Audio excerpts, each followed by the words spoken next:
the journey so far. The drenched I fort just realised it was even dry, says PS4 but right the there. horsemen loosed its waters. Yeah, And of then course. the makers This is rejoiced, for their PS5. forge burned Right, anew. what's the time? It's 2 From o'clock. its fires Fuck they made me, a it's key, still later than the night before it was. one Okay. which could awaken stone. We can... Today we might make it out of the Forge Lands. This is not what I was expecting to end up.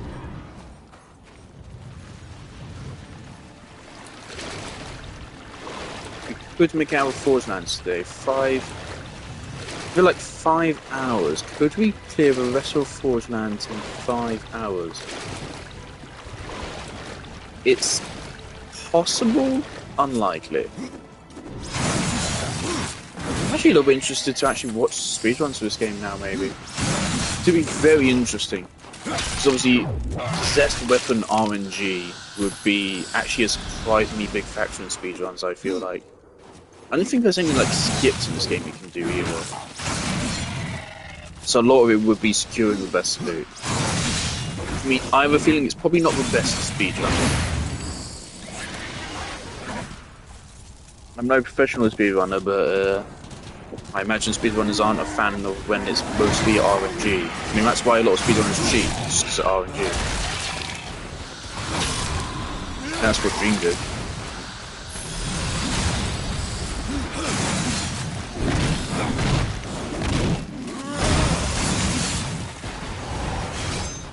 Right, execute.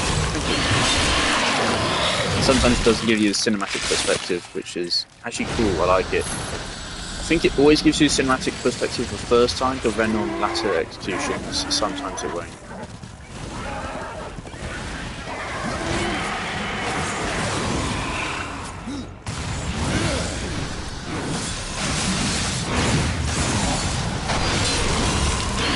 Cinematic. Yay.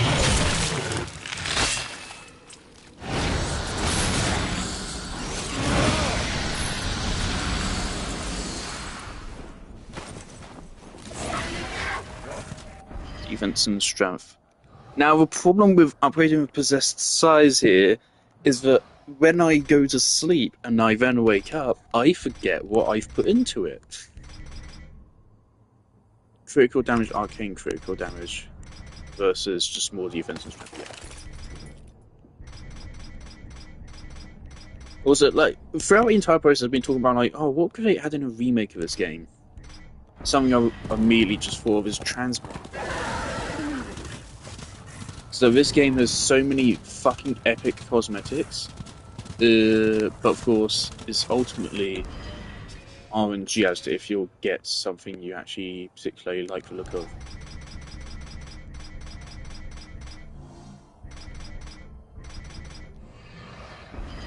Is it not?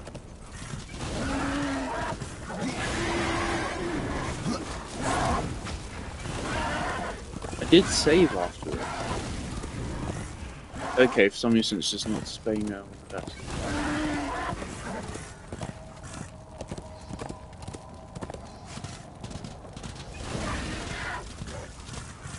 Also, actually, I was going to fast travel back, but no, I'm not going to because we need to go back through and get stone bites. So we're going to run back through all this area. Pretty sure there's stone bites up, which we need to get.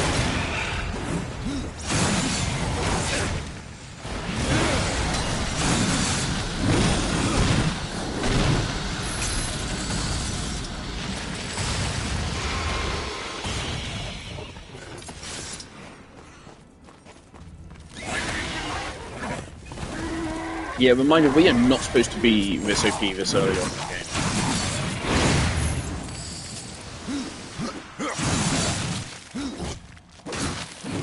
We are at a point where, like, I'm considering raising the difficulty. But again, I already know that the game is going to start getting difficult soon. The next dungeon is where we start getting introduced to dangerous enemies. I think the next dungeon introduces us to a new version of the Stalker, which is more dangerous.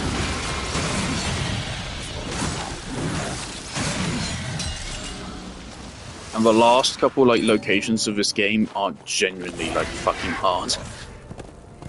And again, there's the challenge at the end of the game, which I'll refer to multiple times, which is the Crucible, which is an arena, the horde mode basically. It has a total of 100 levels. You can go through them. I mean, I really should just explain it when we unlock it. Yeah, there's a total of 100 levels. You can go, I think it's every 5 waves.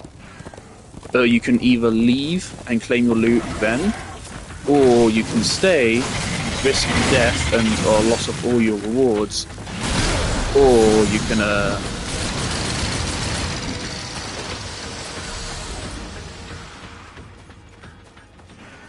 can continue on and try to get better rewards. You unlock the levels in 25 wave intervals. So once we complete the Foundry dungeon here, we unlock the first 25 levels. And then I don't remember at what point the other ones unlock, but it's with each region.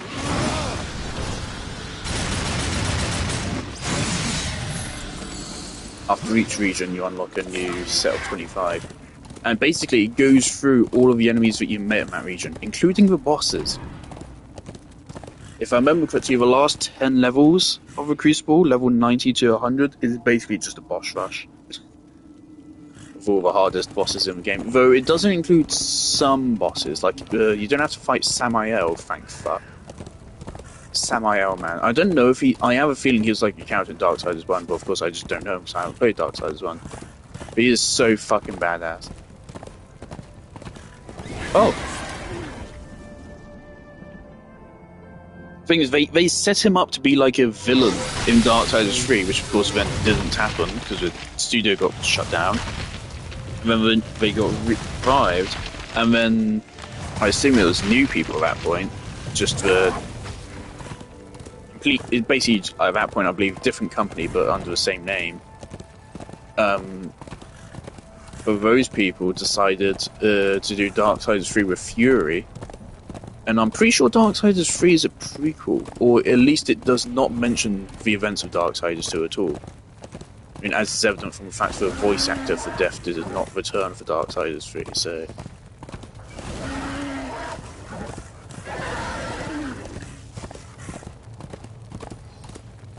Where am I going? Oh, we going to... the Nook, yes, okay. We could try fighting Gorwood again.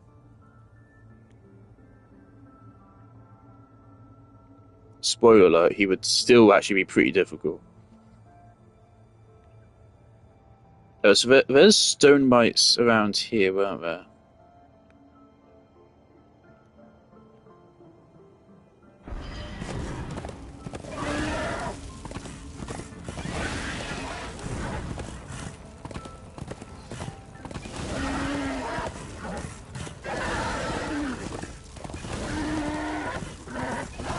So the game wants that we're going to the Nook. But I want to fight Gorwood, I think. But I also want to get the stone bites, and so for that reason... Actually, no, there's no point in getting the stone bites now. The thing is, I'm not going to actually use the stone bites for damage buffs until, like, the end of the game. Pretty much, because, I mean, like, you can only...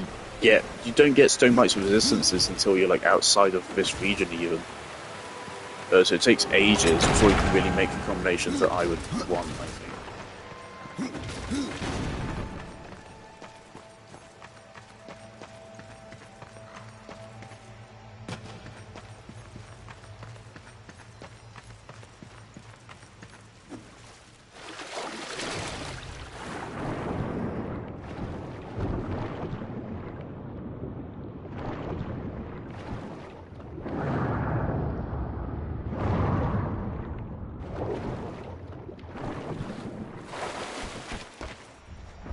Alright, before we head in, could we upgrade our size?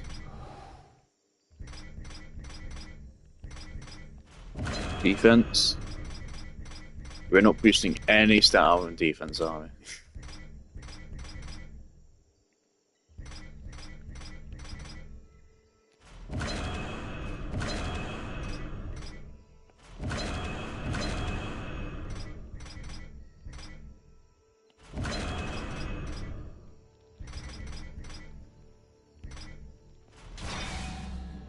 Okay, there you go. There's our stat boosts. Nice. Okay, so we can go for 2% extra crit rate or 4 extra defense. 2% crit rate is next to 1 in 50 hits. I'll take the defense. And there you go, it's max level now. So this cannot get any stronger. Crescent Rose. So there you go, that's the final stats on this possessed weapon. All in all, pretty good. Countless has our first one which we got to maximum level. So all in all, pretty good. Of course, defense is just really good to have you on possessed weapons because it's just a permanent stat boost. You'd want the defense roll to be on the weapon which you use the most because, like, ideally, again, by the end of the game, you will have like 5 possessed weapons in each of your 2 weapon slots, and you'll be switching between which ones are best for a situation, which is also something a remake could improve. So you don't have to go to this menu to manually switch weapons. Allow you to switch loadouts on the fly, like Neo Automata or something.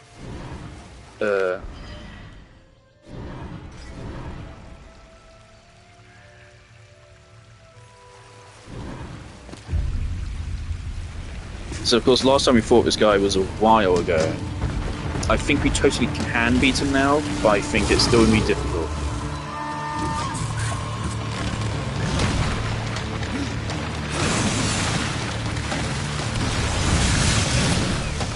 Okay, yep.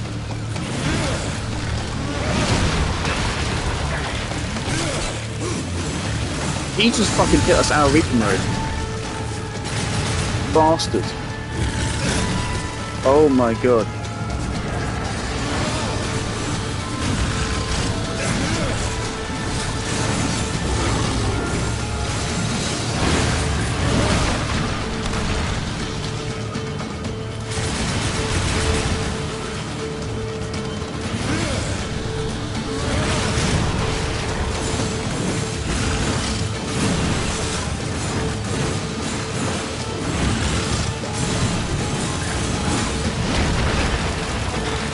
That's unfair.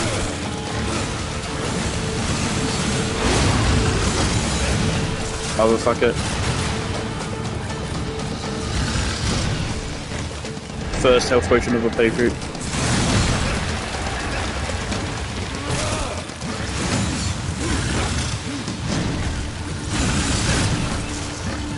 Can confirm Gorwood makes appearances in Crystal. There we go, we got him. And you found that health potion. Thank you. The Dire Glaive.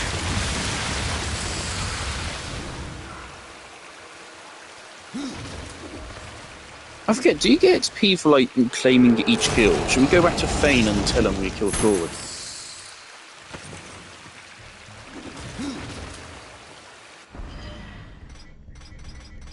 There you go, so we're not expected to kill him until level 10. We're level 8. Or roundabout. You're supposed to be able to use I don't think you're supposed to be able to use your weapons the moment you pick them up, but like soon afterwards. There's supposed to be like a little thing to work towards. So you're probably supposed to be in a level 9, we're level 8. I like me a good premature defeat. You know, I noticed right here, this is basically like a better version of what we have right now, kind of.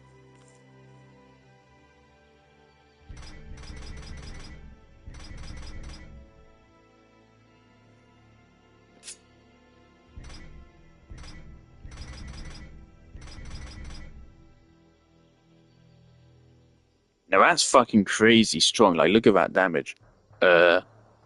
Strength bonus.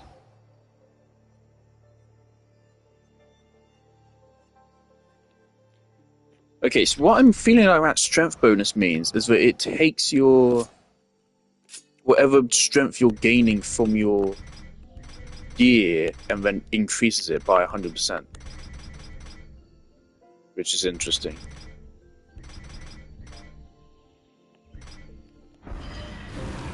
Maybe.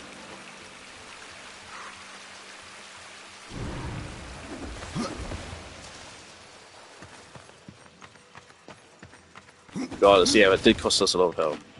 And Gorwood does appear in Crucible. Way stronger than that, because like the thing is, pretty sure in Crucible he does spawn like past level 90, which of course at that point is way further into the game, so they rescale his stats to make him still really powerful. Gorwood's fucking scary in the Crucible. It's kind of like the Stalker, is it? His attack patterns are a little bit fucky wucky.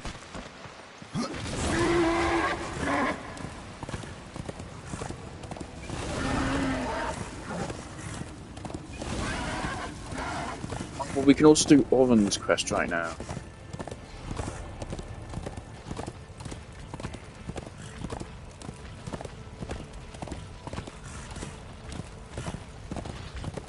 We've currently given him back 2 of his limbs.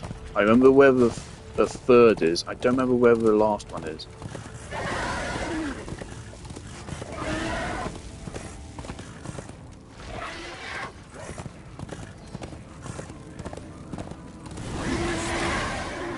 I think I remember it.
I think his final limb is over there.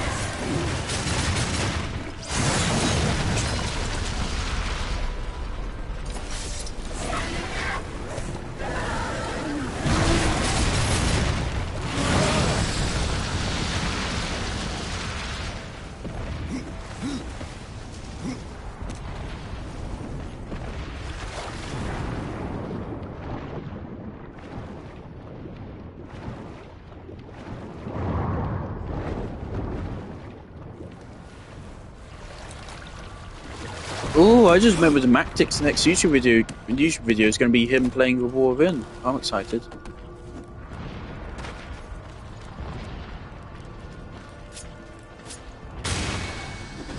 I think I've reached a tragic point with War Within. I still fucking love the game with all my heart. The problem I have with it is that I've done everything. I've done everything hundreds of thousands of fucking times. I've played the game for like fucking half of my damn life. I have tested fucking tens or hundreds of fucking builds of every fucking frame. But one thing I have never done in Warframe is a fucking 100-hour survival. And that's because that takes a fucking week to do. Kind of is, you know, in the name. I just don't have a kind of a life that affords me the ability to do that. I don't think anyone does except for fucking Warframe YouTubers.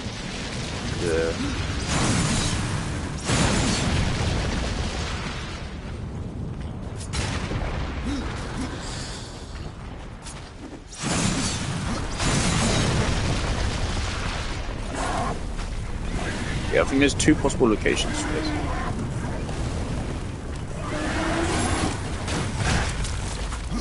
But I just want something new to do. Things like whenever they release a new Warframe, it's really fun to test them out for a while, but then things die off.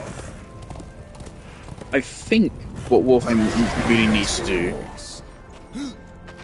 I know some balance changes. I think a new helmet would really help. New helmet abilities, as well as just new ability augments. I feel like every Warframe ability in the game should have at least one augment. And things, I don't feel like the Warframe augments are even all that difficult to make. It just feels like they're a bit lazy, or they can't come up with ideas. Even though, of course, just take ideas from the community. The Warframe community has so many ideas to steal from. Just take them. Fucking Pablo.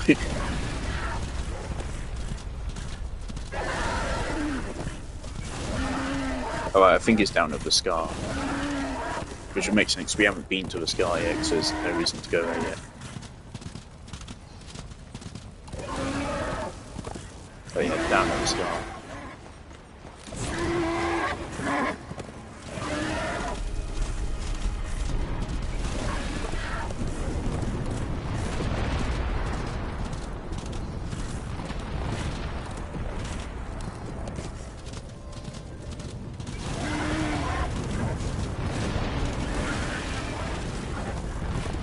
Again, like all that's temporary content, right? So I don't really know what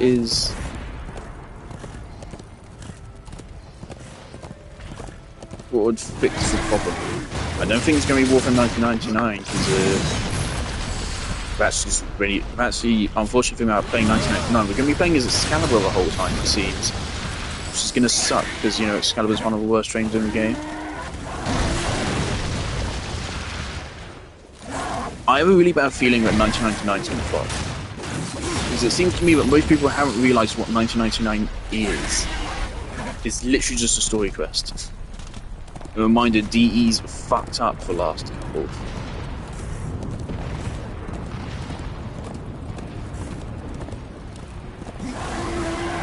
Yeah, there it is. 1999 is just going to be a cool story quest as far as we're aware so far.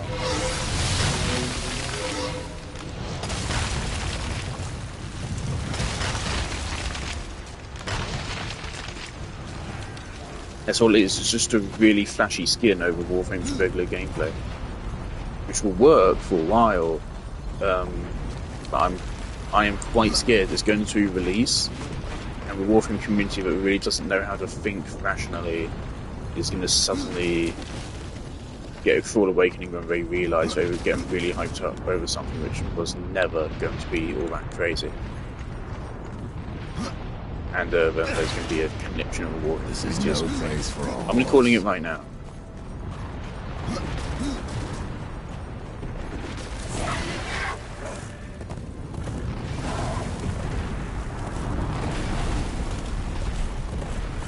I did not think Warframe 1999 is going to be all that crazy.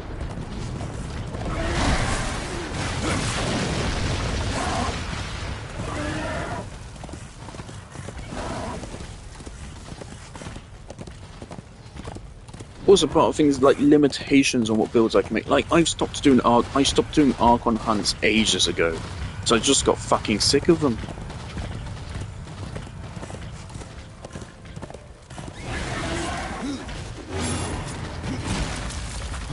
I think Archon charge could do with a little overhaul.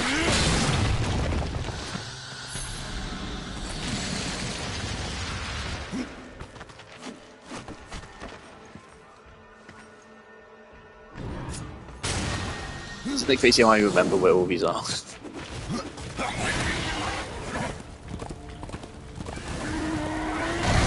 Something about their placements is just kind of iconic. And surprisingly easy to remember. For example, we actually rode past one earlier. Which we should go pick up right now.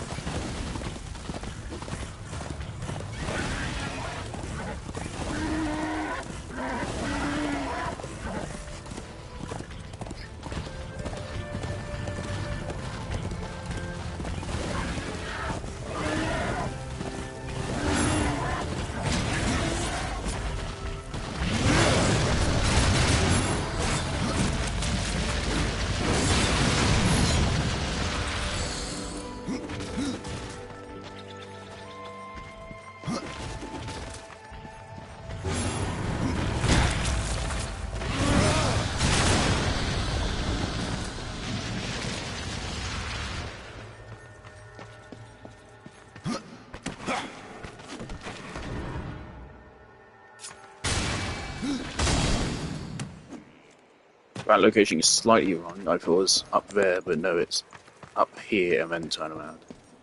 Like, got the whole turn around once you get to a spot thing, correct? And a building.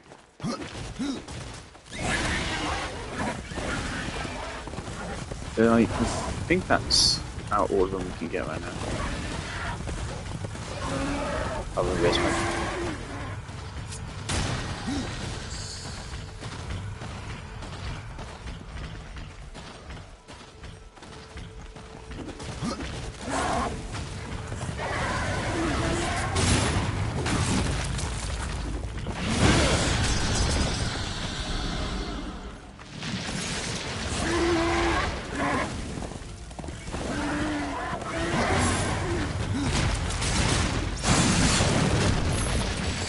Alrighty, so this is the Nook dungeon. This is very short. This is like the shortest dungeon in the game, I think. But that's because it's not even really an official dungeon. This is effectively just a little precursor to the actual dungeon we're about to go to, which is the Lost Temple. Which is the first, if I remember correctly, the first proper dungeon of the game. This is the Lost Temple. If you really want, you can just count them as part of it. Since really they are. It's just one short dungeon followed up by one really long dungeon.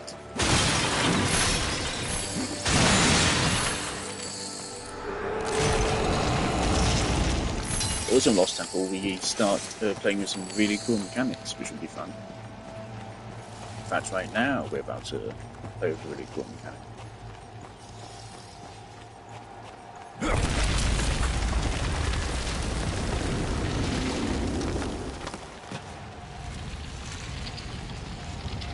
Now we can control the... I forget what they're called. Regardless, I'm not interested in that right now. I want to know what's behind this door.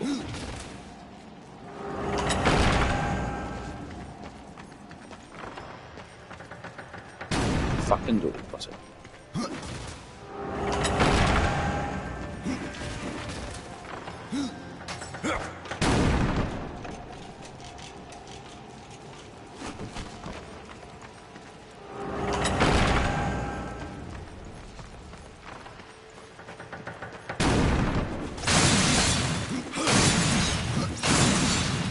Okay, always worth checking.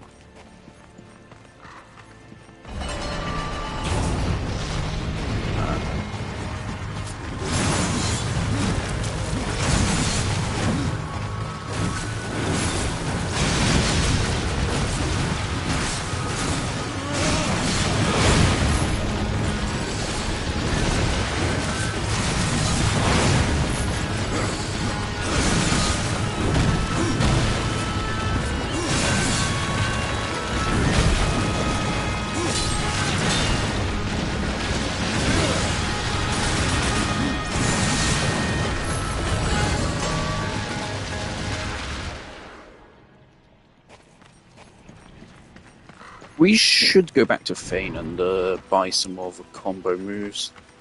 It would be worth doing.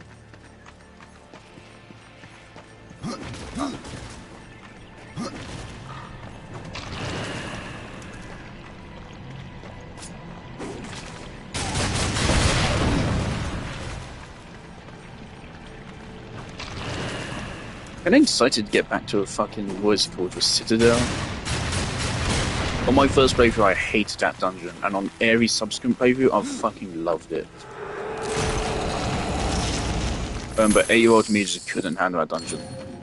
But ever since, I've loved it. Also, Wrath regen. I forget how regen effects work, but they are what they sound like. They are passive regeneration. It also gives us more arcane, which means more magic damage.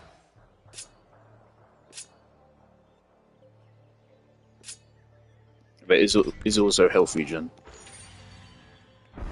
So obviously I do try to get at least, literally just any amount is better than no amount, obviously.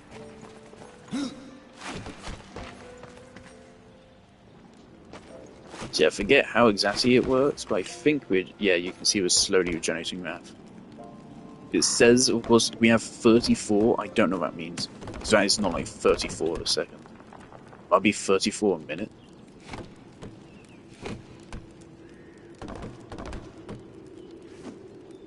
Regardless, that's a really valuable stat to have later on in the game, particularly for the Crucible. In the Crucible, once you start with your 5 health potions, 5 wrath potions, that's it. So you only have 5 of those restores for your entire run. Reminder, there's 100 waves. Some of which with bosses which can kill you in 2 hits. And that's of course if you're high enough level to not get one-shotted. Which is totally possible at times. This game does get difficult. And again, that's on normal difficulty. I've never played above normal difficulty. Everything I say, bear in mind, is on normal. There's 2 difficulty levels above this. Motherfucker.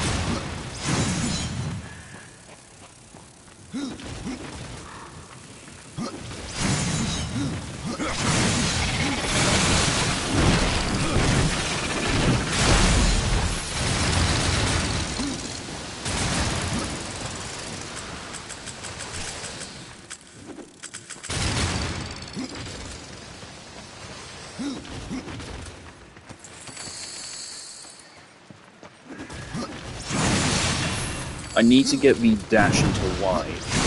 That'd be really good.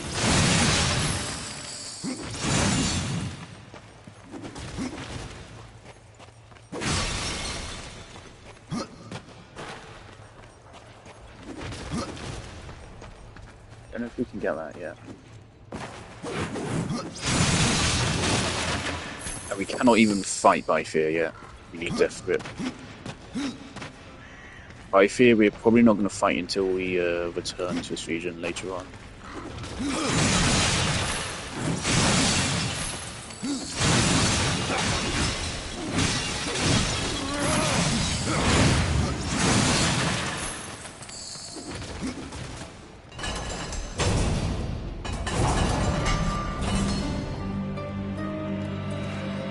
Down here is a Bifear, right?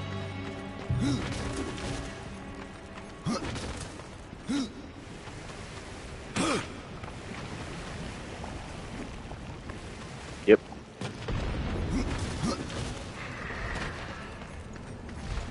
There's Bifear.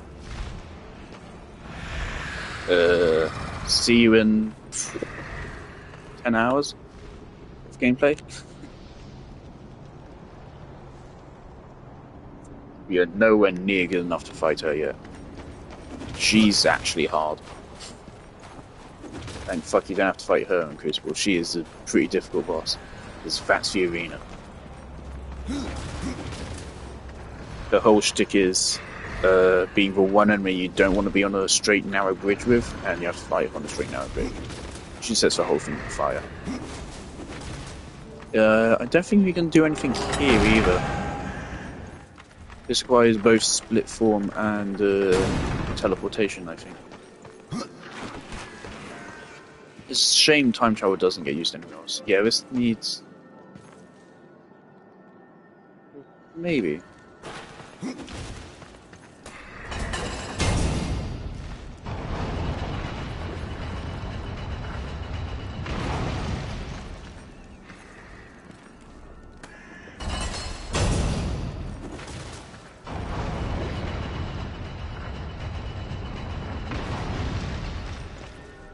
Oh.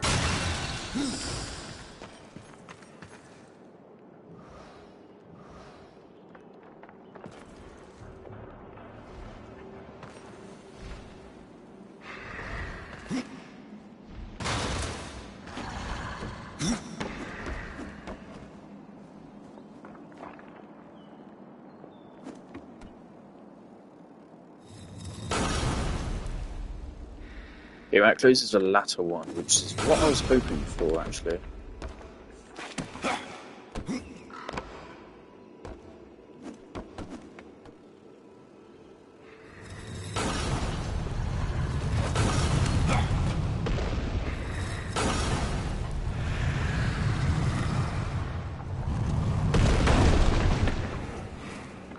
Yeah, I thought we needed split form for this puzzle, but I suppose not.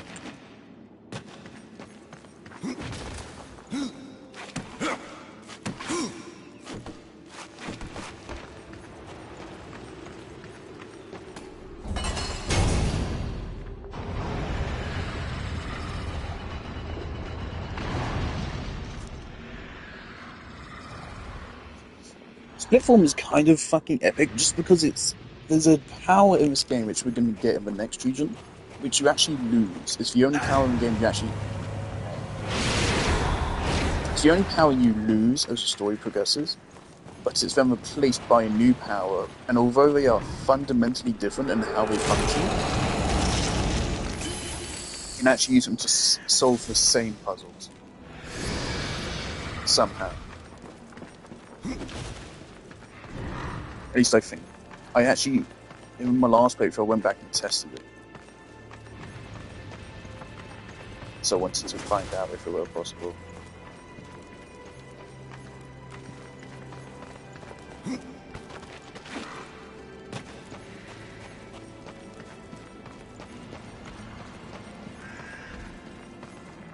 I just need to lower this platform. How do I do it?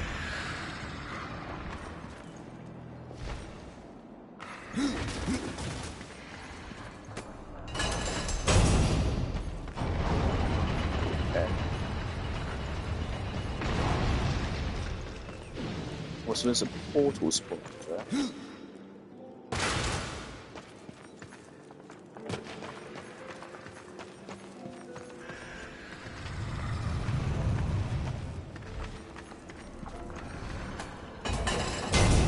Okay, this is wild. I was not expecting this to be a puzzle solution.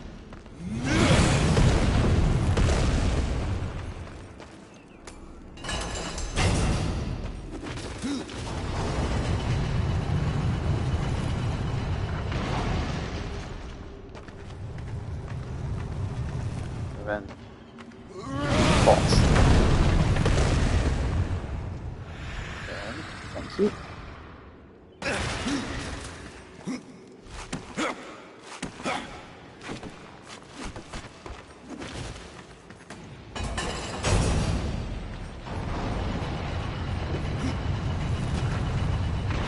Careful.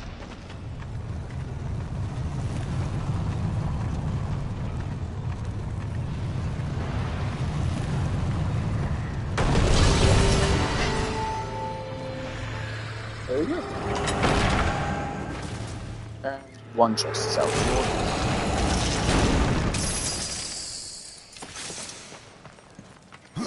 Very good.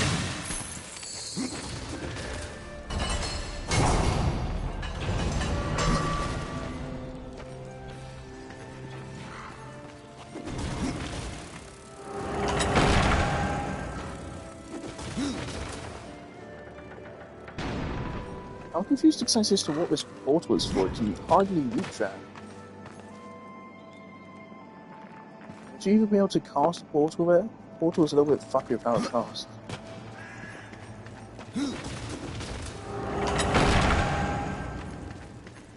Because what I mean is later on we're going to get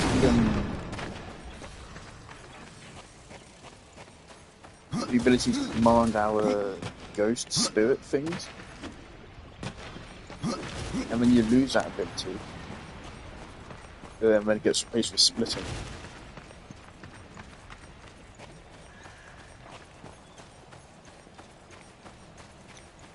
That's it. I think this is where we come down. You guys can respawn, which is fucking lovely.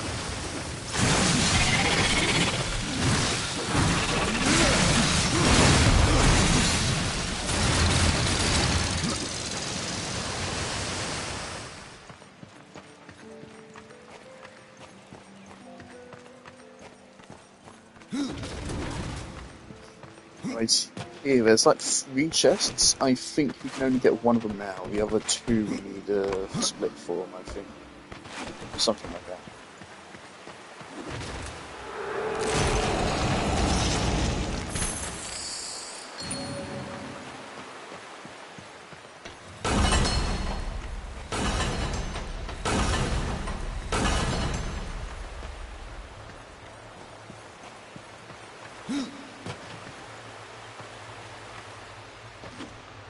So we need split for that.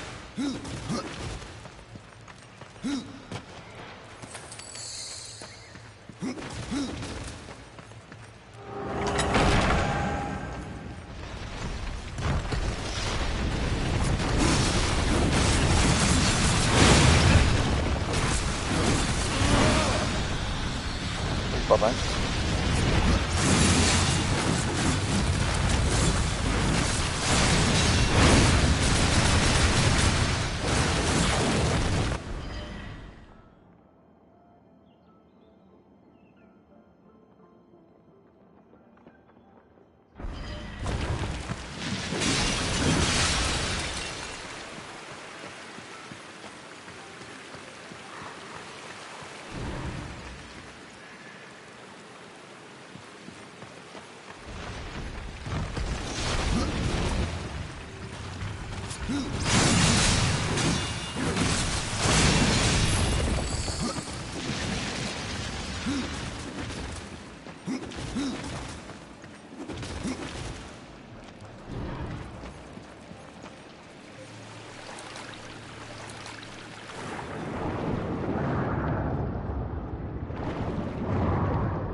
I've been thinking more about how Warframe's story ended up being really disappointing.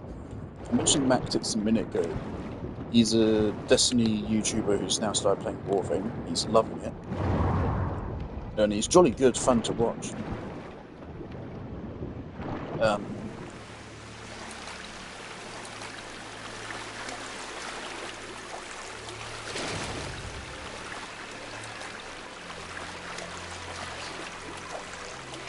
Recently, he posted his playthrough of the second Dream.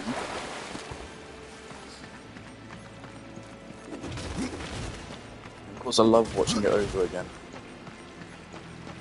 The lighting, first of all, the lighting changes have actually, I think, not been good on for the second Dream. The lighting in a bunch of important scenes has changed to now be what I consider significantly worse. And beyond that, Ballast is very much set up to go on like a redemption arc. In the second Dream, better don't. No. Game sets Ballast up. They set him up as if he loved Margulis, but he was too cowardly to go against Yorkin, and so in that he allowed Margulis to die. So he kind of set him up for a redemption arc, and then we kind of followed up on that in Chimera Prologue, and then of course we decided to just retcon that. So that's the thing, basically every character in Warframe, they don't know how to do character writing, they didn't know what to do with the story, and so kind of just every single new story quest, each character just gets retconned into a new personality and motives. So that's why I've kind of just given up. Not to mention they fucking killed Teshin, like for one actually interesting character.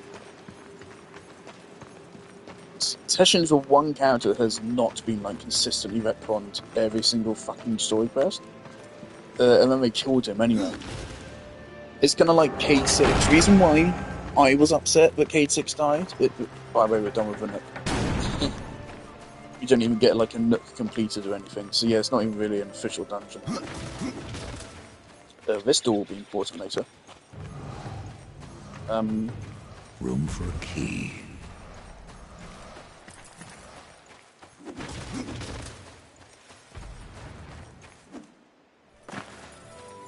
There's a Book of the Dead page somewhere. I can smell it.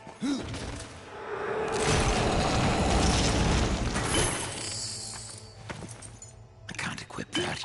I cannot.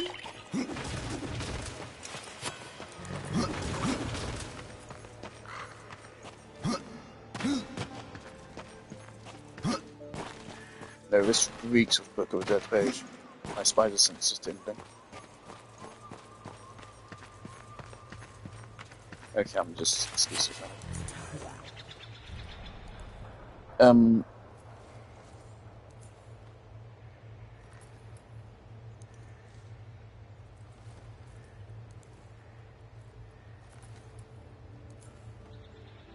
Even the Stalker, I also realised that even the Stalker got fucking retconned. Now I do think he got kind of retconned for the better with Jade Shadows, but it is a retcon. It still is. Because the second dream strongly implies that he's a tenor. It strongly implies that. It borderline explicitly states that. But because there's only ever borderline, with Jade Shadows comes out and they say, no, Stalker is not a tenor. Stalker is an Umbra style thing again.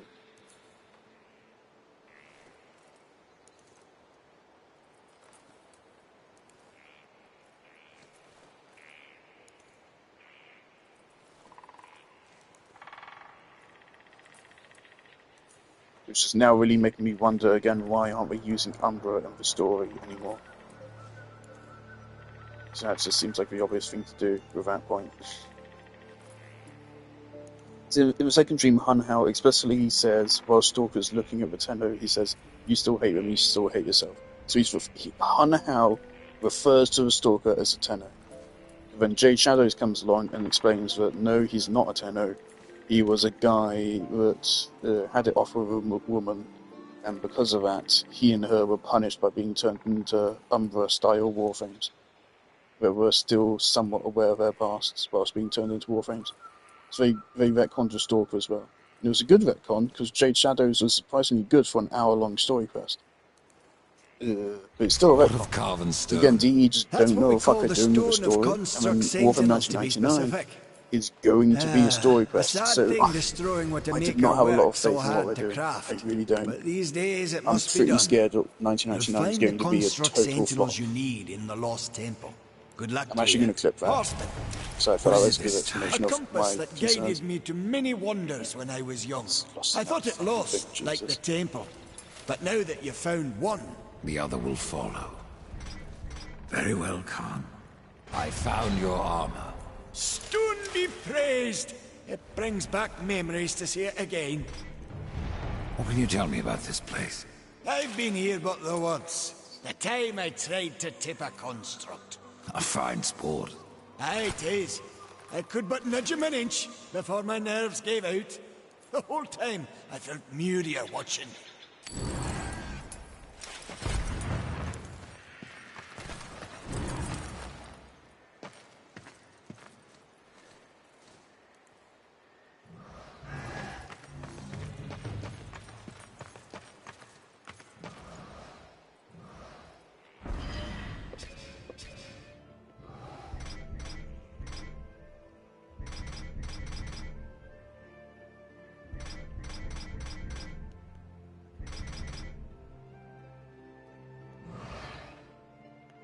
Okay, we seem to be able to fast travel here. So in that case,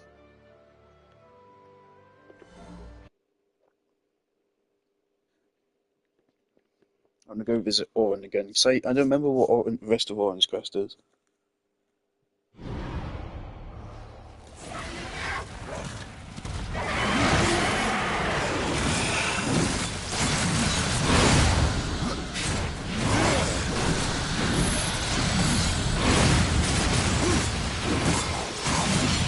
Also, all the new Destiny players that play Warframe then say Second Dream's masterpiece.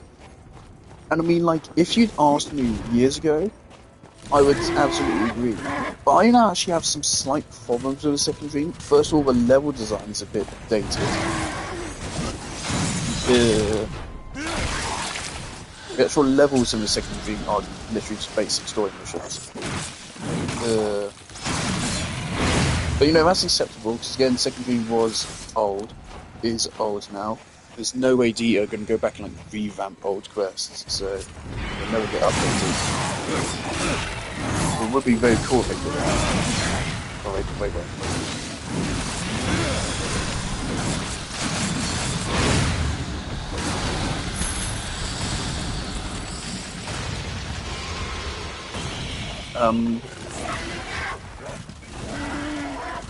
On top of that, a big part of why the second dream has so much impact is because of how far into a game it is. Back in my day, it would take at least like 100 hours, for most people several hundred hours to beat that point of the game. I played the second dream, I think, about 500 hours into a game. And the second dream released, I believe... The thing is, the update that This was back in early 2016. So this is before they synced for updates between consoles and... Well, yeah. Back then, PC got an update, and then a month later, PlayStation got the update, and then 3 months after that, Xbox got the update, and Switch didn't even fucking exist yet. Which, fuck, that put things into perspective.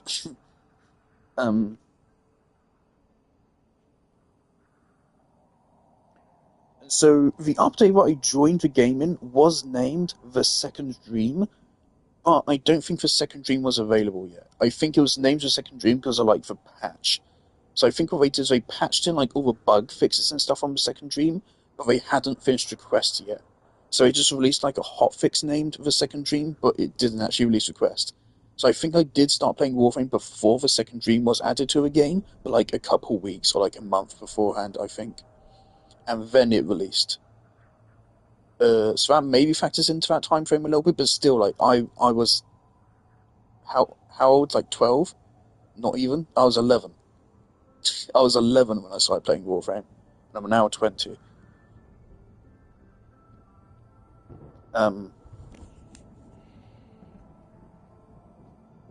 Jesus Christ. In 1.5 years' time, I will have been playing Warframe for half my life. Straight up, half my life. Fuck me. Oh.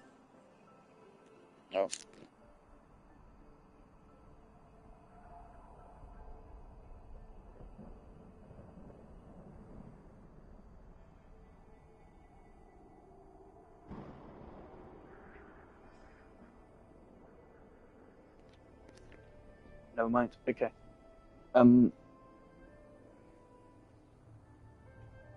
Yes, the part of the reason why Second Dream had so much impact was just because, first of all, back then the game was, simply put it, lower quality. It was, but that's fine because it was cohesive. It's a weird thing to say, but I feel like when I say something like this, people would be like, "No, that's so fucking stupid." But if you actually think about it and you actually play the game, you'll immediately agree with me.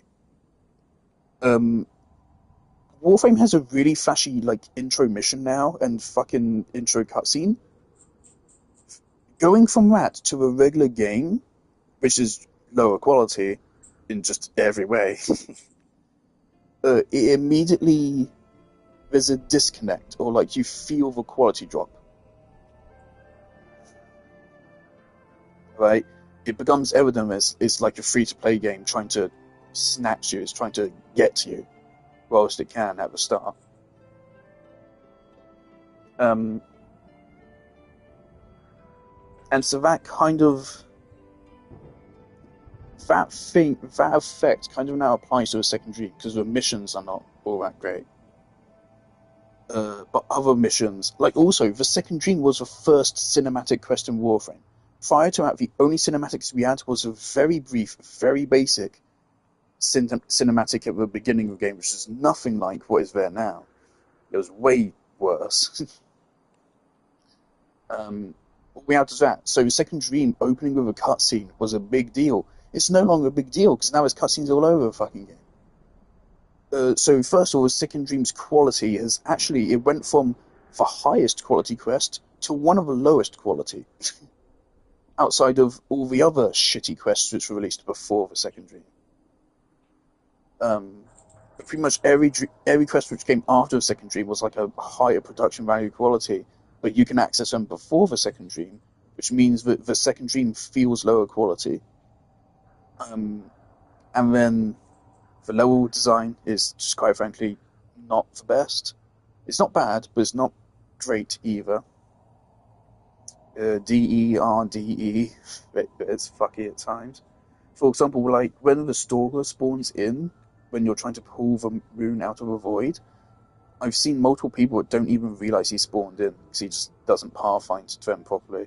So that's supposed to be like a little fight where you have to dodge him, but it just doesn't fucking work. Which is just funny. Like shit like that. I mean, even Shillup, back when he used to be an actual good figure to listen to, he even mentioned it. He said things which would fly. Oh god, RT Game is playing Man of Medan. That'll be fun. Okay. Shillop said this himself. Things which flew when Warframe was a small game are no longer acceptable after like Planes of Eidolon released. At that point, Warframe, people were like, holy shit, okay, this is actually a big game now. Standards kept going up. But the Second Dream stayed as is, and now the lighting rework has changed to make these cutscenes, quite frankly, just less cinematic looking. They just don't look as good to me. Then again, I might also be schizophrenic, but I don't think so. I think I'm correct. Like the cutscenes are way brighter, which I just, from my memory, I don't think it looks as good. But also, again, the Second Dream is just way earlier in the game now, and it's less impressive quality-wise. And so on that basis, I don't feel like Second Dream is as good as it used to be retroactively. Also, I think the Tenno has really been spoiled. First of all, the intro cutscene kind of shows it. If you really think about it, after watching that opening cutscene, it's not hard to put together what happens.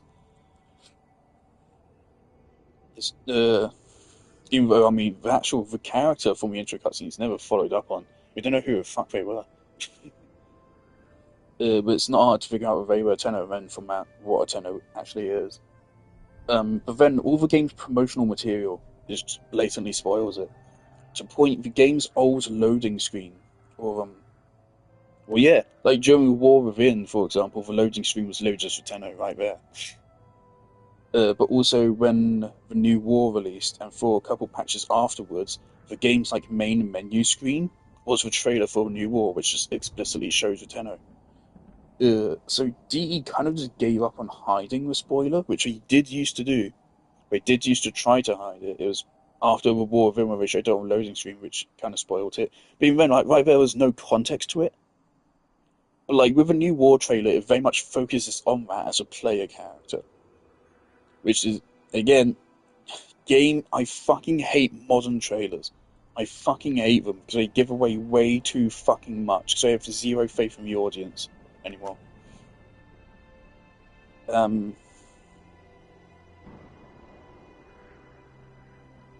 Yeah, so lower quality relatively to other quests becomes 10 times earlier in the game than it used to.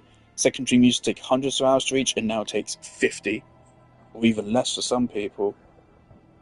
Whatever the fuck the other things I said were, I've kind of got level design. The stuff just generally is not super great. Also, the narrative of the Second Dream isn't the best. For example, Alad V shows up and he says he's going to help you. He never helps you, not even like once. He's just there to take a piss. So if you like actually pay attention to what's going on, you're like, why is he even here? There's no reason for him to be there.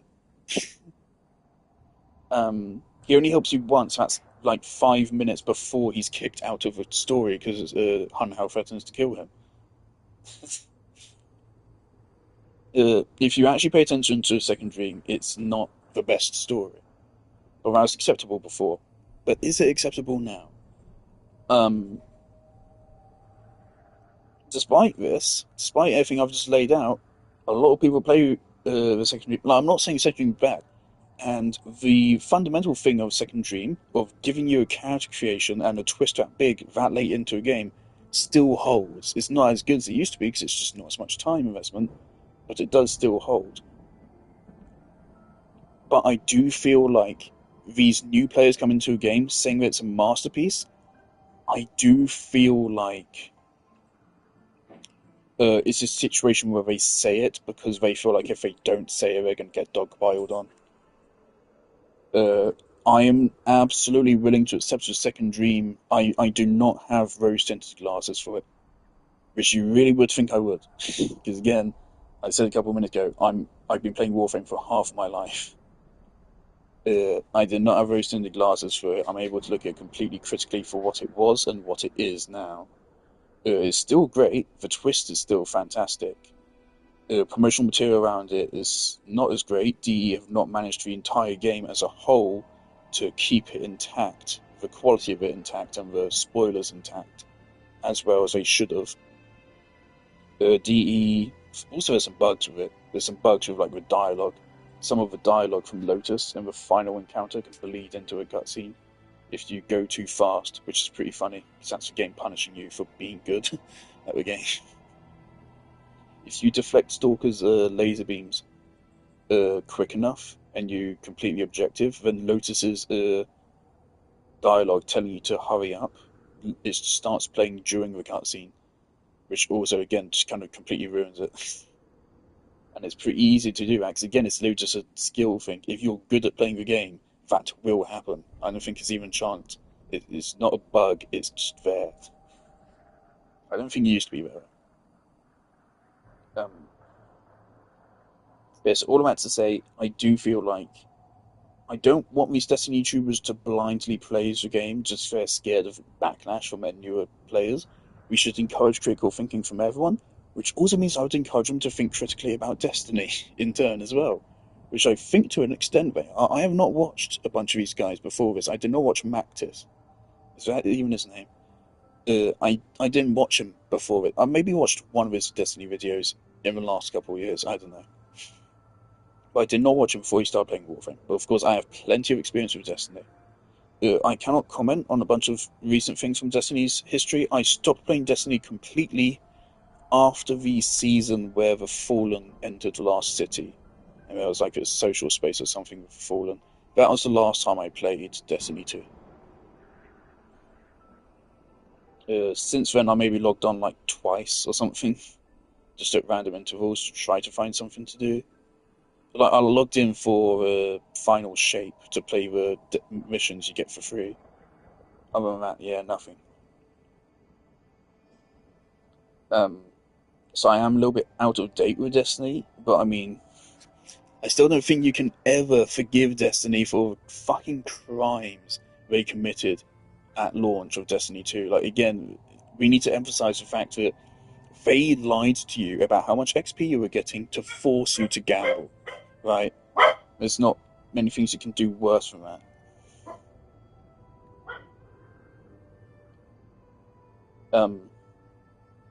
They should not be forgiven for that. Never, ever.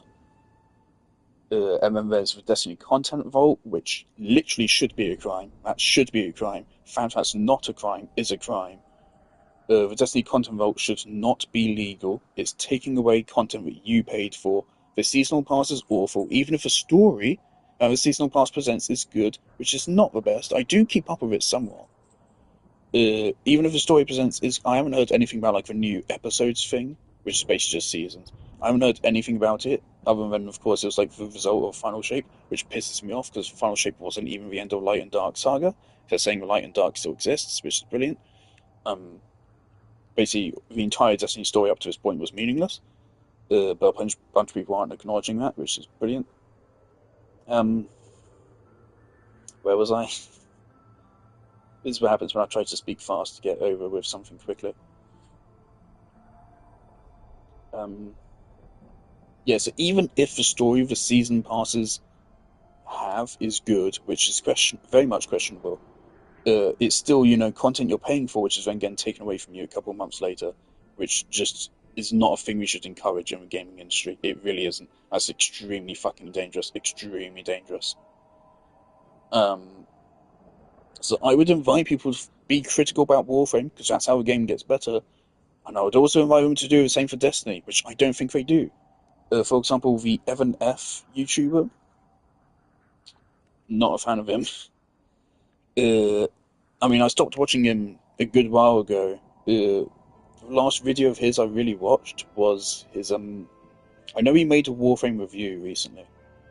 But the last video of his that I watched was his video about the raid, the Deepstone Crypt. That raid, I think. He makes like these little documentaries about each raid, which is cute, but at the same time he worships Destiny as if it's way, way, way better than it is. He has incredibly rose-tinted glasses looking back at Destiny, and I really hate him for that. It is really cringe. And I don't know how his Warframe review went, but I have bad feelings about it. I would invite everyone just to be critical, because that's how things get better. That being said, I'm very happy with Destiny is dying. I think it's a blight on the gaming industry, and I think it'll be just good for it to die. I'm hoping Warframe keeps going. There you go. That's my rant. Yeah, that was long. I mean, I had to pause for that. Oh boy. So you're allowed to like something and accept that it's bad. You don't have to attach your identity to things that you like. You don't have to take any criticism, constructive or not, on them as a personal attack on you. You don't have to. You really don't have to. And you really shouldn't. Attaching your identity to a brand like Destiny is a sure way to fucking kill yourself. Is a bad idea.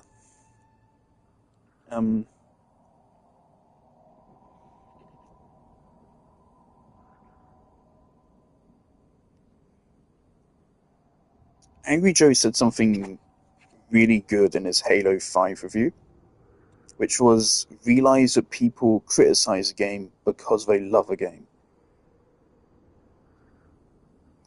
Granted, he was complaining about people saying he had a skill issue, which he does have. Angry Joe does have a skill issue.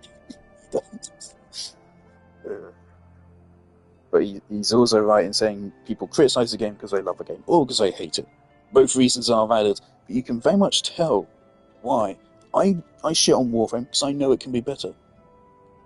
I shit on Destiny because I wanted it to be the best game ever made, and it wasn't. It became one of the most morally bankrupt games ever made, to a point where I think saying it's a good game is an immoral thing to do. Recommending the game to others, giving Bungie more money is an outright immoral thing to do. It's like funding terrorism. It's bad. You shouldn't do it. Don't take that too literally. I don't mean you're a terrorist if you fucking play Destiny or say Destiny is good. You're allowed to like something, but you cannot deny objective things about it. Which is also why, when we say something about this, we should make sure it's objective. If you have a counterpoint to me, raise it. But again, like, I've been willing to look over The Second Dream, something which I once praised as like fucking brilliant video game narrative. Yeah, the twist is still great, but I've just gone over how the rest of it is not great. My throat is hurting now from talking so much. I'm going to clip the last like 30 minutes and just post this to YouTube as like ranting about Warframe. Yeah. And I mean no ill will to anyone I've talked about. Like, again, even Evan F, which I took this out like a minute ago, he's cool. Like, I liked his videos when I first watched them, but over time I realised, hey, I'm not a fan of this extremely rose-tinted view of Destiny, as if it's something more than what it is, when it's less than what it is. It is less than a video game. It is a fucking piece of fucking garbage. And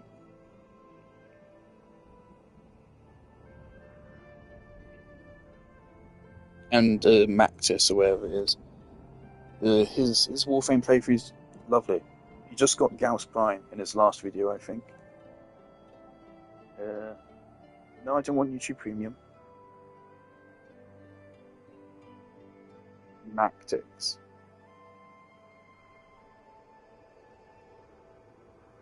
Yes, when is the last video we got Gauss Prime? 23 hours ago, 55,000 views.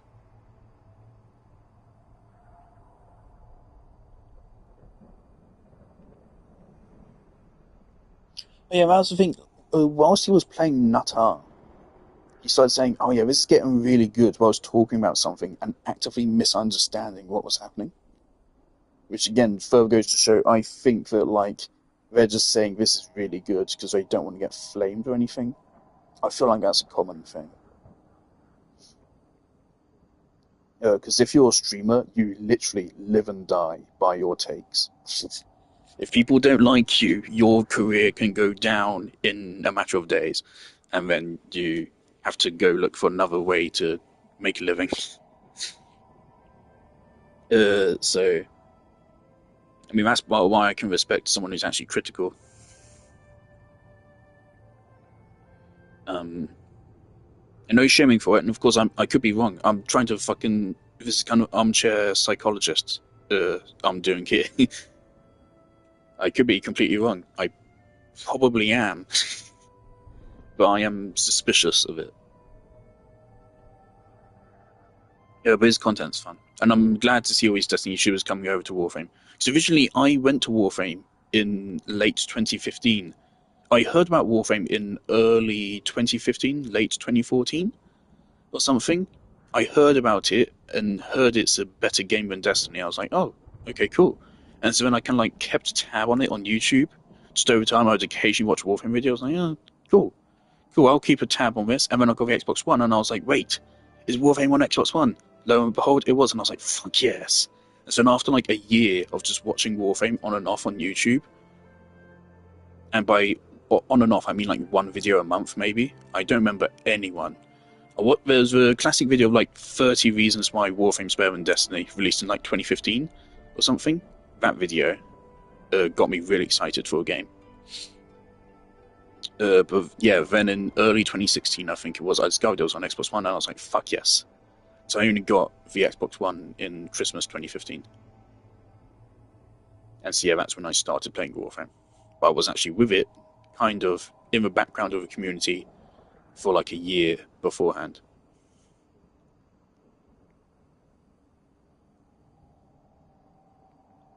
Yeah, I think I've said everything I need to say. Also, for extra context, of course, I'm very much biased in Bungie's favour. Halo was the first game I ever played on. My first games console was a PS2. I had like 2 games on there. Then Nintendo 2DS, like 2 games on there. Then a Wii, like everyone did. Mario Kart, Mario Galaxy, Wii Sports. Wii Sports was always still the best game ever made. Xbox 360. This was one of the first games I ever played on Xbox 360, and the first game I played on Xbox 360 was Halo Reach. I played the original Halo series in order of release. I played Halo Reach, then Halo 1, Halo 2, Halo 3, because my dad had the foresight to actually give me the series in the order they released in. It's because of that, when Destiny was coming out in 2014, I was extremely excited. Because at the time, Bungie had made my favourite games of all time. So I was very much biased in their favour, and I still would be. No, I wouldn't still be. But you get what I'm saying. Anyway, okay, I need to stop talking. I talked way too much.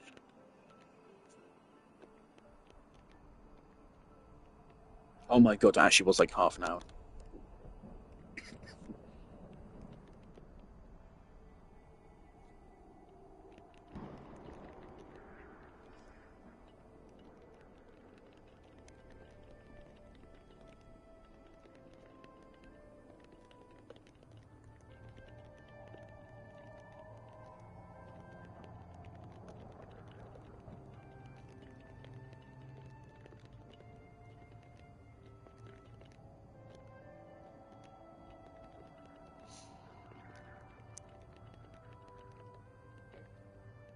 From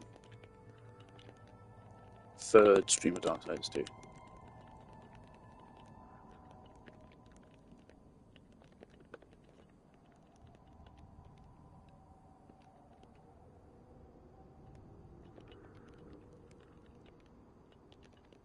more context prior to this clip.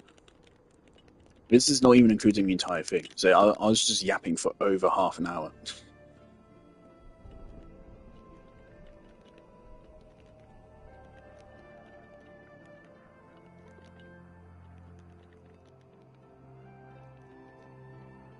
Fucking hell.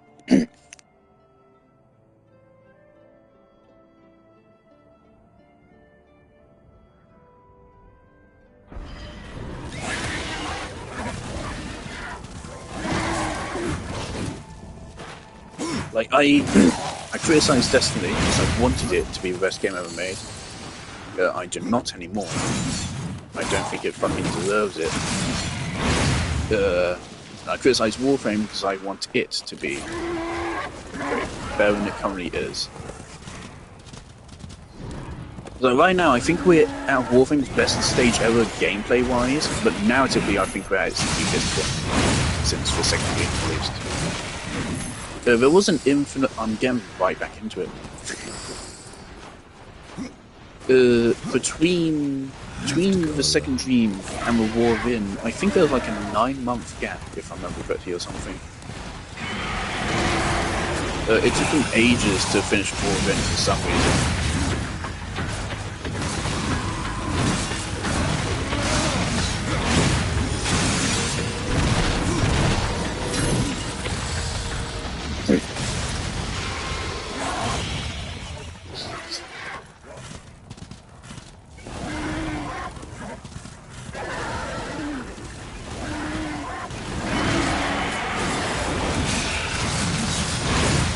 Like, looking back on things, I do think the War Within and the Sacrifice are Warframe's two best story quests.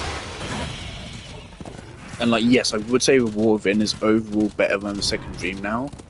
Probably? I don't know, I'm still very mixed on that idea. But the reason why is just, like, obviously War Within's level design, I think, goes way better than the second dream. War Within's story, of course, is not as powerful as second dream's, but like the level design is just way better, obviously. I mean, War Within is basically like one extended dungeon, kind of. It's really cool. I think War Within really changed how Warframe does its quests for better for the remainder of the game's history. Here goes nothing.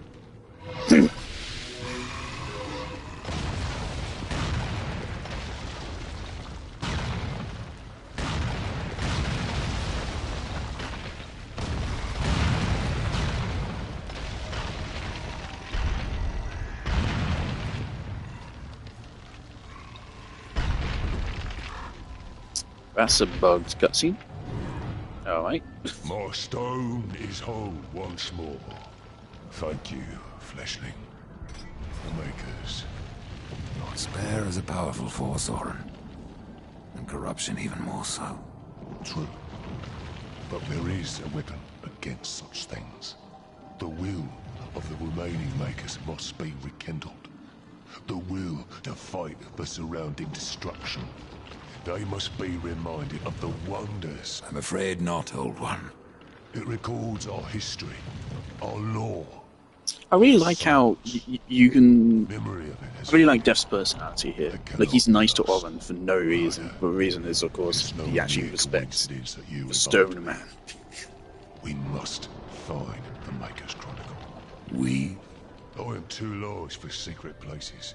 But you are nimble and small. Very well. Where can I find this chronicle?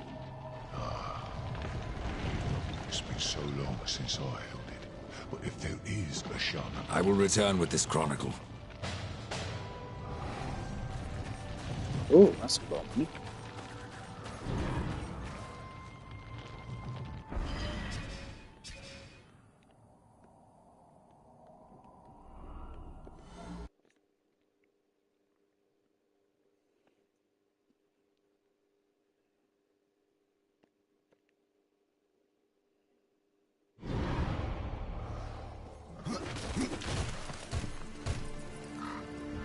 Gorwood has passed into the earth.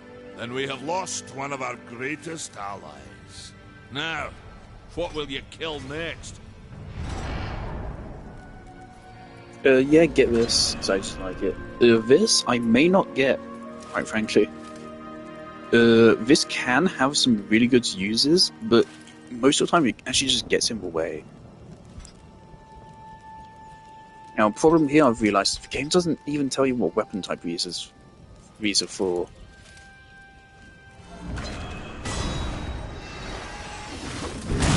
Okay, good. That's what I wanted.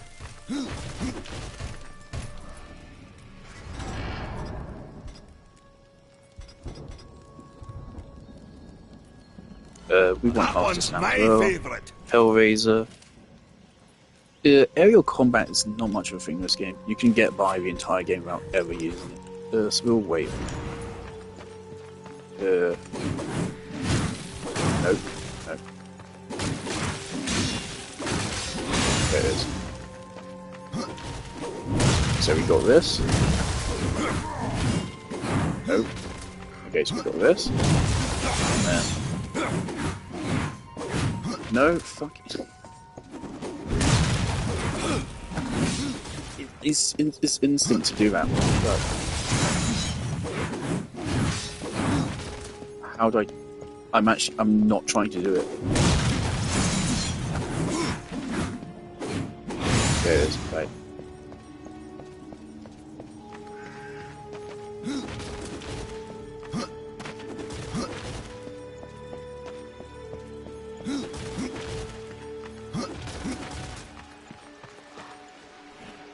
A heart in the forest.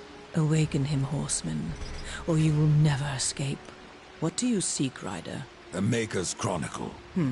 I hardly know why you would be interested in the Chronicle, but your intentions matter little. Is there anything you can tell me? Well, a lodestone could reveal the... You see, the artifacts were hewn. Where can I find one? These stones are precious. They may only be used once. I care nothing for its worth, and a single use is all I need. Very well, but I need something in return. There is a dying species known as shadowleaf. Its seeds have powerful healing properties. Fair enough. I will find these seeds. The creatures roaming the land enjoy eating shadowleaf. You may have to carve the seeds from their bellies. The warden I seek, who was he? He was a great builder once. He has been dreaming for ages. Some say that his dreams help build our realm, give it form and color. If so, shaman, then his dreams have long since turned to nightmares.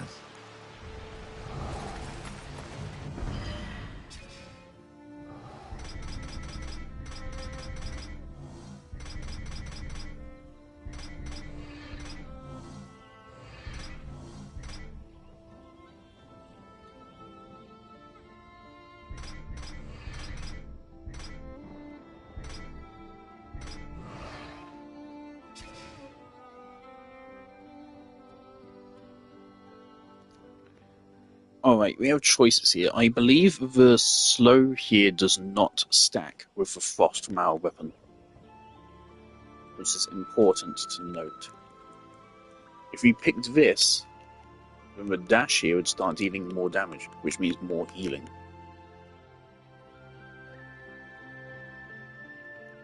But if we got this...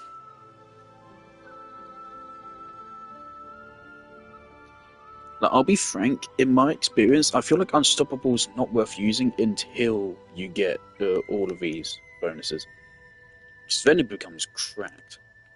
20% chance of a second hit, that's basically just 20% final damage multiplier. Increased crit chance, which goes up to like 20% as well. This goes up to like fucking 40%. And then increased duration. This goes crazy. Unstoppable goes crazy. But yeah, if you have Frost, this does not stack with it.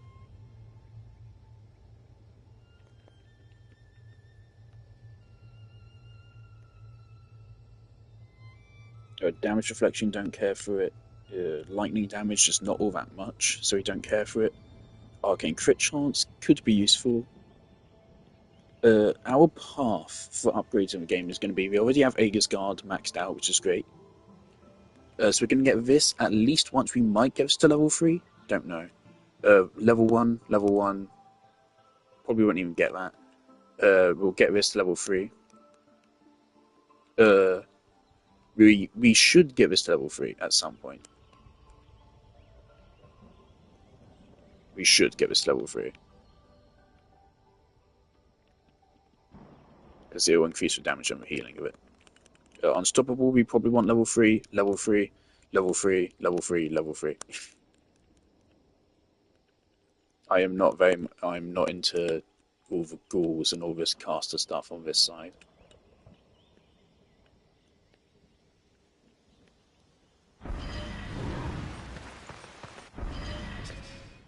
Anyway, let's actually start playing the game again. After I go refill my water.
Hey Dust. I can understand why some people don't want to think critically, because it can be a curse.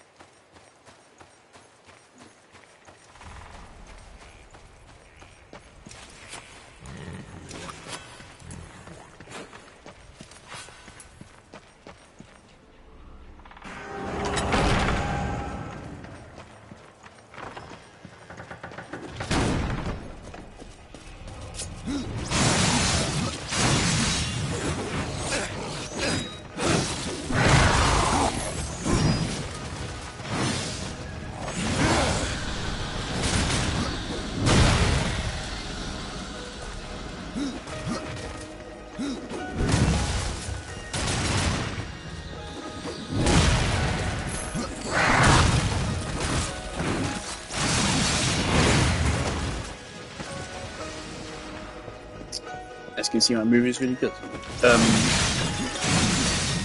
Yeah, critical thinking can be a curse because it inherently makes you more critical of things. Which means, first of all, there's going to be probably less things that you like. But it also means you'll be diversifying yourself in what you like. So you will not only be liking things just because they suit your personal tastes, but because there's something actually truly great about them.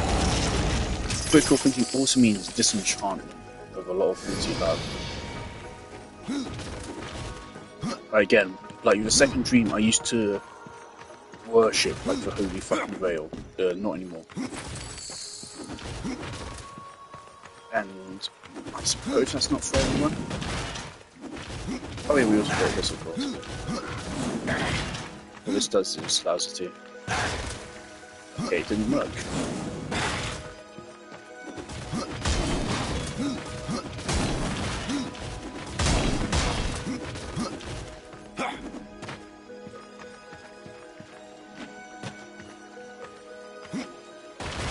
Let's just quickly disable it.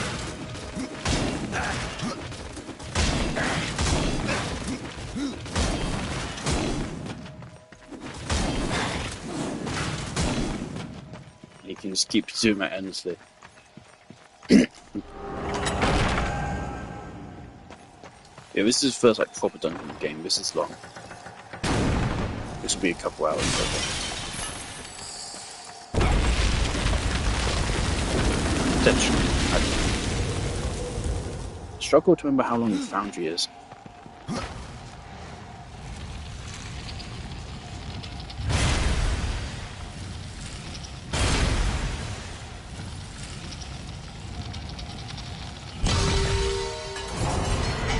The other thing about being critical, though, is that it's based on objectivity, which means when you do appreciate something, you can actually appreciate it even more, because you know that it's something objective. It's not just a personal taste, but it's something. It gives you more to appreciate about it. Because you can still appreciate your personal taste, but you can also then appreciate the objective qualities of the art.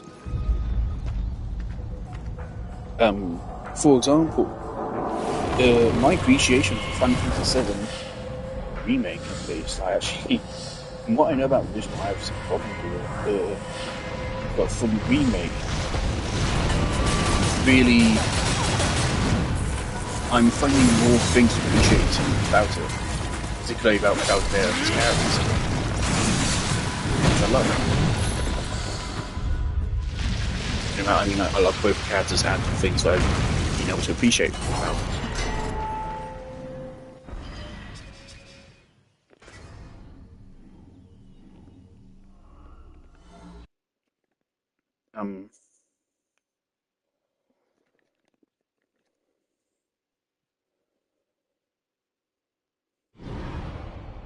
Doesn't this give us super grim tasking? Which is like fucking useless.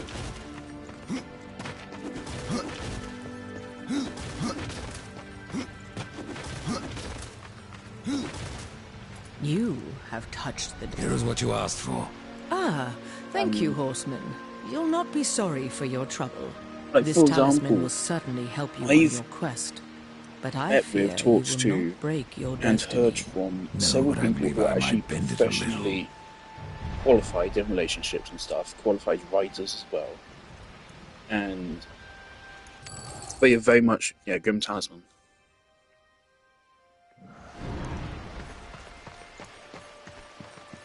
They're useless, we're never going to use them. I hate it.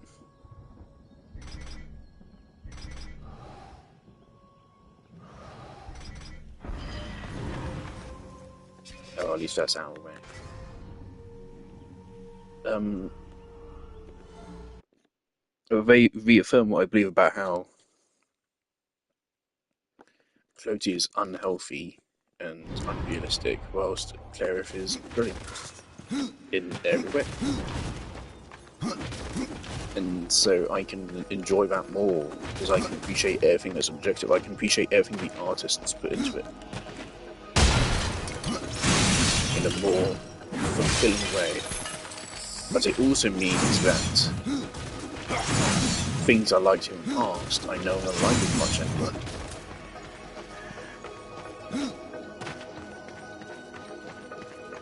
Nowadays, I actually go back and forth a lot on like how much do I even like Halo, which is crazy.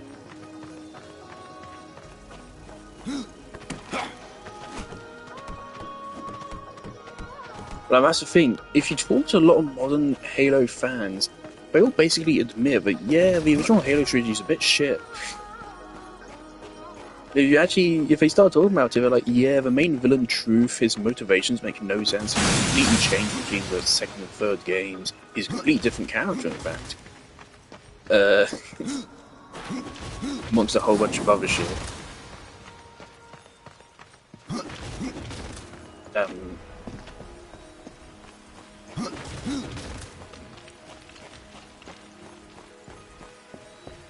Now that's really questionable.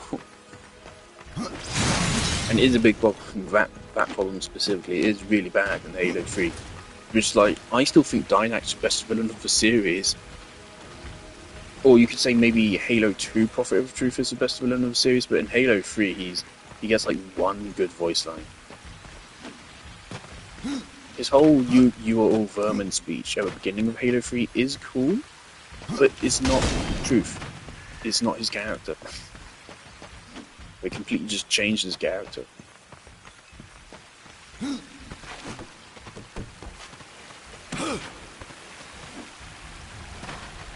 And then his whole I am truth voice of government and so to be silenced. Obviously that line goes so fucking wrong.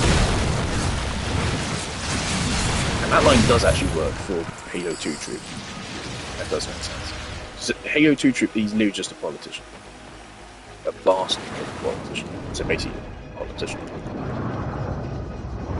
There's a Halo channel I found recently where like they made a video on the whole humans are foreigners thing, and like yes, it's very clear the original intent for Bungie was for them to be the same. I am grateful that 343 retconned it, because first of all, it's not a retcon which explicitly changes anything, because it was never explicitly confirmed in the original, right? This guy constantly points to 343 Guilty Spark saying, "You are foreigner" to Master Chief, as if that's not him literally saying you are Forerunner. Or at least I don't think it's supposed to be, and I definitely don't think it's good for that to be true. I don't think it makes sense for him to drop that revelation there, especially for Chief to not care when he mentions it. That is not a good way to narratively reveal that. That's the thing, part of what this guy's trying to say is that 343 is bad and Bungie was good. And so, either way, his narrative doesn't really work. So if he's saying that Guilty Spark was trying to reveal it there, then they're saying that Bungie had bad writing that moment. And if they're saying, and the other way... So I'm overwhelming myself right now.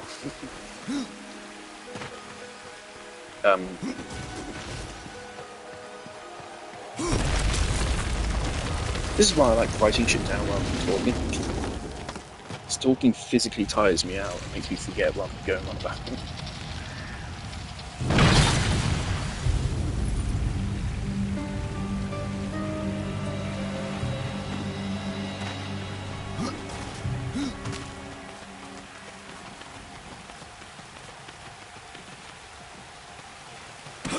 Right, if it's supposed to be a real, there is bad writing. It's not a good reveal in that way. But if it's not supposed to be a reveal, then it being a retcon is not a problem. Again, Halo 2 was originally going to end with the coffin revealing Forerunners were human. Right, which... cool. But of course that wasn't put into the game. You know, that doesn't make it canon. Right? And I'm not saying it wasn't me saying it was. Bungie vocally did want humans to be formed.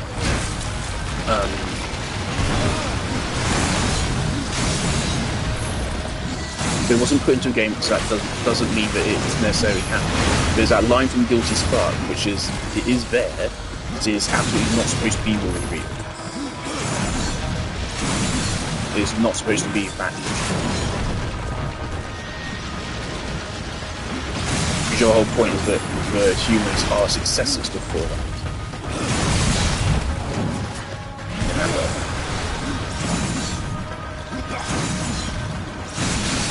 I mean, the line immediately before that is that you are inheritor of all they made. Or you claim the war in something along those lines.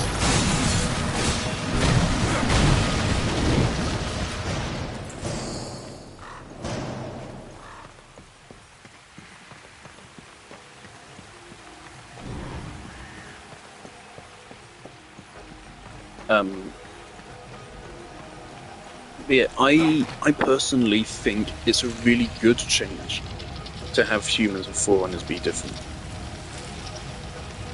Because it adds a lot more to the ancient world dynamics, which I really think we should get a prequel game of. I really want a Halo game which is set in ancient history, which covers the Forerunner perspective of the Human Forerunner War and then the Forerunner Flood War. I think that would be fucking epic. I really want that so bad. I cannot.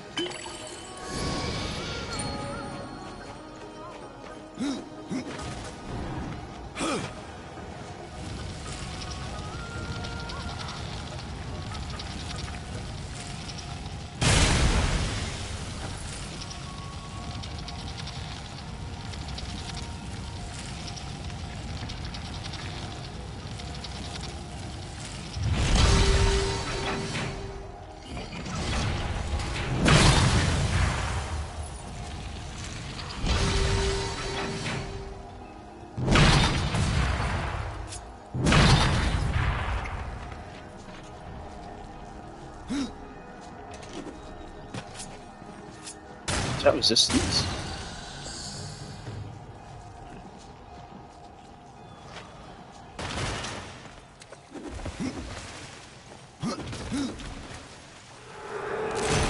Yes, I'm glad 343 did that retcon because I think it makes the story better.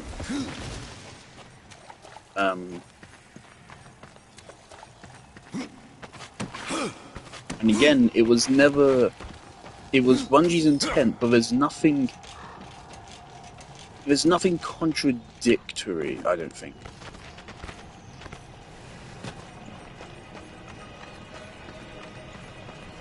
Or things that were contradictory were included in the retcon. I think part of a contradiction that would have been a contradiction is the fact that humans can use Forerunner technology. They need, the whole reason why they take Johnson hostage is because they need him to activate the Richter, isn't it? And I believe, of course, the original reason for that would be it's because only a Forerunner can use it, and therefore only a human can use the tech. I believe the 343 retcon is that it's Forerunners actually feeling bad for humans and leaving them as the claimants, and so only the humans have a right to do that. Which I think is really cool, because that shows a fucking character arc for Forerunners. But the proposition of this guy is simply just a lore explanation. Forgive me if you disagree, but I think having something be based on character motives and storytelling is better than just a little bit of world exposition or world building. Both are fine. But I mean, I think Forerunners having somewhat of a character arc happen is more compelling. Them realising their mistake in the Human Forerunner War and effectively saying humanity deserves their second chance.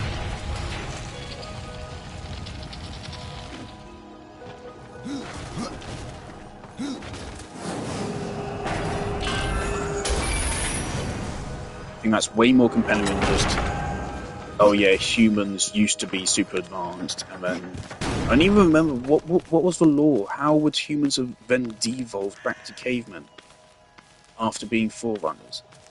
Is that ever explained in the Bungie lore? Because I've never heard it be explained in the Bungie lore. It is explained in 343's lore.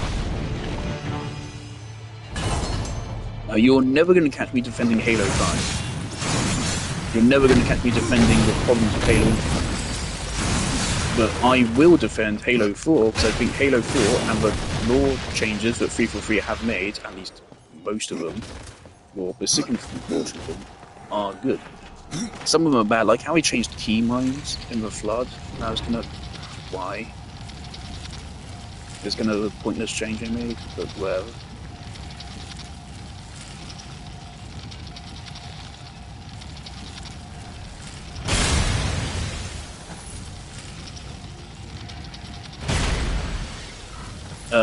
And obviously, like 343 now are pretty detestable as a company. I've heard many bad things about them. I'm not sure how many are true, and therefore I don't know if I really should talk about them in case I'm just shit stirring. I mean, like, I heard about how instead of the employees actually developing anything for Infinite, they were instead making prototypes of Halo in Unreal and trying to pitch that they should switch to Unreal rather than actually, developing the game. And if that's true, that is really bad. Like, that's really, really bad. If they weren't told to do that. If they were told to do that, then that's not leadership. But from what I heard, they weren't. They just did that and asked leadership, hey, can we switch engine? Despite the fact, of course, Halo Infinite's development was delayed by years because they spent all that time working on the engine, only for the engine to then be dog shit and unable to handle even a miniature incline.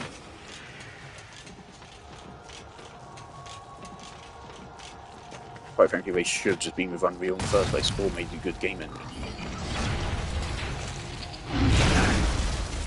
And I'm not about to be nice to 343 because they are not a small little indie developer. They're fucking backed by Microsoft, one of the biggest companies on the planet.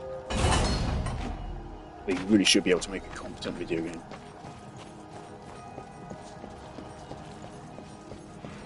Oh, this is about to be an encounter. Certainly is an encounter.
Going well.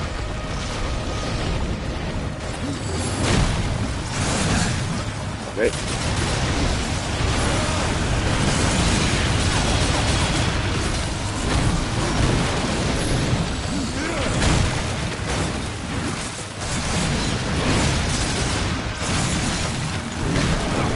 Isn't there a boss here?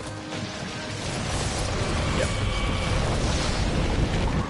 It's gone, but even stronger.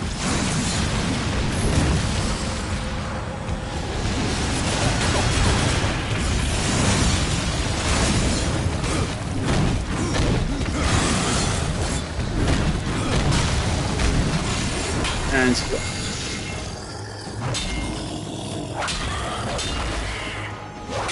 There's still another sentinel. Oh shit, there's two at once. Nice. I remember this. Come on.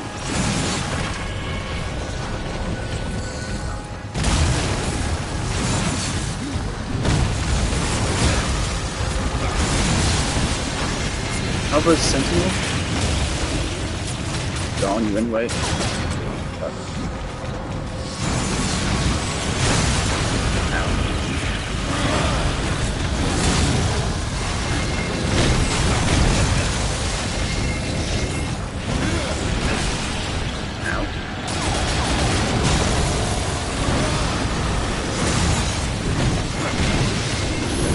Now we're done.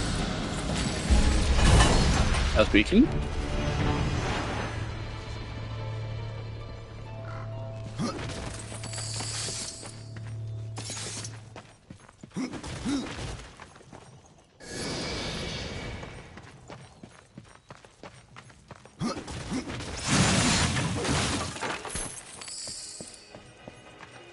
Pretty sure we still have quite a ways to go in this dungeon.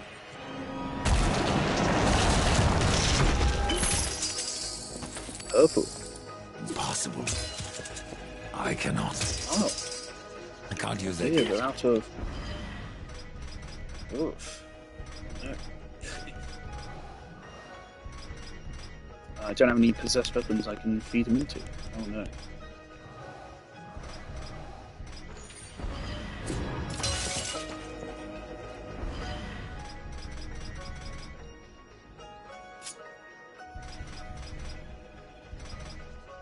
Some more DPS.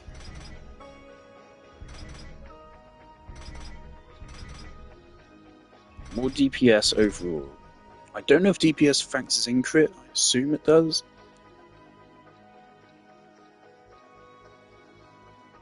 Or we get piercing damage as well. Piercing and fire. Okay, yeah, let's go for it. Off. Oh, that looks... Oh, I love that.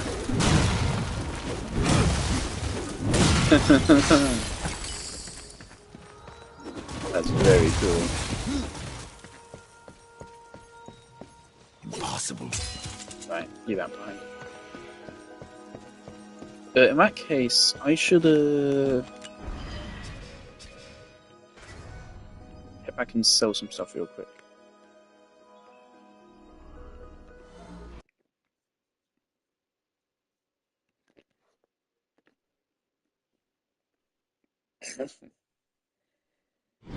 Also, this guy in the video was like, he's one of those insufferable people where they will be really insulting, but then kind of shield themselves to say, no, I'm not being insulting.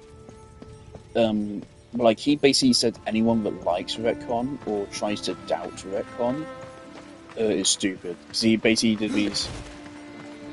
He basically did what Mr. Chief did to those people that were against rec packs, but in verse.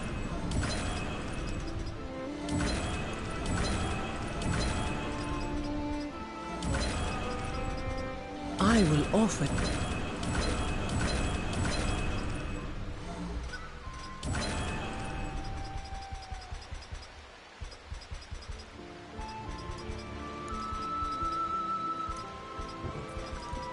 Basically said, if you're against him, then you're stupid. And I kind of called him out for it in the comments, and he was then, I think he then said I have brain damage or something. But I can go check. But he like put on a whole goofy voice for him and shit.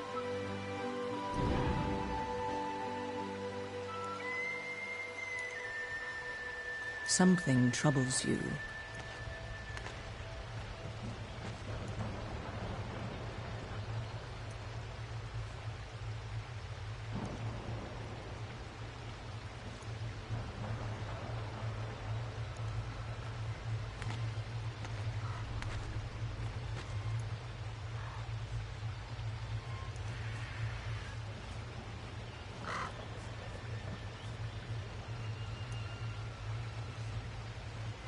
Here we go. Red Sentiment Films 7126. It was this YouTuber. You must have missed a part of the end of the video where I told people not to be mean to Bungie. 343 Industries, for fans of Halo, etc. I'm not mocking people. It's like Leafy's here. He spent the entire video insulting these people and saying why they're degenerates and why you hate them and why they're bad. And then saying, oh, but don't harass them. It's just a blanket shield. You know what you're doing. You know what you're doing. Think fucking critically instead of with your emotions, because otherwise that will encourage people to do the same. Being critical leads to an actual debate rather than a shouting match. I'm not mocking people, you are. In the sections of the video where you describe people who disagree with you, you put on a mocking voice and make them say things just blatantly stupid, which is disrespectful to them.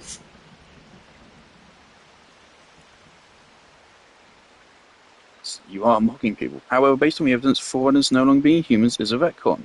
You can deny it. I don't know why he's telling me that, because I didn't deny it. I openly agreed with him. So again, now he's straw-manning me.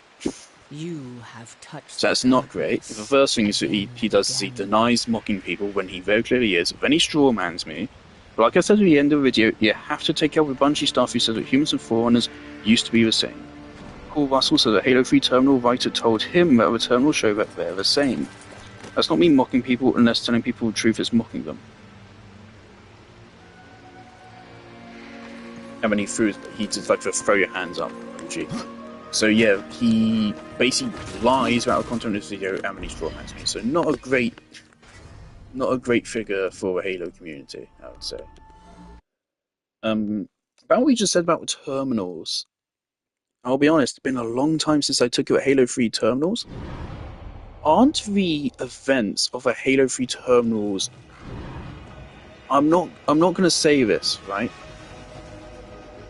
I'm not saying this for certain because I'm unsure, and most of my experience is from Hidden Xperia videos.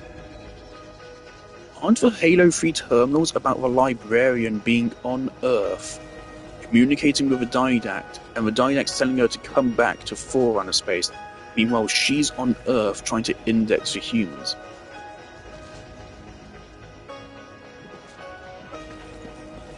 Which would suggest with a separate.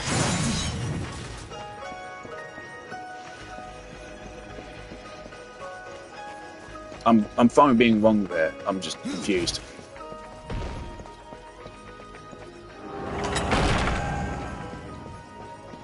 Regardless, I accept a retcon. My point is that the retcon is a good thing. As retcons can be. There's nothing objectively bad about a retcon. Especially a retcon which was never actually implemented into a story. Because it never mattered whether or not the humans were foreigners. Not until 3 for 3's, which is when they retconned it.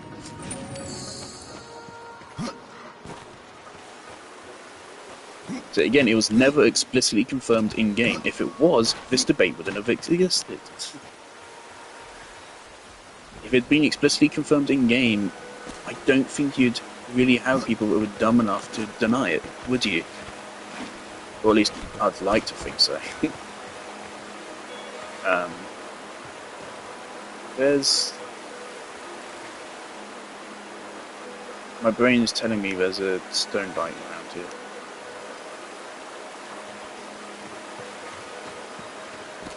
I think there's a statue here, on like the other side of it. Where's that where I just came from? There's something somewhere.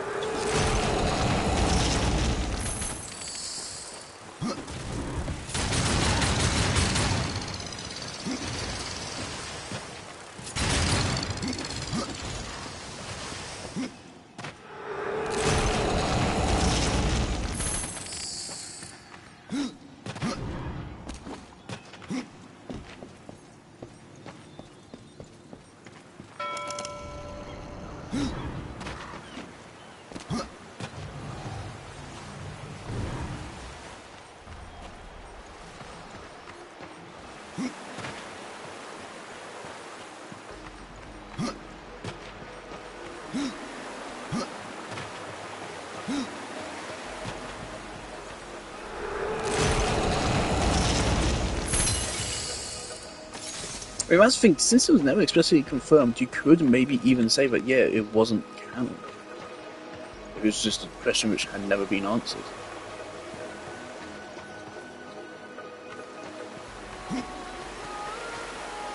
But yeah, it might have been Bungie's intent, but it was never relevant to a story, and once it did become relevant to a story, it was retconned, which means it's not a problem. It's purely like being a purist problem. Which is purely down to personal taste.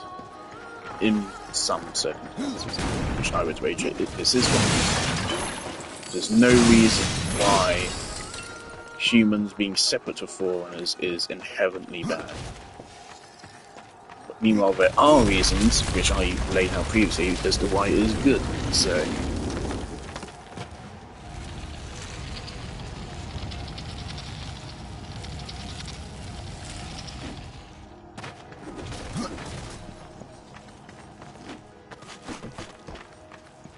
Also, of course, the game idea I just described, like you could also use that as an idea for a flood horror game that we've been asking for years. Give it to us, give it to us, we're playing as Forerunners. Otherwise it may be a little bit predictable. And also just be alien isolation otherwise. I suppose Forerunners have to fight off the first meetings with the Flood.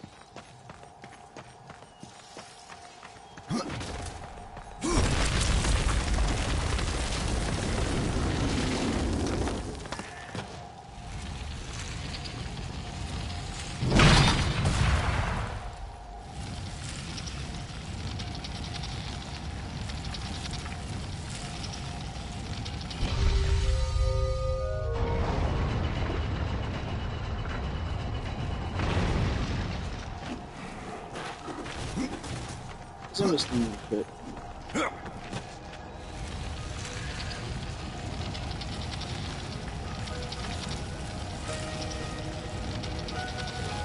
We're still very much in like the stage of a game where like puzzles are still relatively simple. It's like I do not need to narrate my process of figuring out puzzles at all. Once we get to a next, once we get to a next dungeon, I think is when they will start to have some mechanical things to really figure out. By the time we start getting the fucking portals and shit, oh boy.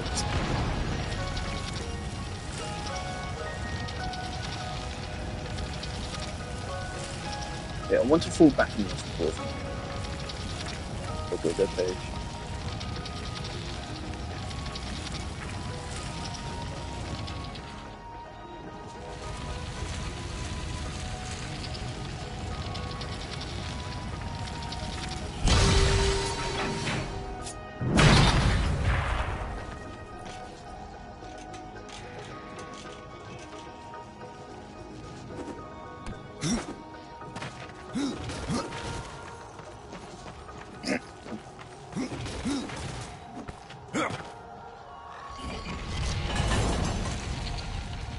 How did we even get onto it?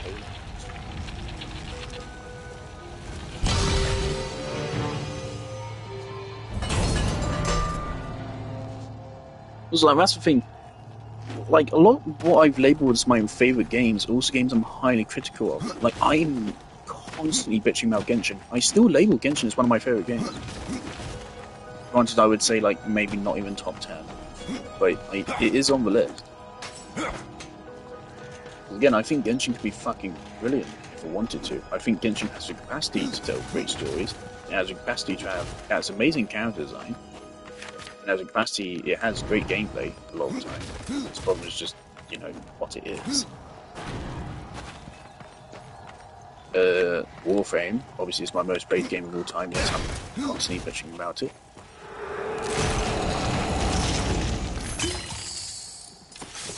I love Persona 5, but I bitch about Persona 5 a lot. And Persona 3 I actually have a lot of problems with now. I spend most of my Final Fantasy 7 playthrough bitching. That's what it's like to be critical, unfortunately. So it can be a curse.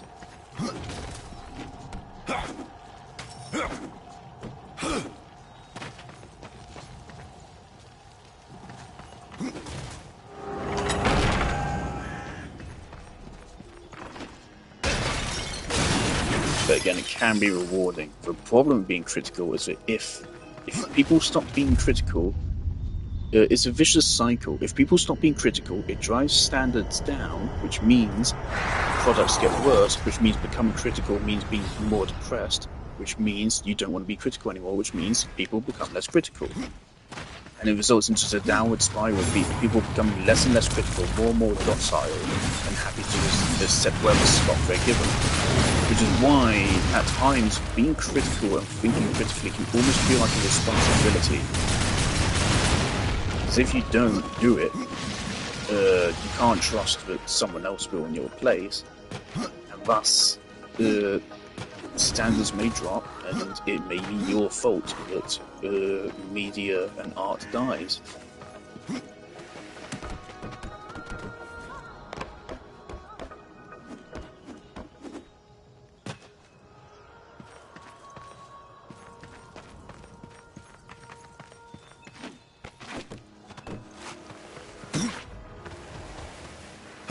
Also, being critical is not saying something is bad. Though I do get how... I mean, I feel like it really shouldn't be pronounced with a harsh C. I feel like that really innately makes it feel hostile. It really isn't. Criticism is supposed to be constructive. Okay.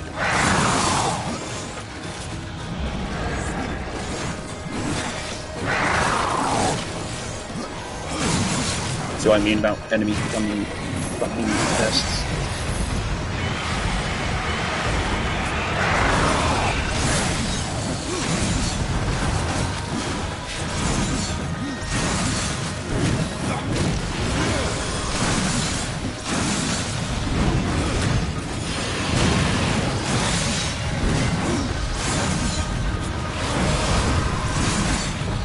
other. Lovely.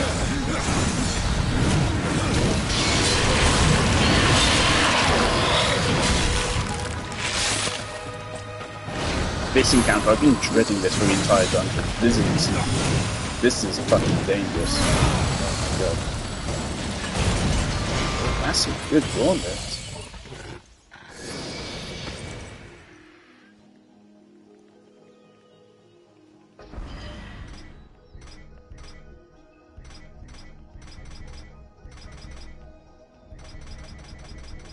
Was it gauntlets? Yeah, it's an outright buff and everything. It's really good.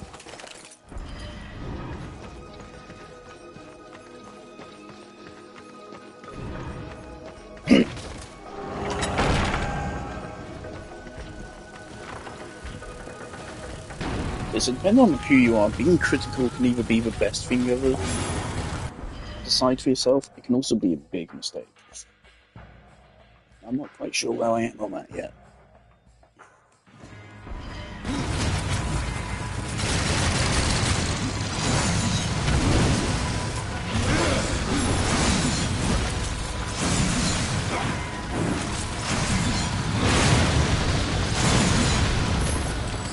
Then being critical makes the bad things even worse and the good things even better.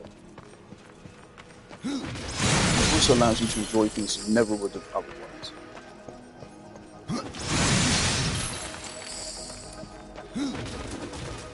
So ever since I started wanting to actually think critically, I found there's a lot more things which I enjoy which I otherwise wouldn't.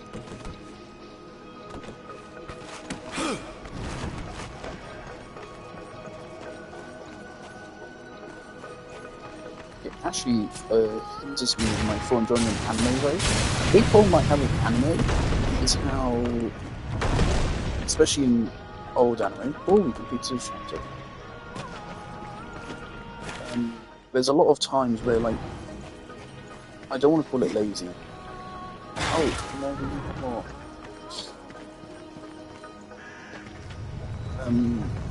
They will like animate something and it's not actually like animated. It's just like moving along the screen. It's to save time and stuff, but like to me, my brain just goes, don't like it.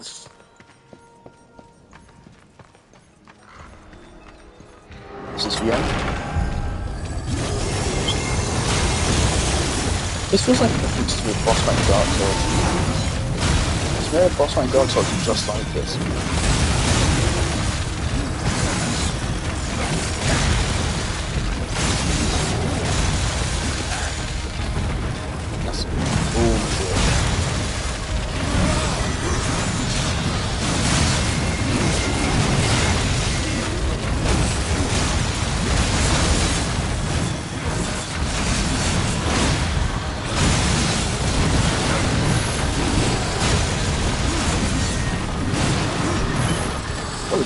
Oh, hello, nice.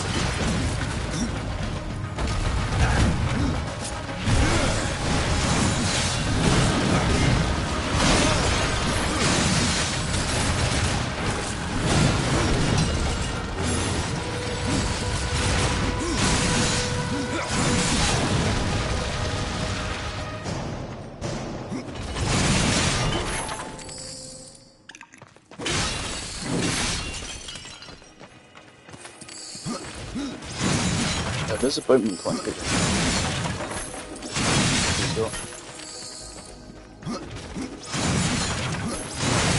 Okay. Why do I remember that? Why?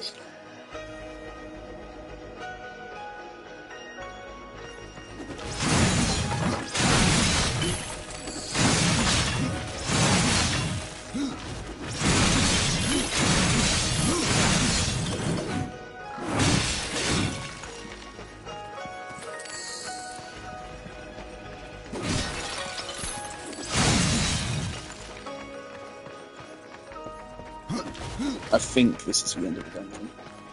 This is the last room. Yep.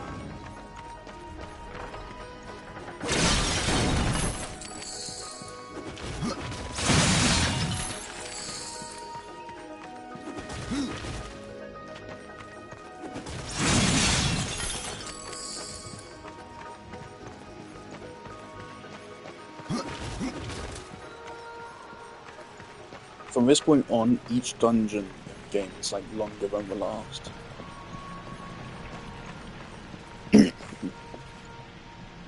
Oh shit, there is actually a boss here.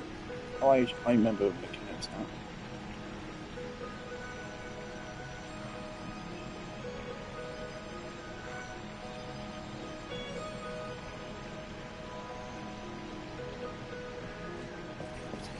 Right.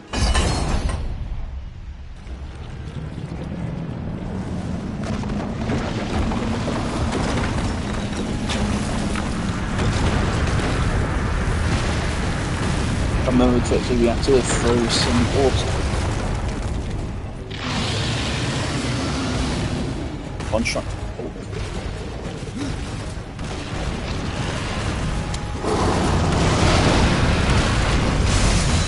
Attack the heart.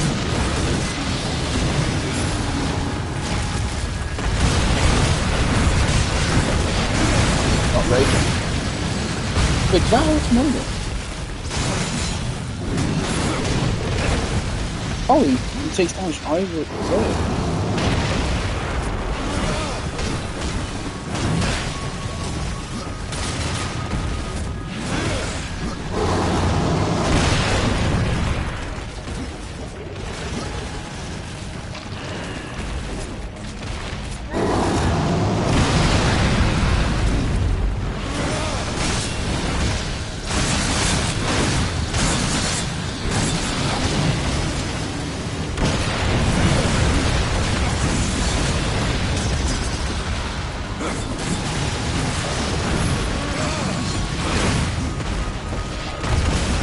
Oh, good.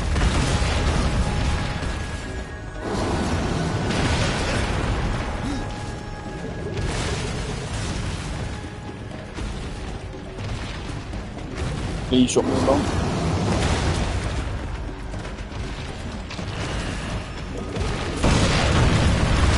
Okay.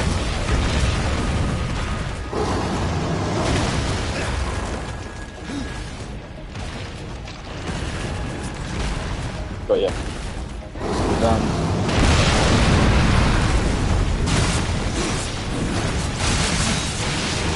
There you go.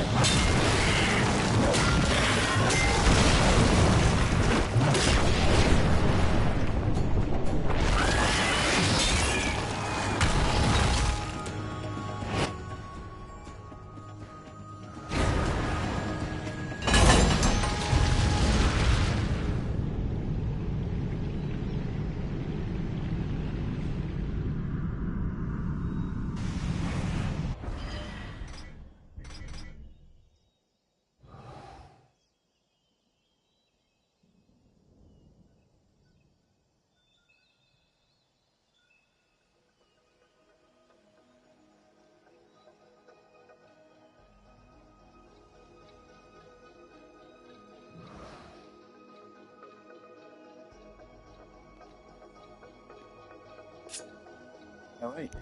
We now have a lifesteal weapon. So it cuts our DPS in half. But it gives us lifesteal.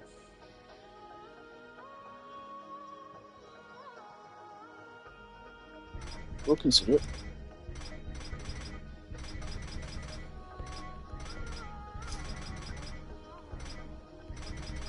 Also, I don't know if Shadow Leaf Seed is just like RNG. It probably is.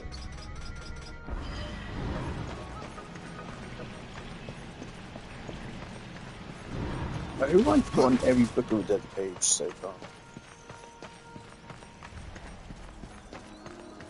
I want to complete that chapter as soon as possible.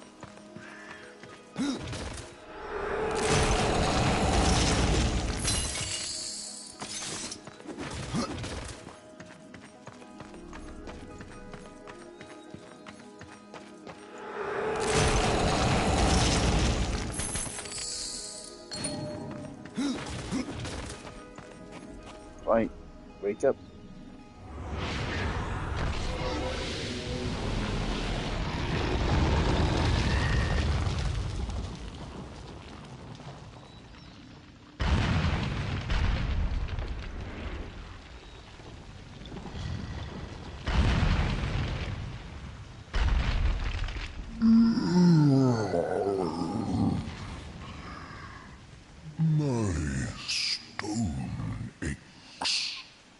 mistake, Warden, but you're not corrupted. Not yet. Corrupted. Then it was not a dream. The Makers have need of me. The Makers say that you can reach the Foundry, and that a Guardian lies within. The Foundry, yes. It is where I was cast. But it was lost. And now, you will need my help.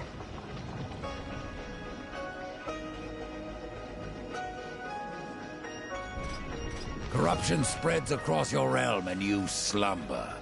Stone is heavy. It is easier to rest. In my dreams, I can move again. In my dreams, I am flesh.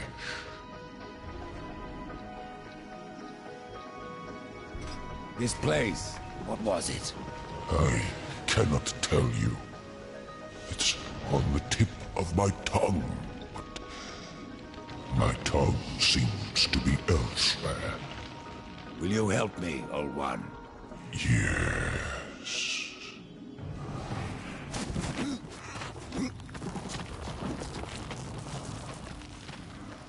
Shall we?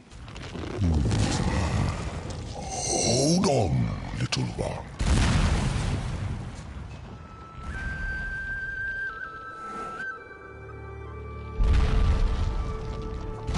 I was about to mention this. Yeah, the game denies you looting that final chest. You have to go back there to loot that. In my slumber, I have felt A little bit the cringe, Guardian game. reaching into my dreams. He is the strongest of us all, but in his heart there is a hunger. The Guardian was built to destroy. He has much in common with corruption. You must speak with Adar and make your peace before we cross over. There may be no crossing back.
Alright. We need to go walk back there, because I am not leaving that chest behind. I don't know why they do this. But yeah, I don't think there's any way for you to get to that chest without run back through the dungeon.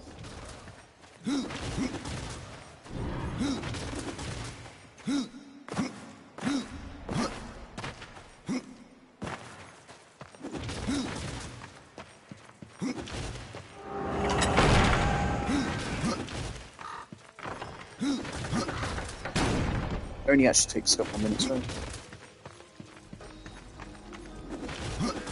A lot of this dungeon's length is just to do the sides. Coming straight through it doesn't take that long to get through.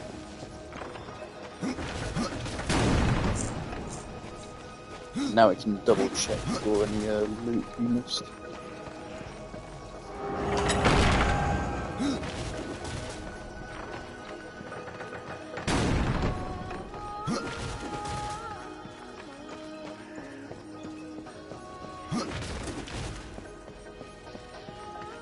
The next dungeon is the last dungeon of this region, and it's basically just a harder version of this one. I'm going to take all the mechanics we learned here and reuse them in new ways, from what I remember.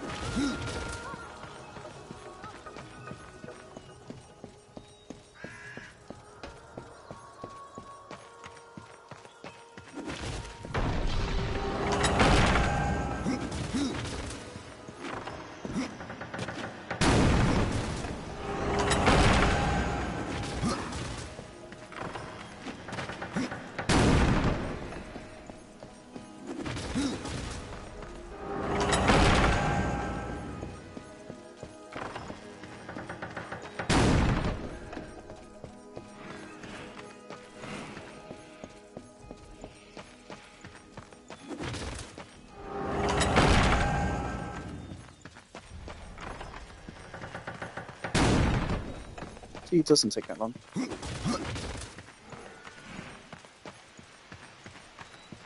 Someone like this is a game pretty much rewarding for actually paying attention to the minimap.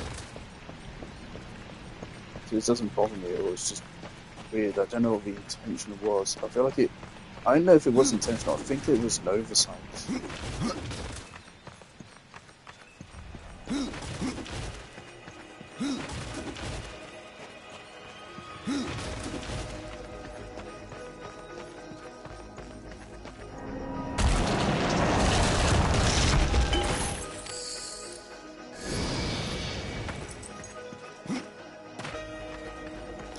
So now I'm confused as to what strength even actually does. Again, nowhere in the game, like a lot of games, do they actually explain what the stats do. You just kind of have to assume. So I don't think they do.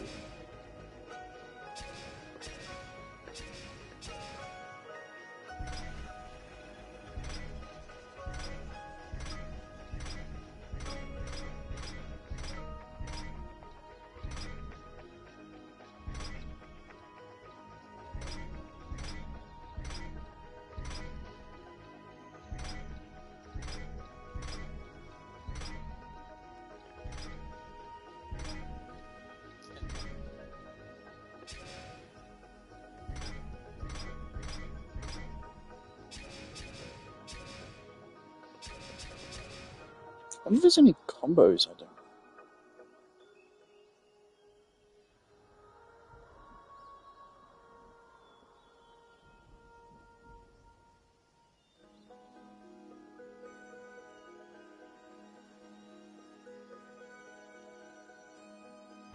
Raise?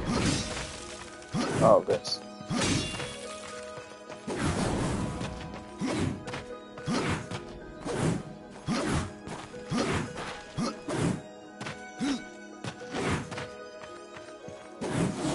Oh, they mean that. I think they mean that.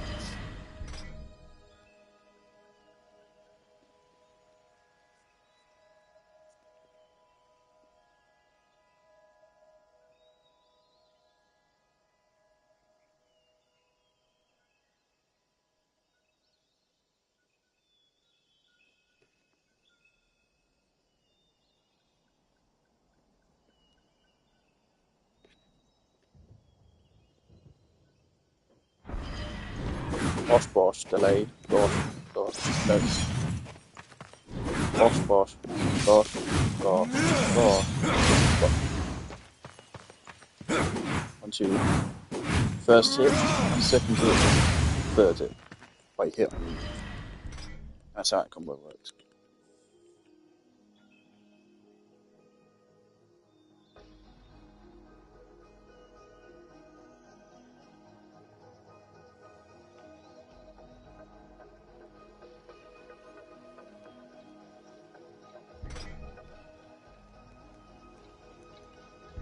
Isn't it fun to see all combos? So many. Compared to more modern games, there's maybe less. But I still think this combo set is way more curated, which feels way better. I personally, I cannot fucking stand Devil May Cry. I hated what I played. It just feels so miserable to play to me. I don't know what it is.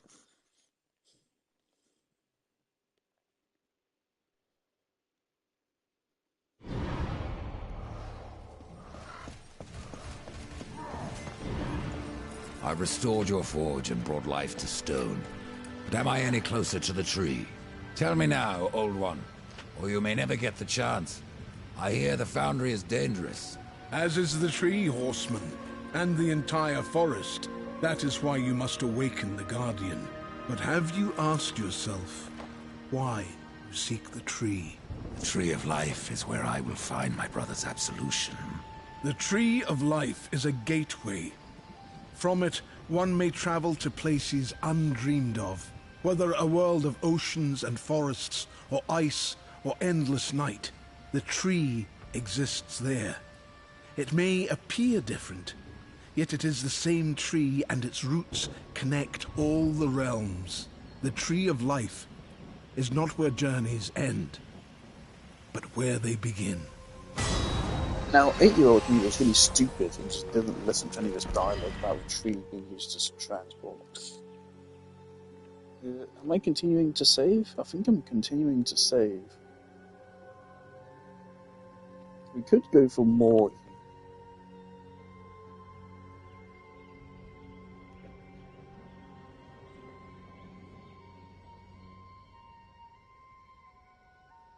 I mean, we're increasing damage by about 10%. It's about a 10% damage boost, so that's a 10% increase to healing. And then we're also healing an extra 2% of healing, which is a 5th increase, so it's a 12% increase in healing. Yes?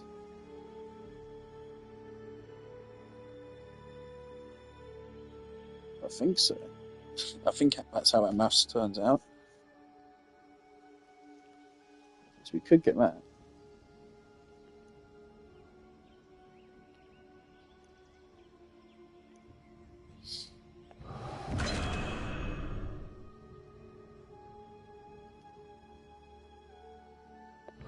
Okay, let's just go full upgrade.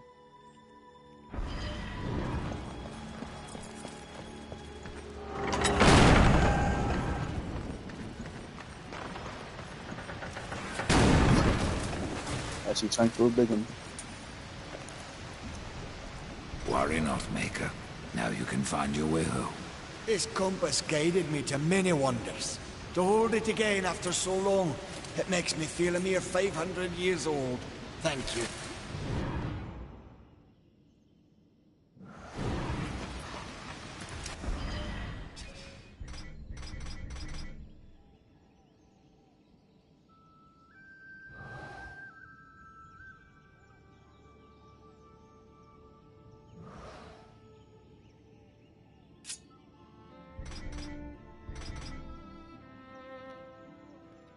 Wrath cost minus 25%. Interesting. We are going to want to sell some more secondaries. Also, this entire time I've been calling them secondaries without even realising that's what they actually call it. Browse around. We have new items. Weapons are a bit overpriced in this game, as you can see. It's really rare that you'll actually buy them. I don't know if I ever have. think I did once, realised it wasn't worth it, and never did ever The again. others.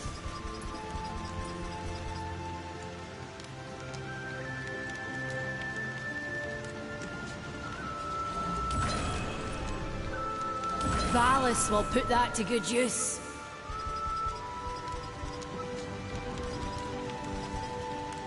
I'm sure Carcarina's worth it.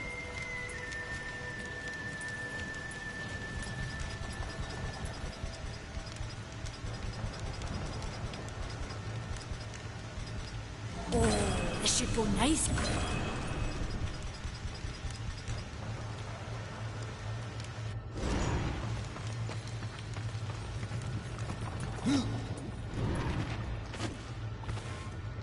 Okay. Right then.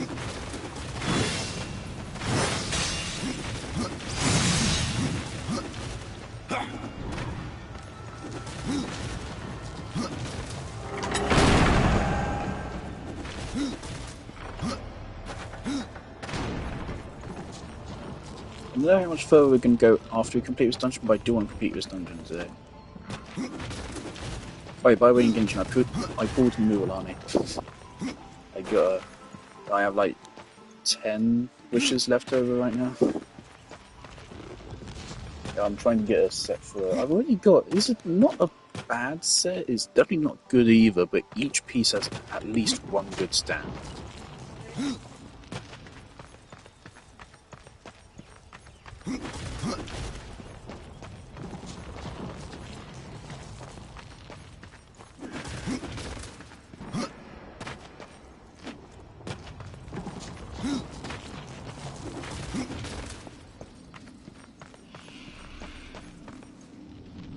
So the time has come.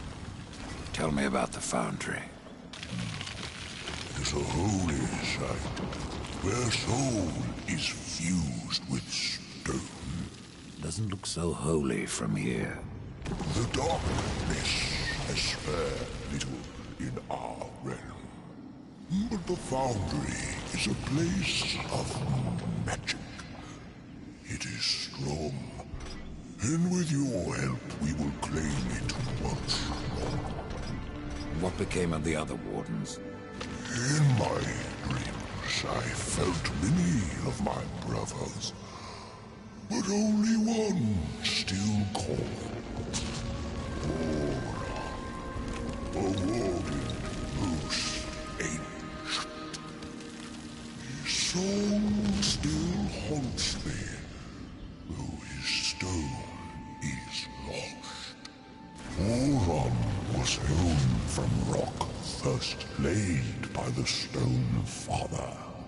He knows forgotten songs that can help heal our realm. Thank you for restoring him, Horseman.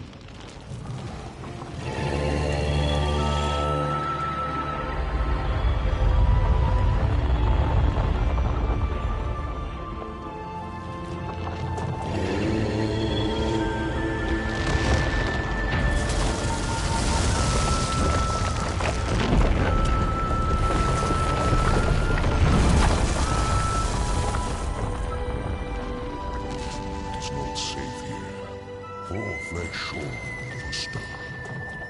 There is no shame in turning back. No point either. You heard the warden. It's not safe to go alone. You need my help.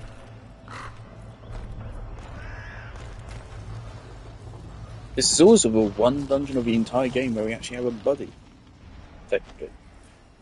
For too long, I have slumbered. Arn is genuinely helpful here. Is there a book of a dead page on the left?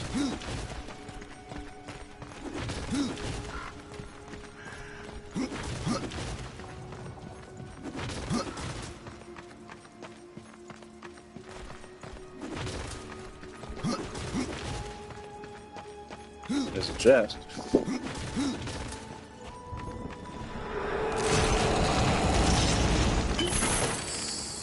I cannot.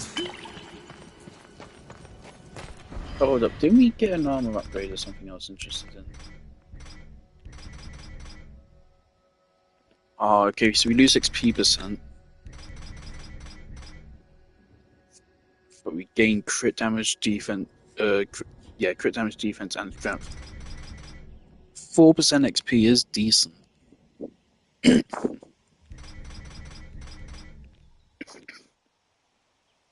But yeah, now I'm unsure what strength does. I thought it boosted your physical damage, but now I'm not sure. 29 to 28. Lose crit damage, but we gain strength and gain XP. Right.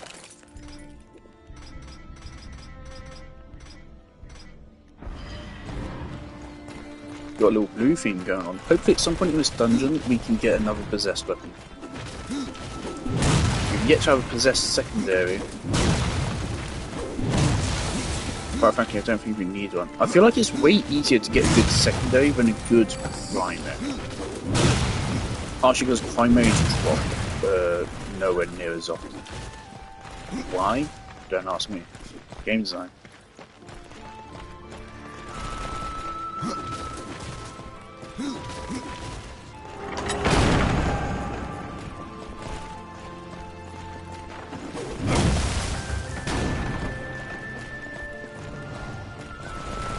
I love how completely large weapons are in this game as well. It actually fits really well.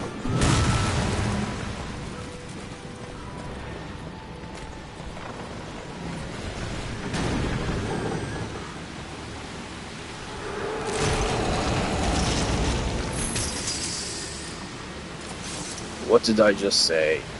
Okay. Good start. Alright.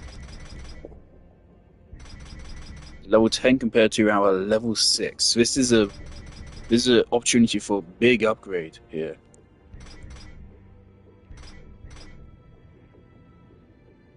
Oh, they already have execution chance on them as well. Okay. Right. So what do we want to feed into them?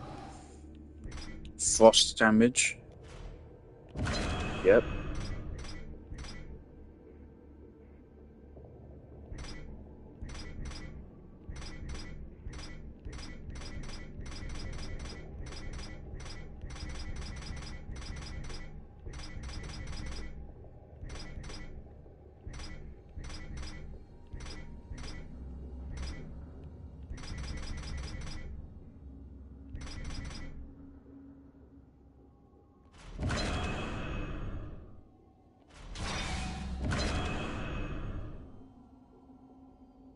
Okay, critical damage, 18%. Very nice. Now I want crit chance. Very nice.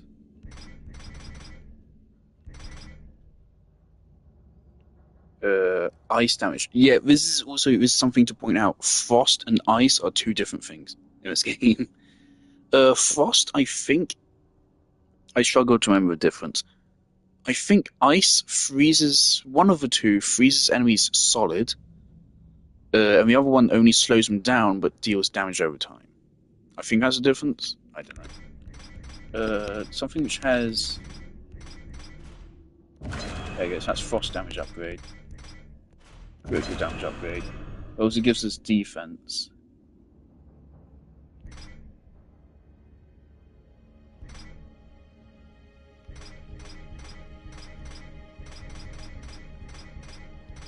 Fuck, what stat boost was I even going for here? Was it crit chance?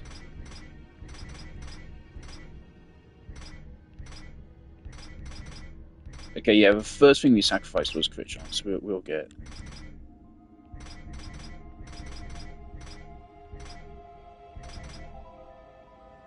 it. We do not get for arcane critical damage.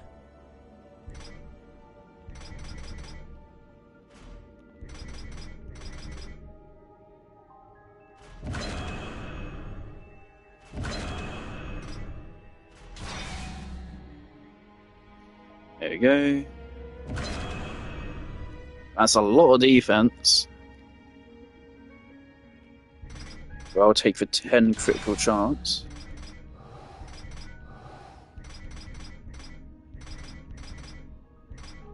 Okay, improve our frost damage. Improve our critical damage. Do we not get any more stats? I don't think we can get any more stats. That's unfortunate. I don't know what dictates that.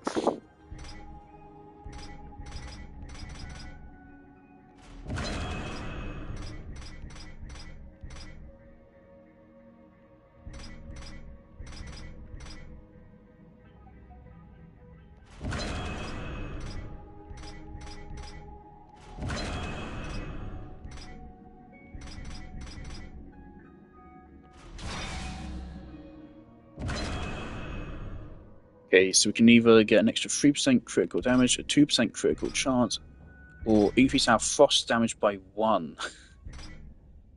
I think we increase our critical chance. We can go again. 91 to 103, 86 to 98. Ooh.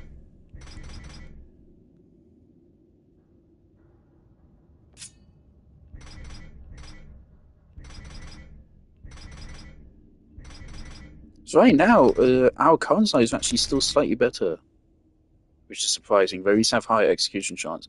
But then again, we lose 56 defense as well if we swap these off. Oh dear.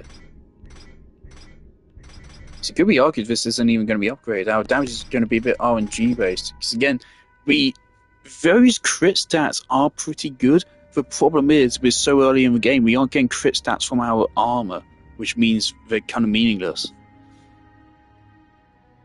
So it's still not all that good.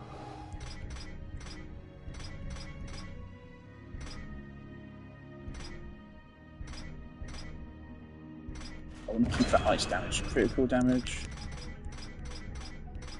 I was going to try to give out piercing damage on right there, that. Critical damage, yeah.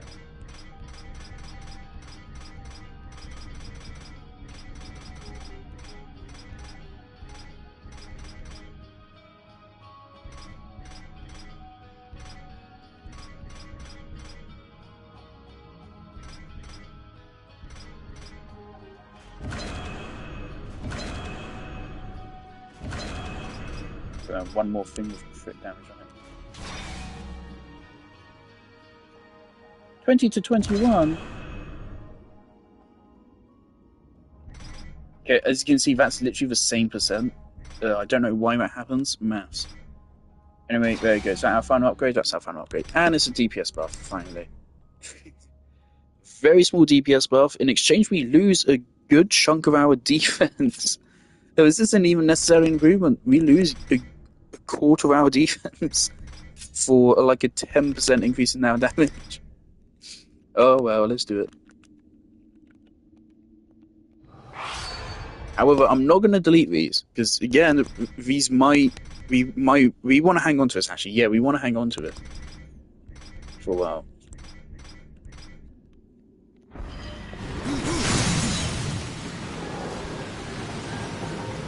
How many funky new signs? Do you have our execution chance increased? So that's also a theoretical increase in DPS. So that's a fun start to a dungeon.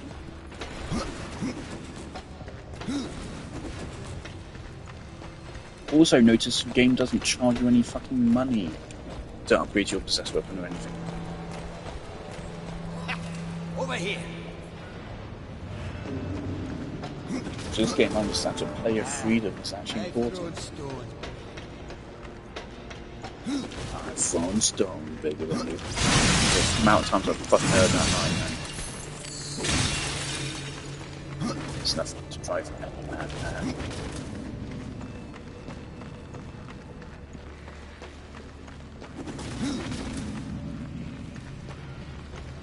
This is the hammer for the side.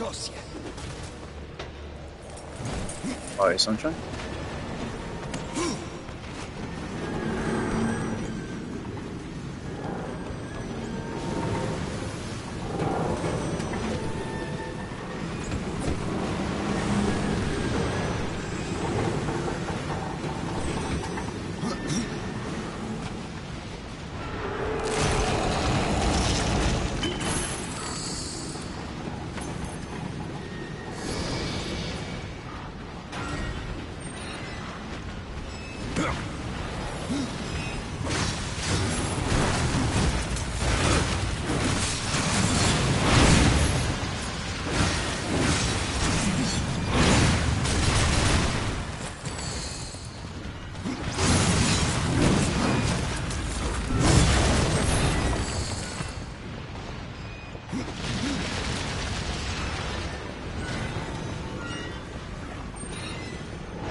This dungeon, I really want to get at Book of the Dead page.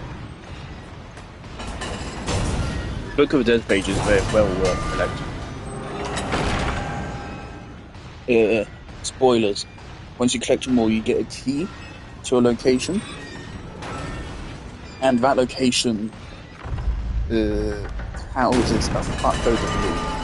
So each chapter you complete, every 10 pages gives you a key. And basically, it's basically a guaranteed possessed weapon. At least one. Probably, likely some purples too. It gives you both armor and weapons as well. So it's just really good to get.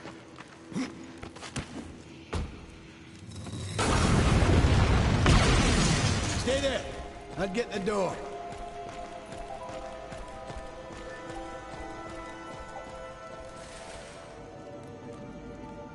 Let her drop.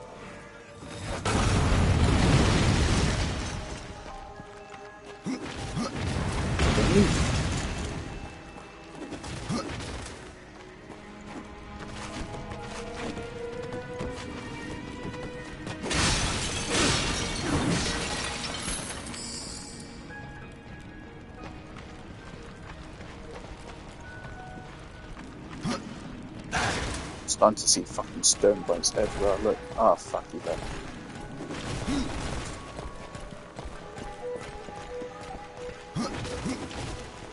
We can't go here yet, can we? Hello, Coda. Come on up. Come on, silly boy. Jump up. Jump up. Stay there. Say I'll get the door. Goodbye. All right, I'm ready.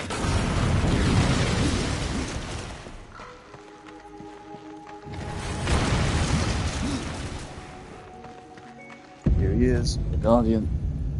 That's the Guardian, Ryder.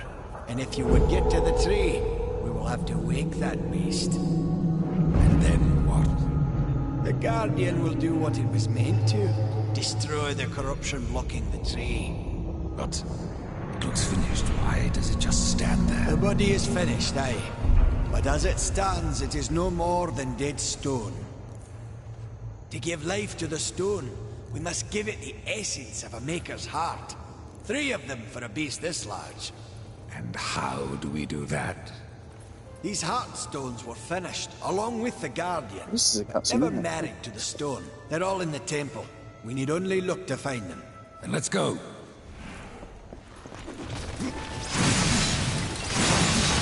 I really like that the character kind of archetype Death is part of. He's the guy that he really doesn't like you unless you like demonstrate. It's kind of like a narcissist, but he's not like a bad narcissist. He's a good kind of narcissist, kind of. Where, you know, when he boasts, that's because he can actually back up what you say. But he also he respects intelligence. He respects sickness, basically. Just a sickness, basically.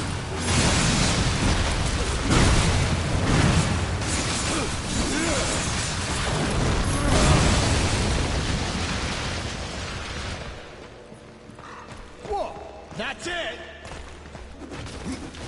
He's just not going to go to have a chat, so... I'm pretty sure this part of the game, starting now, there is now the chance to actually, like, miss. Pretty sure from here on out, for the rest of the game, locations will start to permanently change, and some will be locked off, I think. And I believe that means that sometimes it's possible for an area to have loot in it, and then you should pass it by, and then not be able to go back later. So now we want to be extra thorough.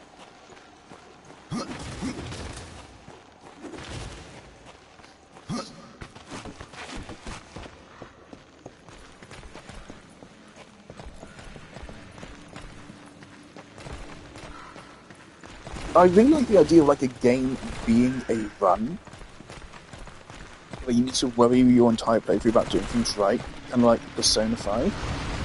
However, I feel like maybe it works best if you're not aware of it, because otherwise it can be really stressful trying to optimize things. If you're not like aware that you're locking yourself out of potential opportunities, I think that works really well. Then it also makes it completely natural and not gamey. Nice warm up.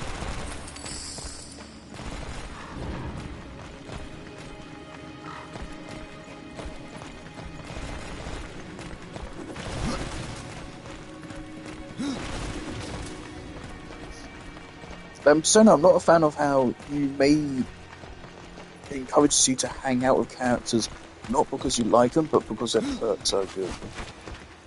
Like, nobody would ever hang out with fucking Mishima. Machina? I don't remember. No one's hanging out with him. But because he's like one of the best characters to get, I've got your idea. everyone has to. Also, like with Yuji, I would not hang out with Yuji over basically any other confidant.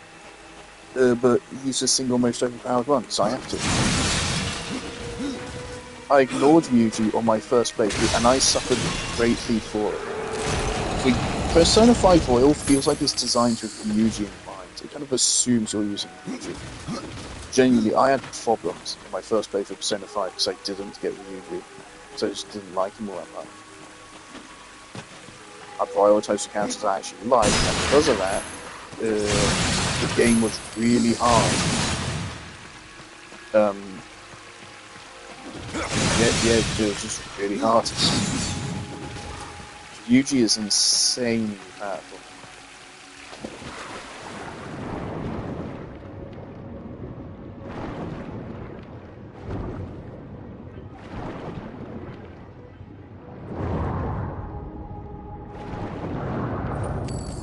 In Persona 5, the game is conserving SP.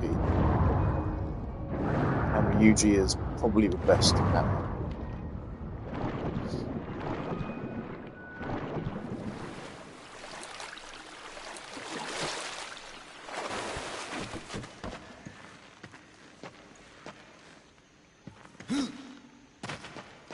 I'm really scared I'm missing stone bars.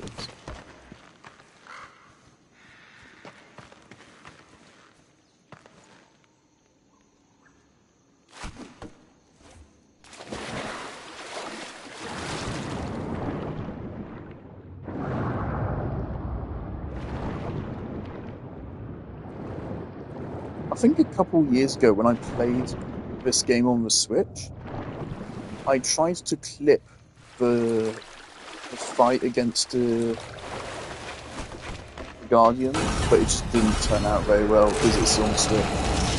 So I'm excited to finally be able to clip that fight in a good way and actually post it to Instagram.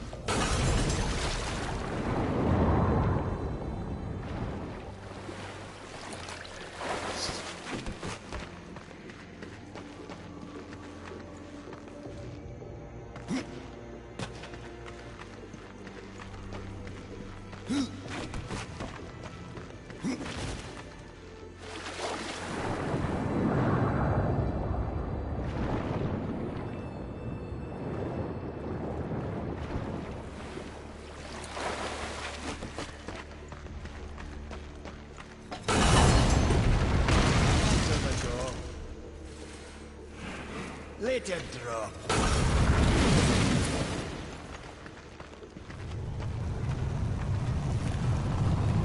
I should have worked more in the forge. Forest could manage this for days. This is a fun little puzzle right here.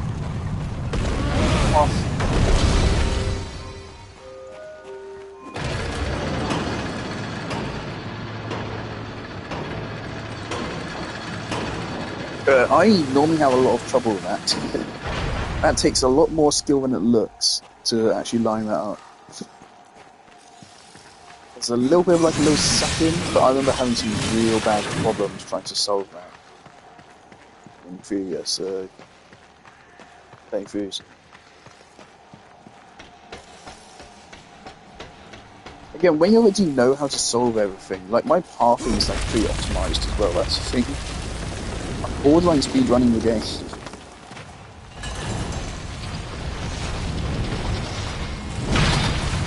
Oh, here we go, we finally get to see these guys in combat. We were supposed to in the last dungeon, but I did.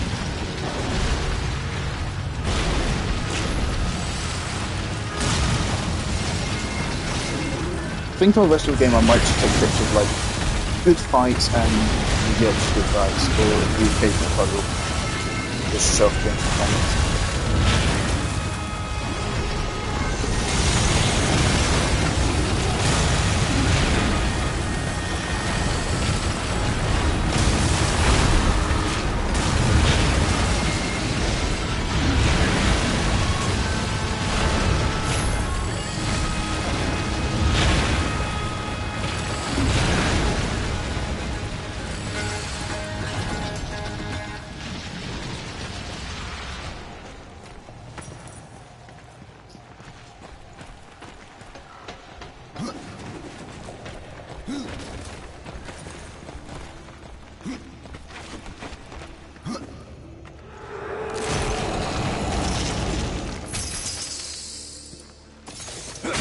Julio.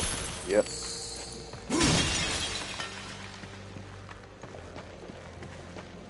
Right, what do we do about that? So you can see that thing's base damage stat is pretty fucking high. The health on kill is not bad. Definitely not bad.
You mad bitch.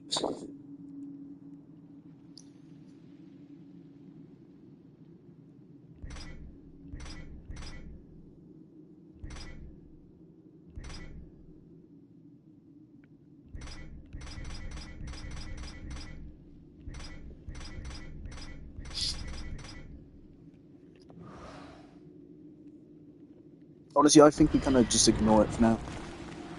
Like, we could make it an upgrade, but I'm not happy with, like, I don't think we have enough stuff to sacrifice without giving up some traits, which I'd otherwise rather not.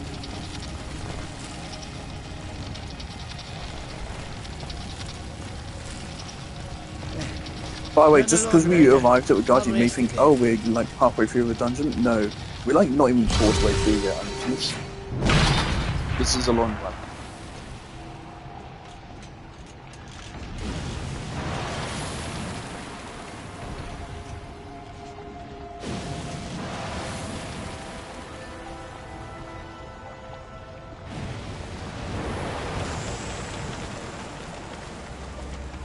What is that, Harpy? Let me know if you want to come visit.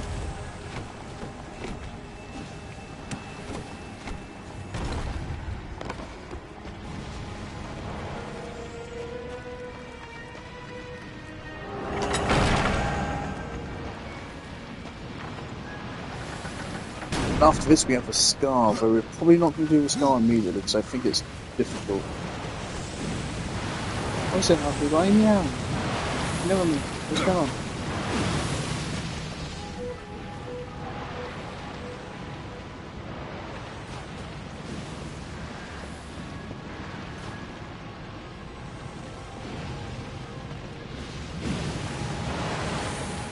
So today's been one of those days where like I wake up and I just wish I fucking didn't. I'm so tired for no reason.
That's my favourite combo to use.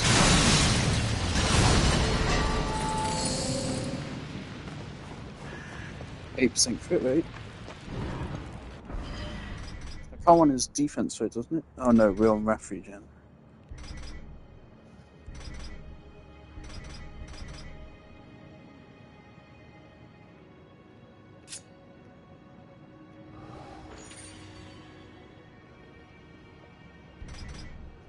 Alright, as you can see, the crit rate does not affect DPS. For reading there. Which is definitely interesting. It's an interesting choice. I feel like you can maybe have different statistics, where like crits should be factored in, but obviously they are.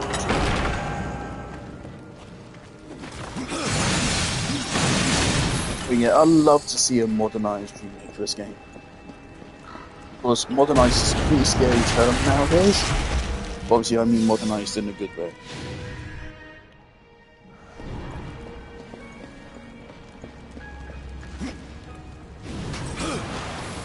Imagine this shit in 4K. In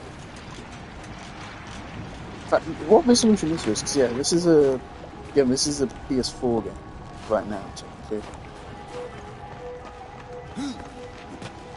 And remind, of course, this is a remaster of a Xbox 360 game.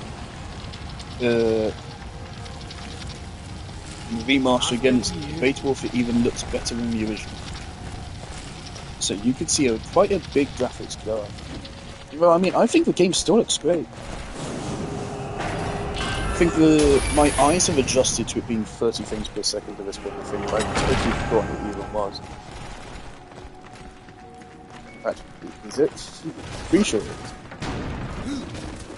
But if it is, I don't even notice it anymore.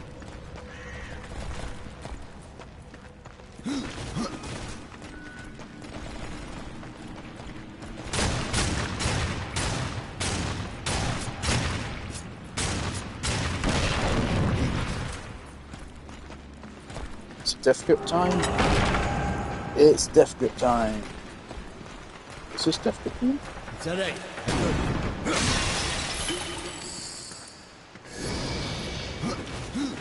Well, have at it then. Go.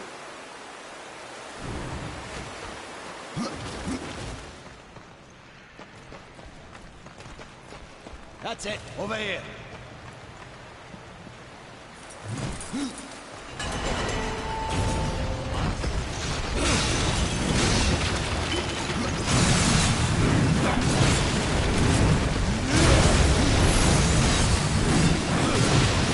Also something else you like there's no elemental reactions. I don't think there's any benefit to really comboing ice and fire together.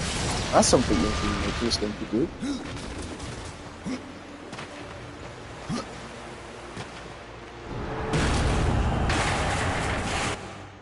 Also make it sort of status trance is actually on display. It's like, I don't know how it works. I've played this game so many fucking times and I still don't know how combined effects actually works.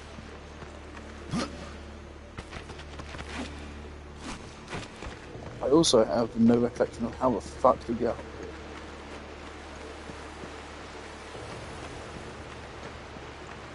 How do you do that?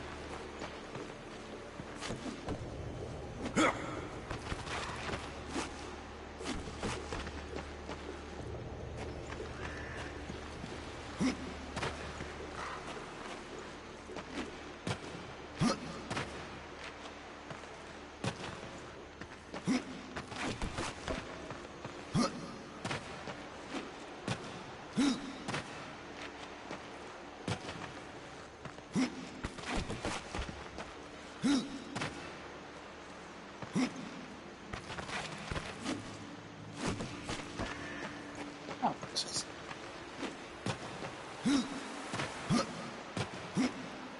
There's something fucking up there. Maybe we...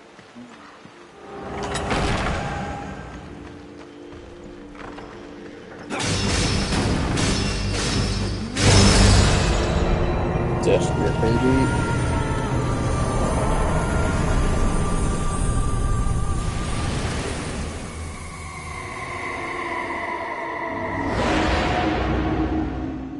Death Grip is cool as hell. It's our second tool of the game. Has both puzzle solving and combat uses. Bind it to L1 plus X for now. Easy grapple.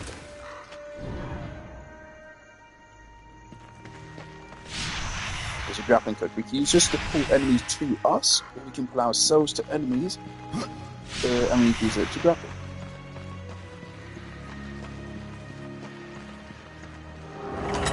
Don't know why it was being kept here, but it was.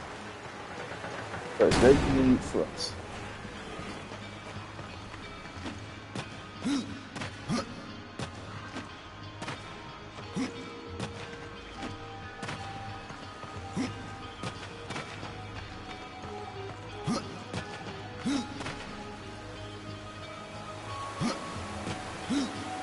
There's a chest up there, huh?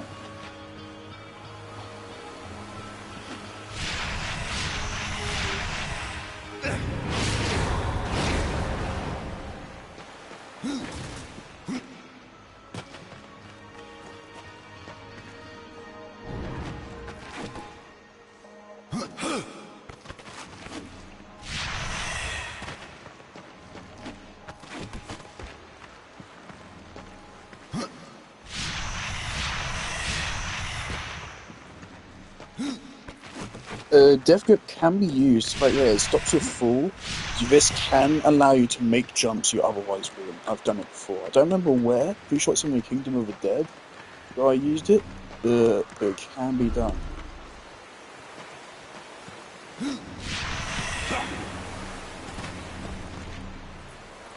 Yeah, right. Okay, is this it? That's not right. That's not right. It's over already, eh? That's good. That's good. Very good. Hello there.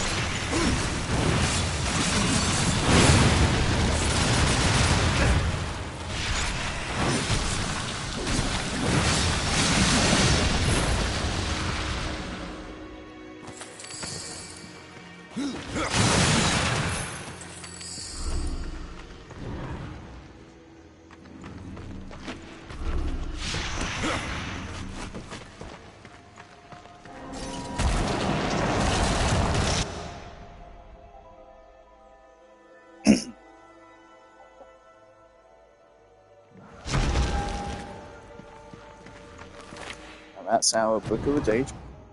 What? Not being a finish act. 74 defense.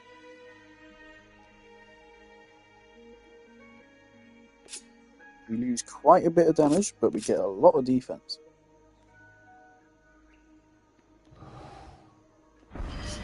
We are literally just strong sides.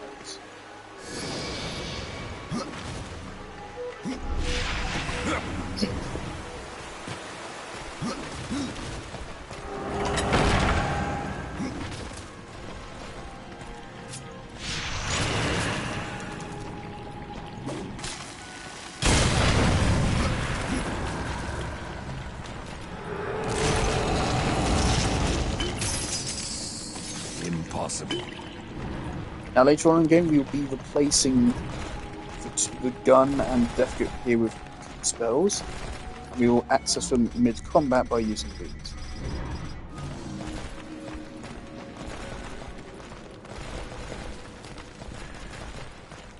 You can switch between any two of your tools at a time. Whereas your spells are limited to the shortcuts. Also, you can grab onto these. Follow me! No. Oh.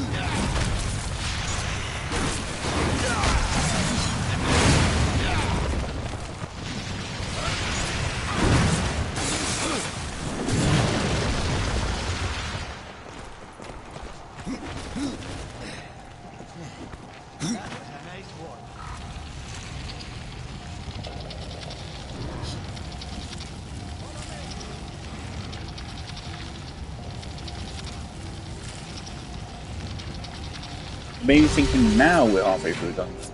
And I tell you, still no. Again, there are 3 crystals we need to get for the Guardian. We still haven't even gotten the first one.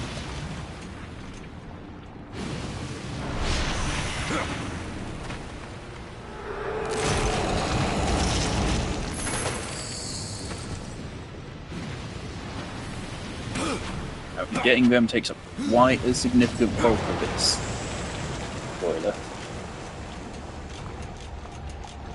So yes, we have quite a ways to go still.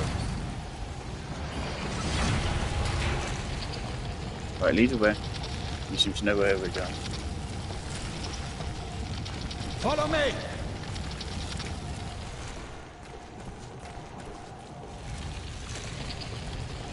Follow me!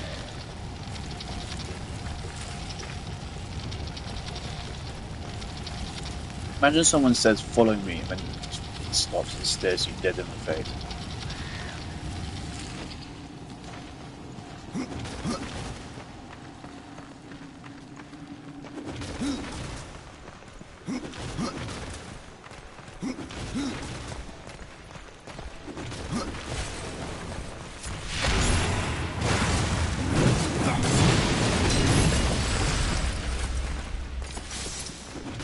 That's it!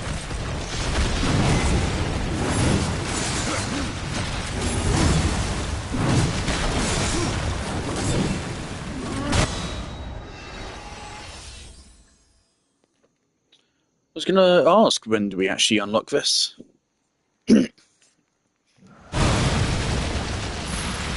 it is. So now we have a perfect dodge counter. That's it.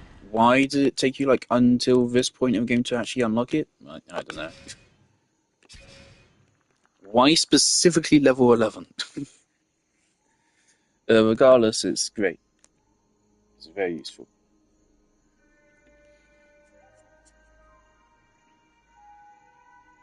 Still don't know what we should really spend our skill points on now,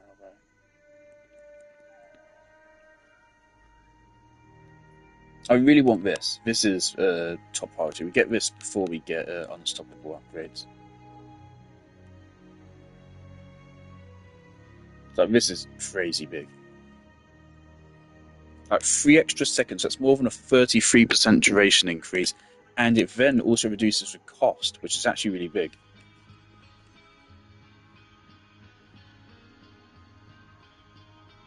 I think it remains for 3 seconds, and the cost reduction goes up.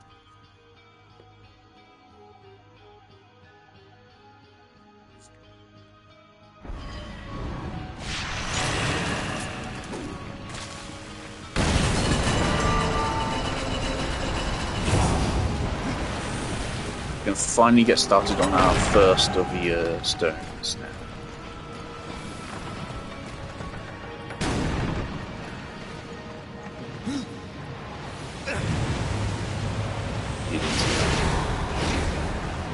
I not jump that?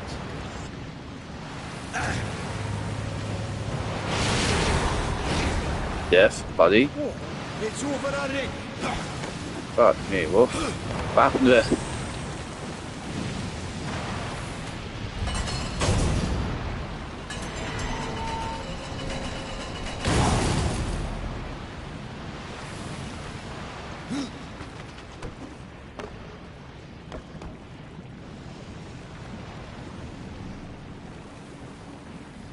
Yeah, I'm looking around here.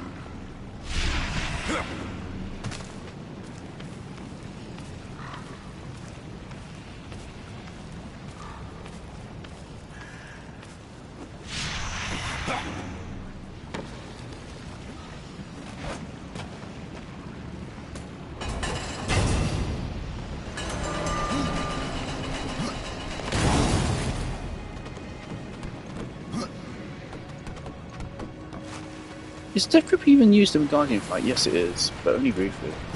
And it's actually a little bit buggy. This is that as well, if I'm not fix it. Oh, this encounter.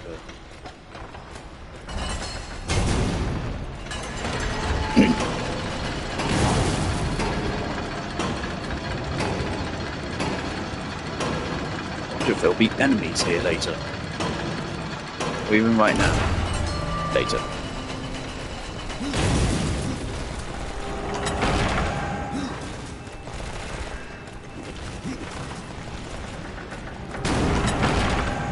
Here we go, Stone Room 1.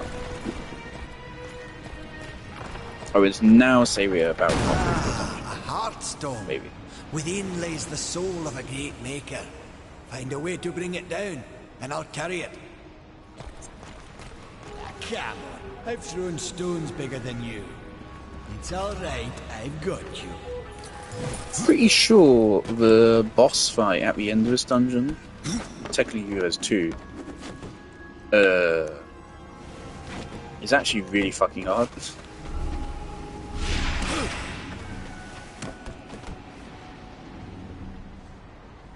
Alright.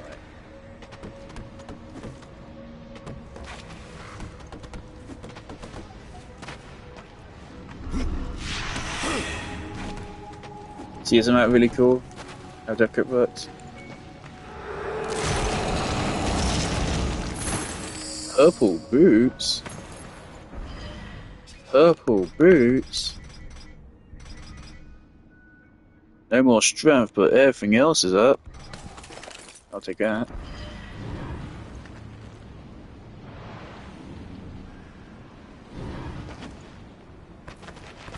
That's not great.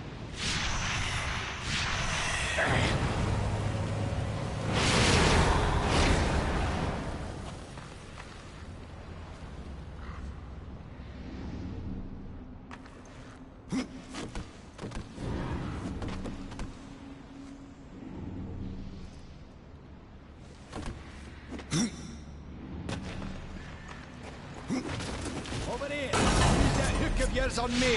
Stay up, Ryder. I'll toss you. Good landing!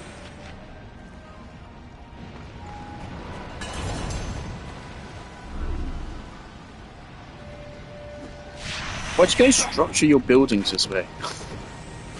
Again, a reminder, it was these fellas who built this. Why did you build this way? Why did you go out of your way to build this as a fucking death trap?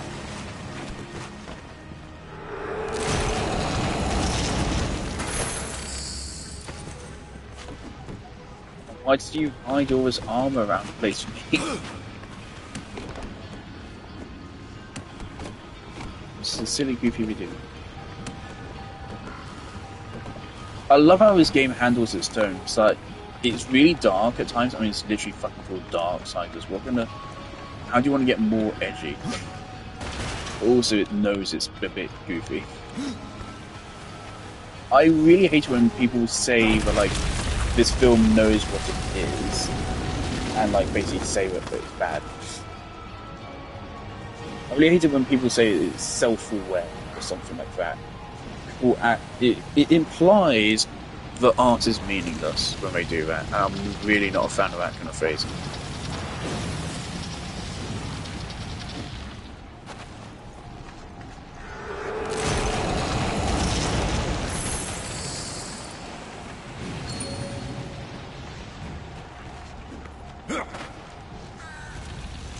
I'd rather say something that's just willing to be goofy.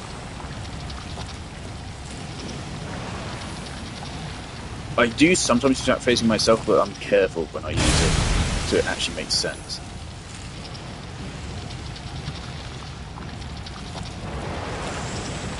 So I feel like a lot of people just use that phrase to basically say something is fun.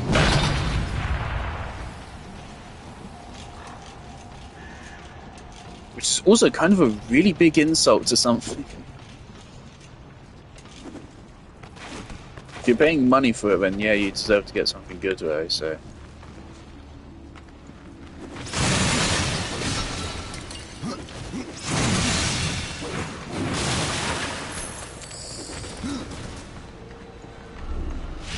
Right, here's stone one.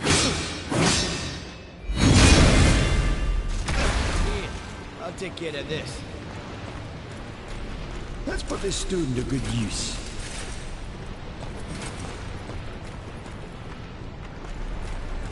Let's get this back to the Guardian.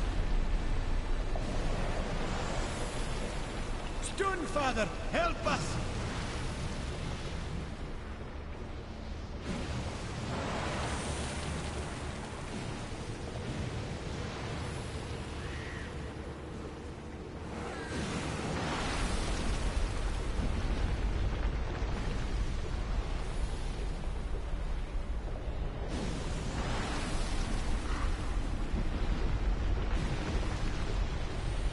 Because the controller's vibrating to indicate that the lava is about to erupt It's getting hot for some reason. And he's just crying out, Stone Father, help us, but nothing's happening. What are you yapping about, bro? Also an example of like an area becoming sealed off, like right here. We looted a chest there, and this area is about to be filled with lava, so I don't think you can come back.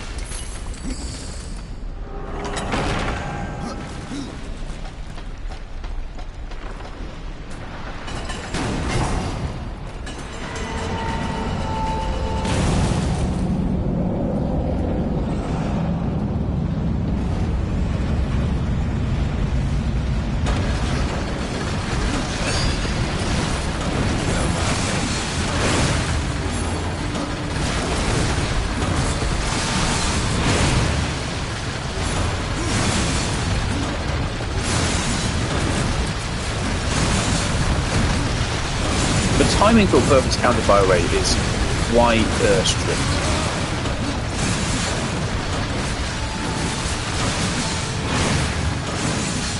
If I remember correctly, a perfect counter doesn't even give you all that much damage. I think it's mainly for stunning things rather than actually getting extra damage out of it.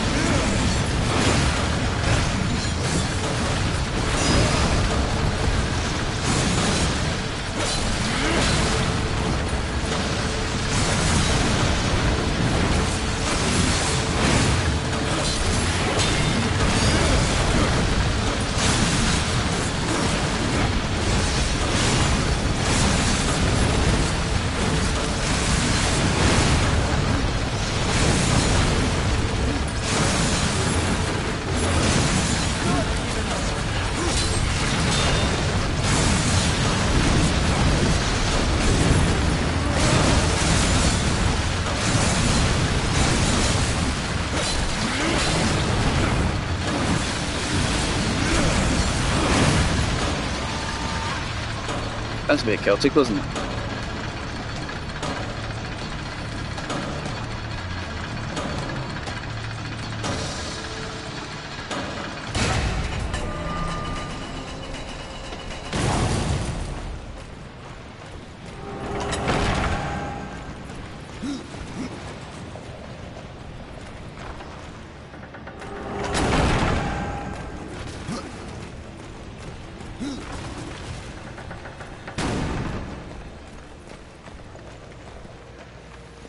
Stone awakens.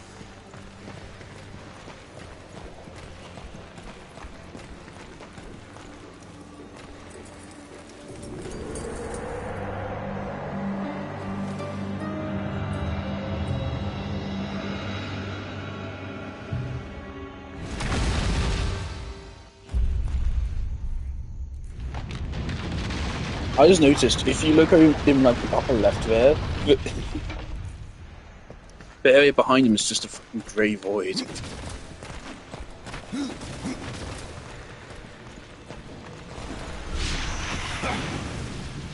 I can't. Ah, oh, fuck, there's stingers in like the next room.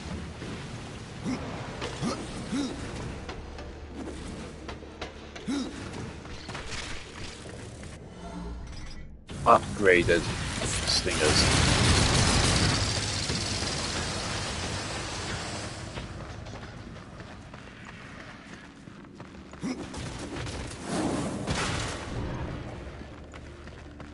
I'm not sure how Redemption's damage scales. I'm assuming it's just direct with your health, level.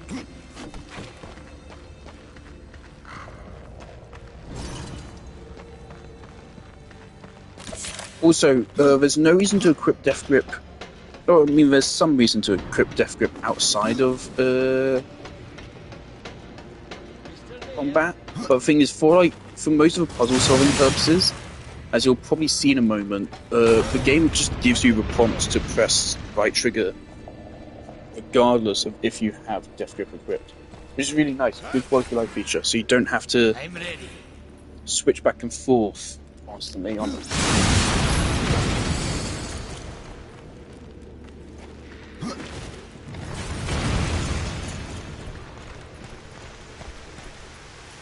I've got you, Ryder. Hop aboard.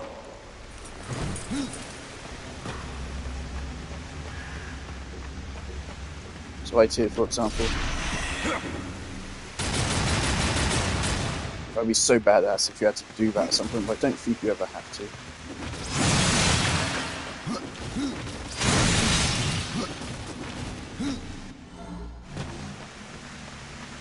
Even if you didn't figure that out, the game does pause during this screen.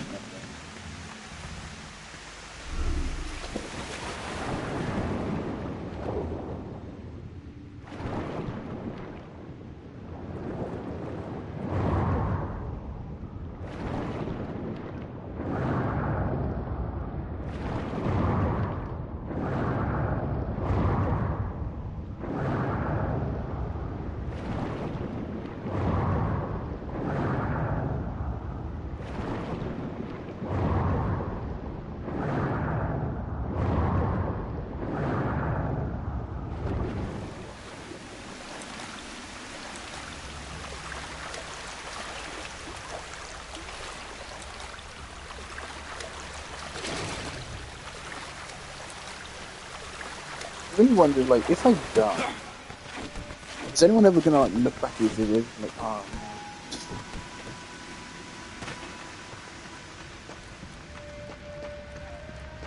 man. Is anyone ever gonna see it? Ever in the entire remaining history of humanity? One button. Still one button. I didn't even have to cook it anymore. Right. Think about that quite a lot. I really don't want people to pretend to care about me once I die. I would hate that, man. If I died, became a ghost, and then people started being sad.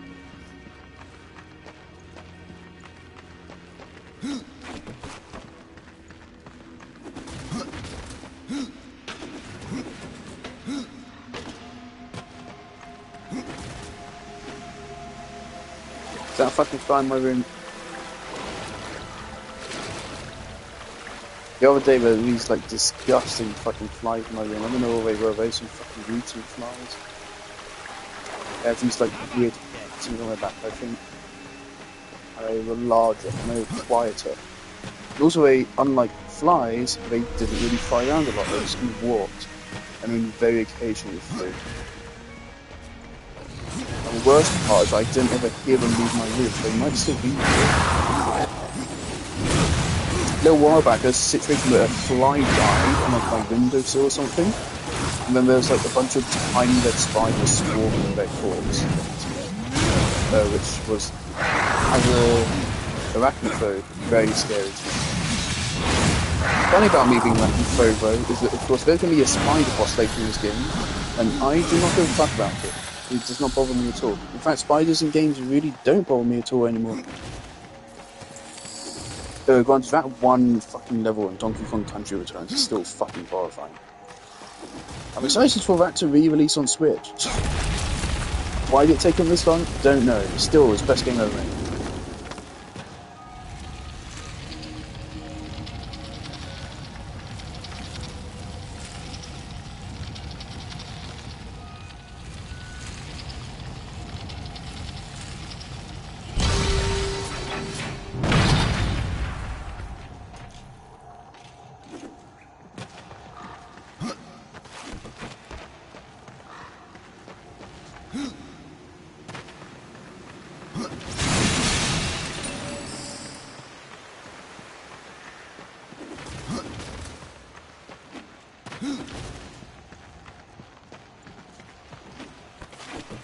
By the way, I do believe this game does have a New Game Plus, where everything carries over, including your standards from Stone Rights.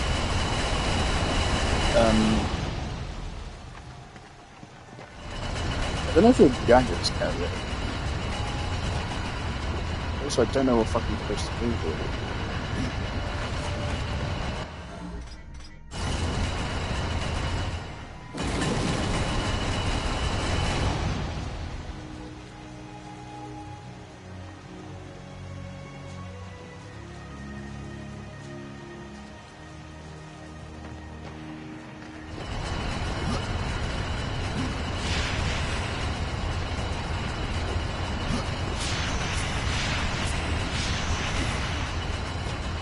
You bastard.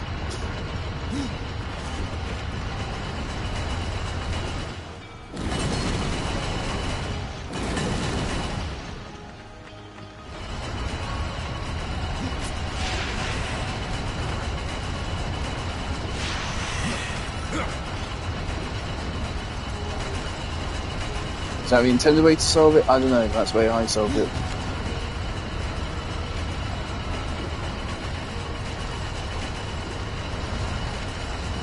There's some platforms right there for some reason.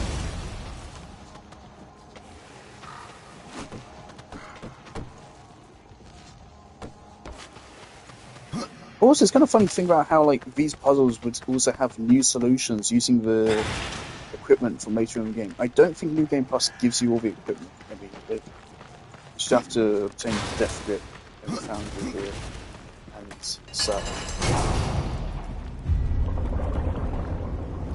All your every other than that goes over. I don't think I've ever done New Game Plus. I don't think I ever bothered with it. I usually don't.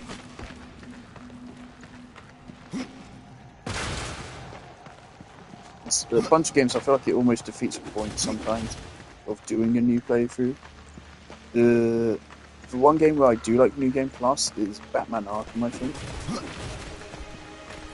Just how that game plays and is structured. Having all your tools from the start kind of feels good. Plus you're literally Batman.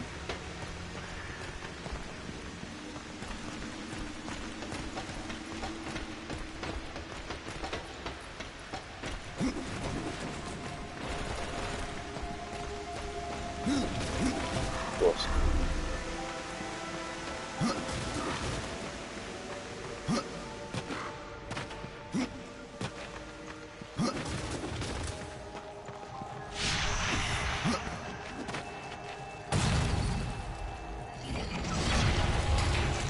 I love the design of these guys.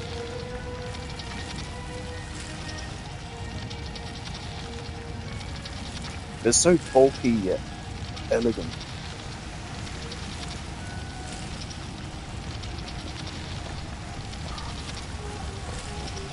Oi! What you doing over there, Ryder? What do you mean? Are we not supposed to go this way yet? I thought this is where we're heading. This is the second step. Is this room where I think it is? Or is it the other one? This one I think it is.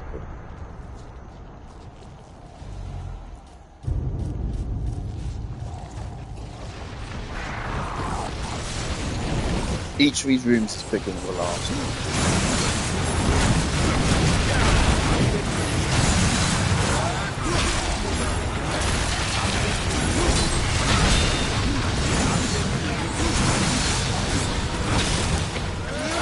I love execution chance.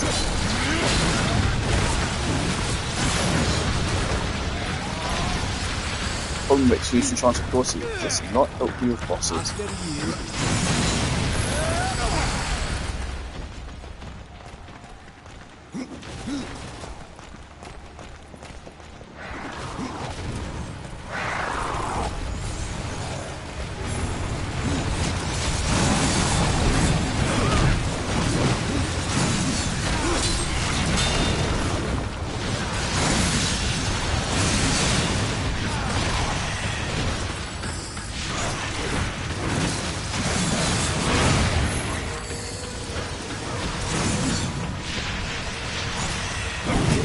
you introduce them to your master? I'll tear you stone from stone.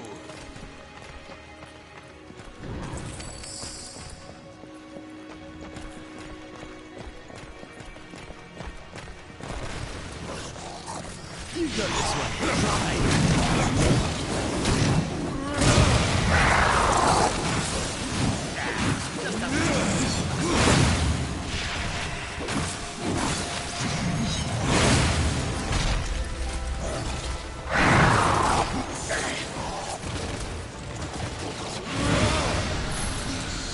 Is that all you've got?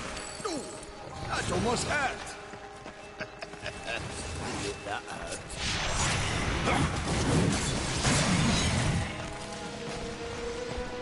Ooh, looks like they're right for a tussle. I love doing that. It's so satisfying.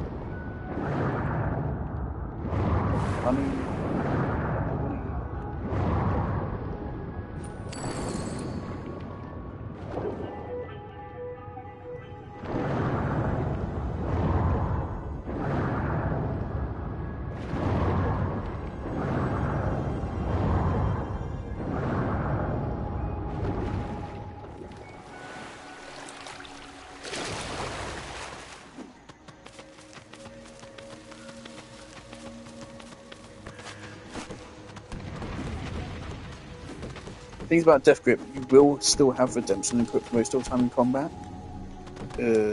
Simply because Redemption outright gives you damage. Death Grip doesn't, I don't think. And Redemption also gives you Wrath generation, which is obviously very important. Okay.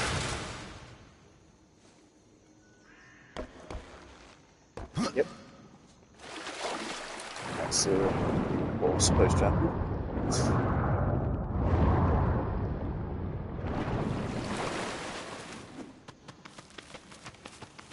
Again, modernize the game in a good way.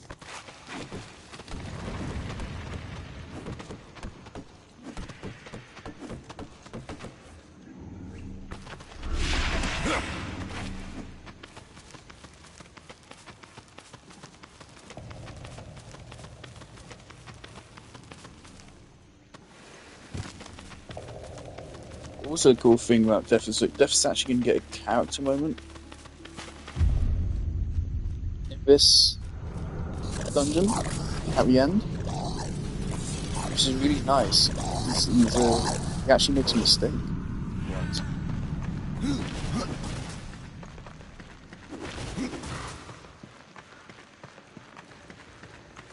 I mean, ultimately, it turns out right. He does make a big mistake.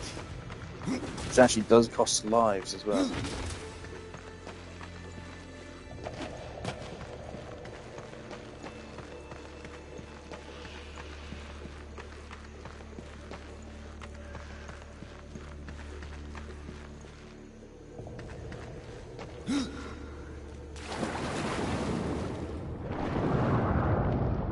What's that?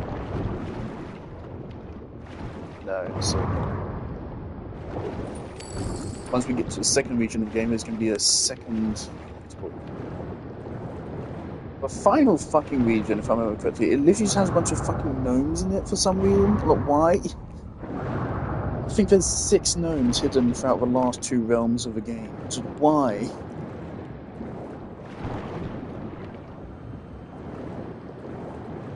If I remember correctly, a couple of them are in really annoying spots.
Why does the game give you an entire armor set here just for breaking the pots? I don't know. I'm pretty sure this is added in the definitive edition. Why they have random shit like that? It's a good armor set though.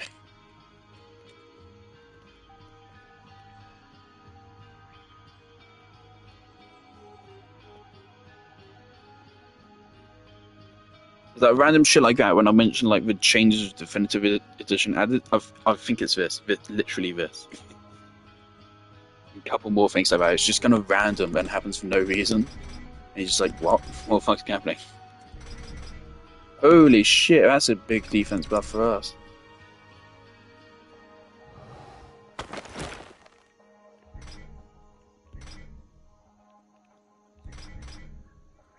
We lose 12% crit damage, but we gain a little bit of defense. No, it's only a little bit.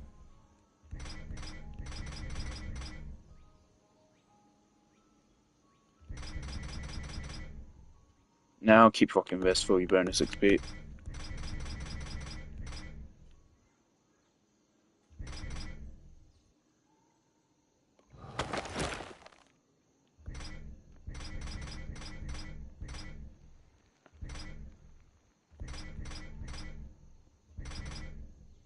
Now we are seeing we're starting to get a little bit weak again against these enemies, so we potentially should start looking at these sides again now.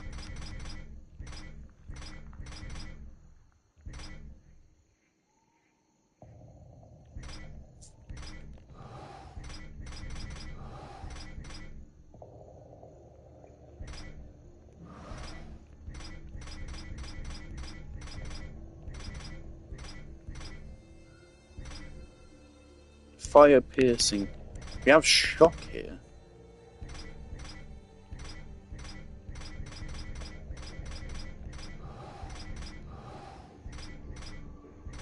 Okay, we haven't put anything into it yet.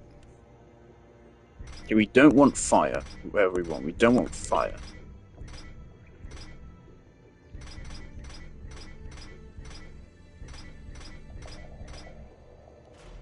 Okay, frost damage. Let's go for frost damage.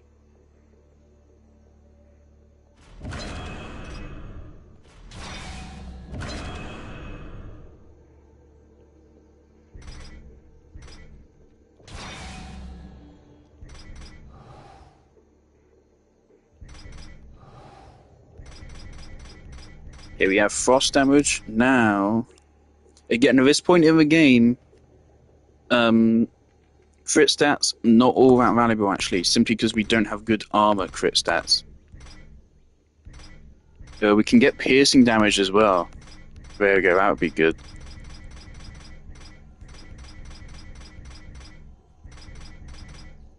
Okay, so let's get piercing damage as well.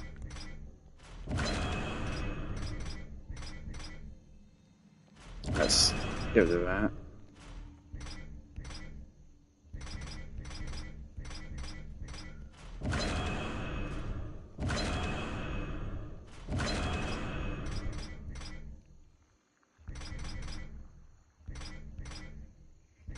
I never use resistance. Yeah, but I think it's actually kind of really good sometimes.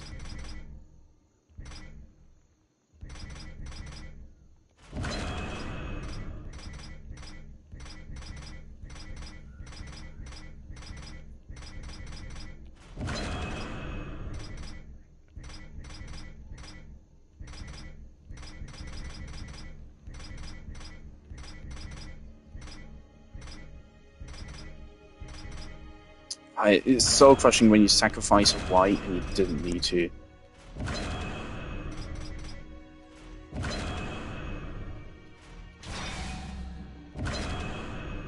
Okay. We lost the piercing damage! No! I didn't know that could happen! Ah, fuck. Oh, I mean, 52 defense is still good. So this gives us more defensive capabilities. I mean, we can still get more damage on it. It's just not going to be... Yeah. So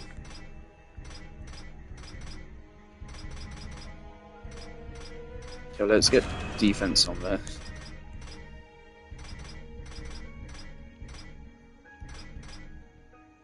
Now again, I don't think I want to. I don't think I want to sacrifice our current possessed weapons.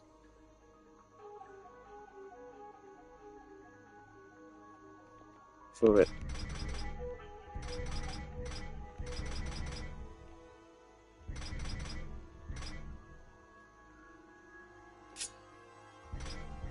$707.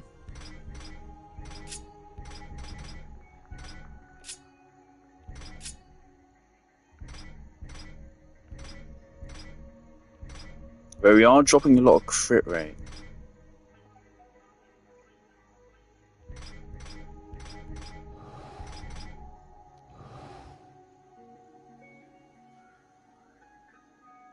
If we sacrificed this, we'd be able to get crit chance on. And we'd buff our frost and crit damage. We would lose the execution chance.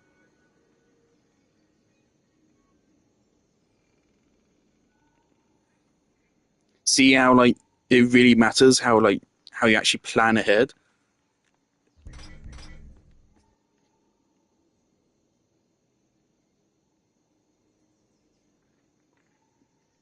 I'm kind of tempted to do it.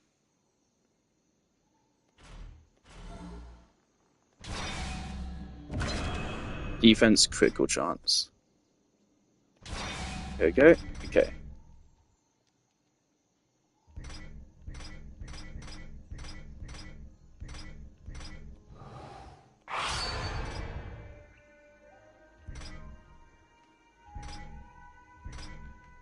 Okay, so now what we're missing is critical damage.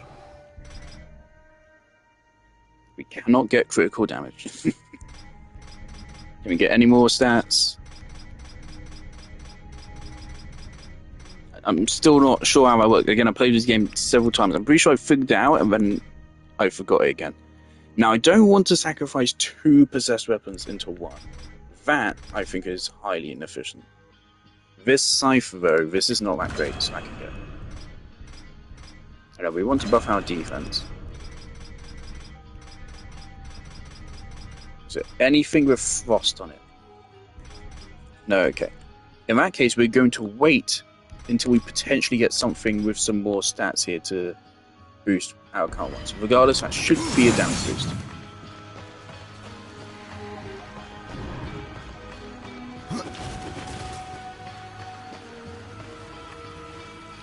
What we just got should work out to a damage boost. And extra health on kill. But we lose our execution chance bonus. Which is fine, so that doesn't help us on boss battles. However, regular enemy, I mean, execution chance is quite valuable later on in the game. Because later on in the game, regular enemies get some chunky health bars.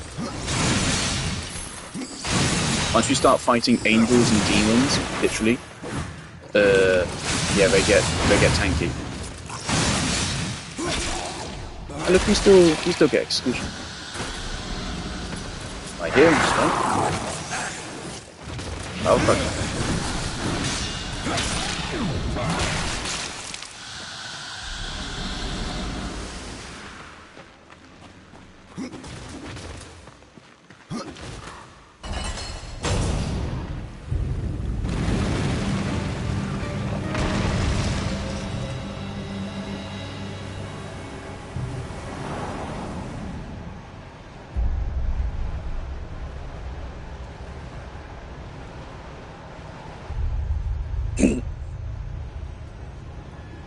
But I would love to see this mechanic in just another game. Possessed weapons is just such a good mechanic.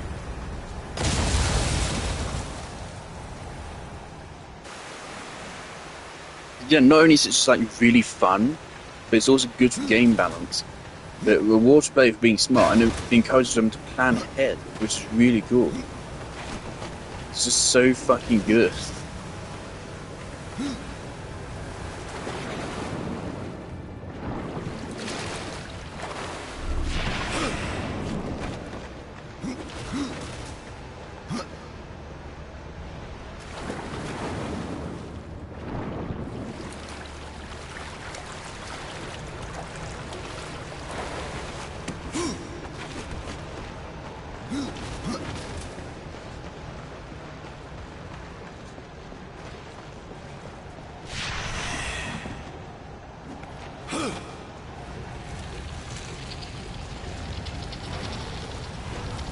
out you get crushed, horseman.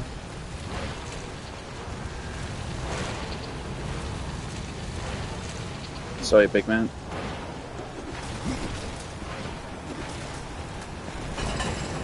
Terribly sorry about this. I don't even remember why we have to do. Isn't it just because it doesn't fit in the door? But we need them to.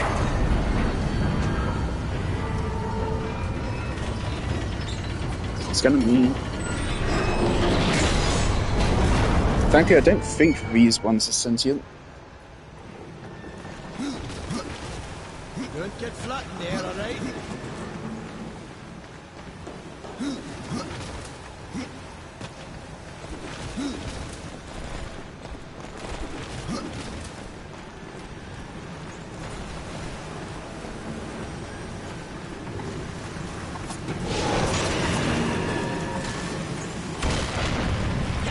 Step up, Ryder. I'll toss you.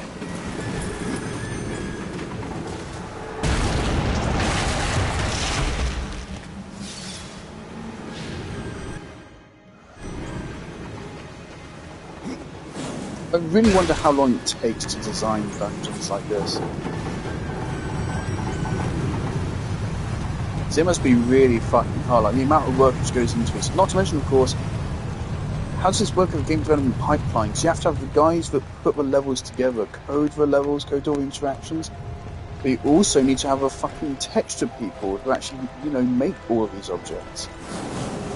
Maybe they white box it first and then tell the texture people to fill it in later. That'd have to be it.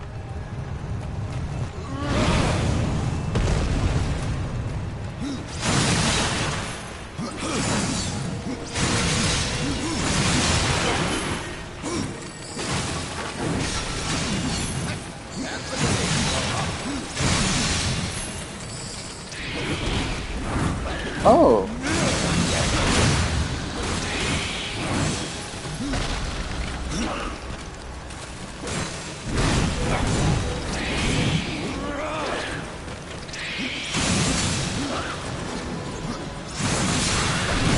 I think we completely generous, I'll be honest.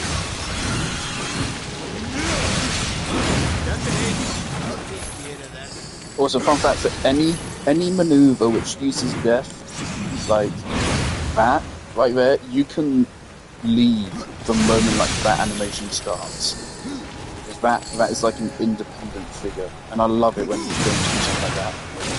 Xenoblade Sonic Zero actually does something similar. There's a lot of animations where you can leave mid-attack animation, and the character will stay on field and finish that attack animation as your next one takes field.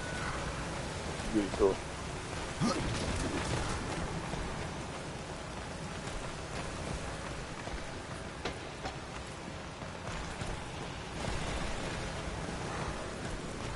Move on with Shadow War. Can't reach any.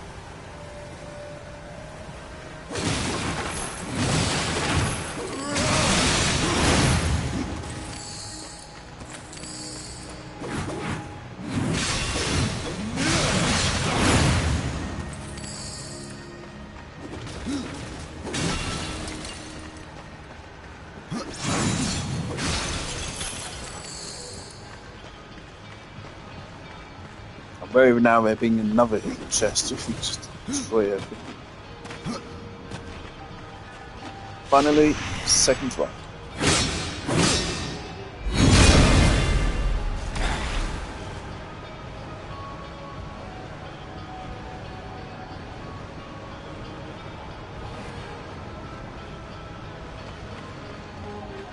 Four hours into a stream now. Can't.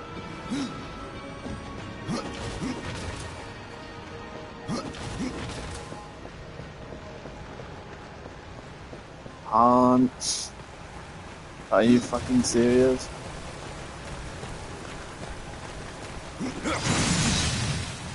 We're actually gonna have to go get a shadow orb to... Okay. I've never encountered this before.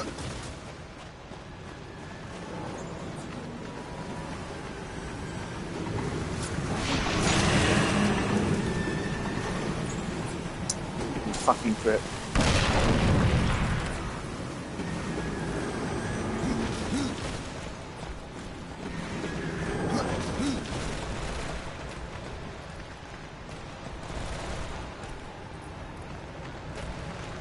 Don't tell me that's like sequence broken or something.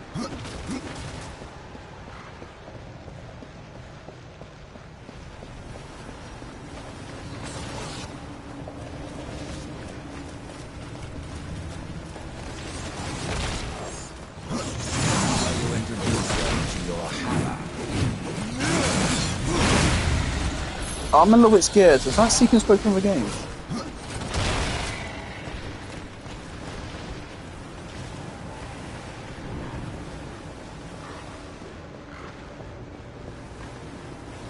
On?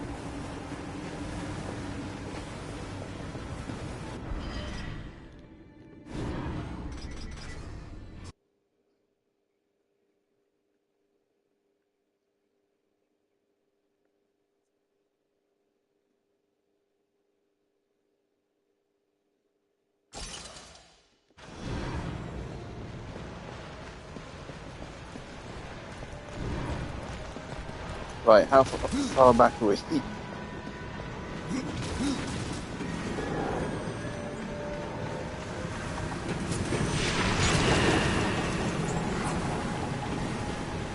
Oh, so yeah, I saw the saving icon bottom left.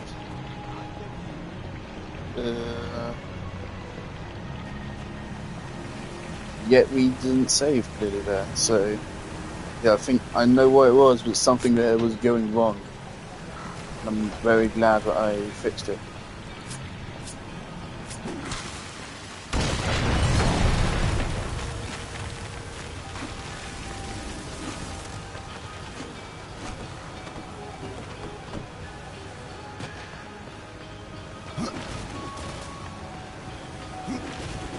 Did save me clearing out all these crates though. There's, as you can see, something just completely sequence broke there. Something. Modernize in a good way. There you go. That's what's supposed to happen. So if the factory wasn't there to trigger that cutscene, literally sequence broke the game. That was scary.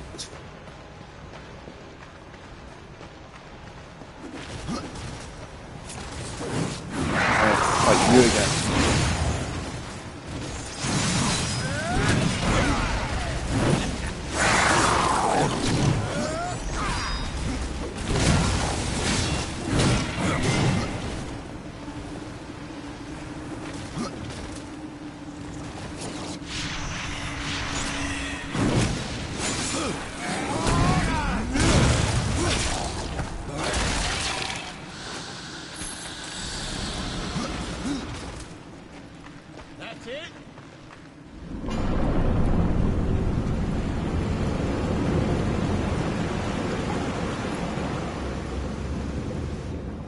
Also something very fun, kind of like just thematically with the environment.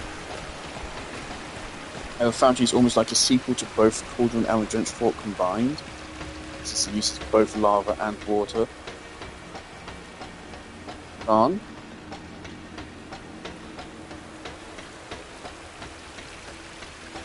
Okay, he's going to wait for us to open that door.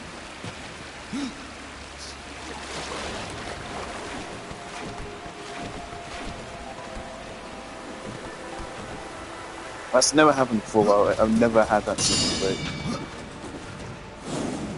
Frankly, I mean, it seems safe. We were able to fix it immediately.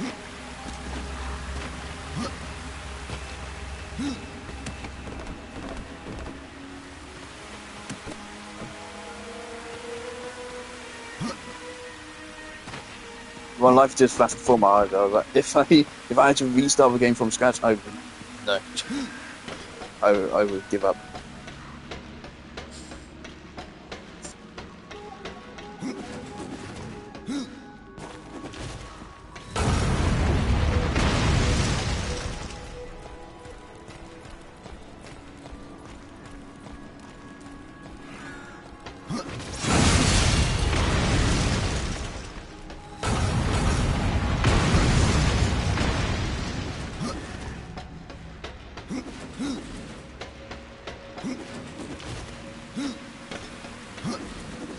Now you'll see the reason why he talks about environment changing right here. As the area gets filled in.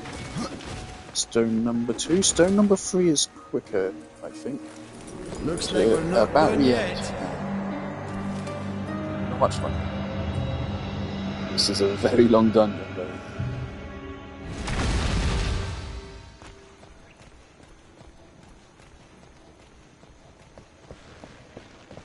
Right, last one is straight ahead.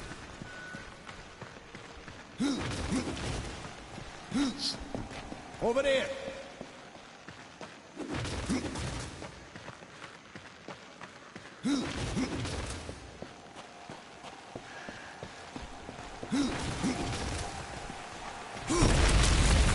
It's all right.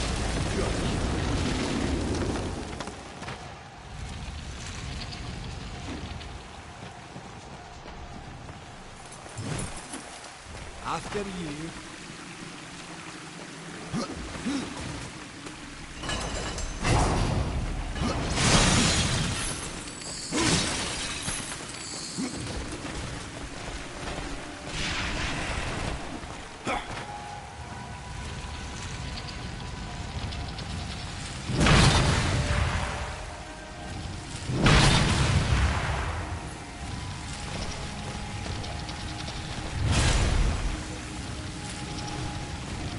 The final stone. Is it really just right there? Yes.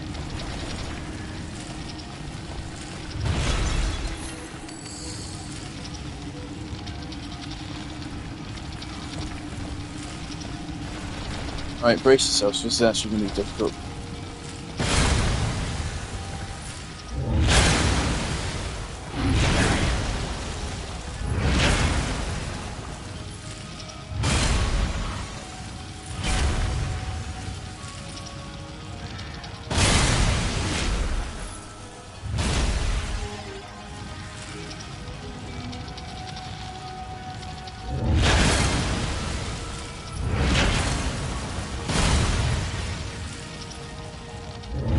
I love the corruption so much in this game. I don't think it was really a thing in Darksiders 1. Regardless, it's so cool. Nothing is particularly ever explained about it until like very late into a game, and I kind of like it that way. It's just fucking here, and it's freaky, and you want to get rid of it because it's creepy and icky.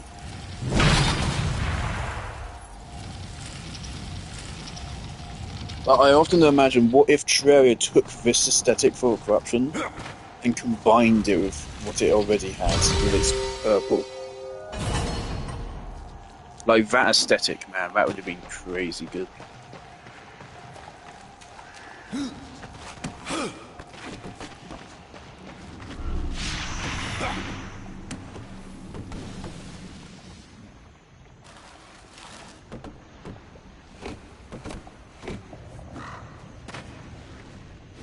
Definitely. Okay. Game's starting to be a little bit goofy this stream.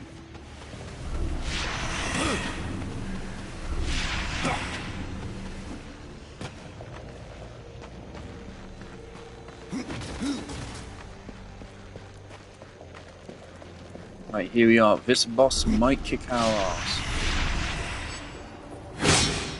This is actually a tough one. There's something wrong with this one. You think?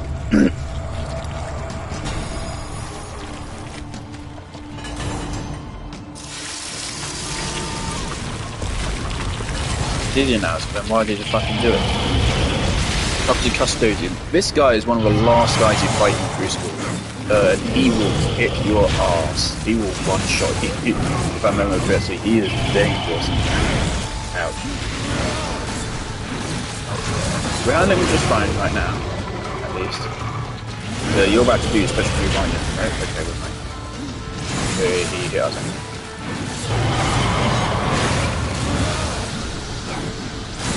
Remember when I said this boss was hard about 30 seconds ago?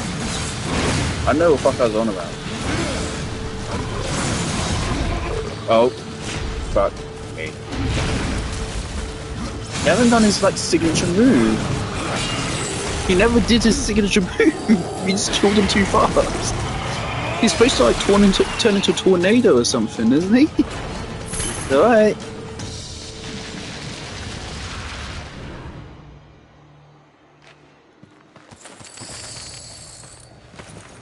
I cannot. Alright, so what do you think is going to happen if we put this into a guardian, eh? Hello, Cadet. Come up and see, like, the best video game boss fight of all time? After you. Come up. Come and sit. You're not going to ruin it for me. Come up. Come on.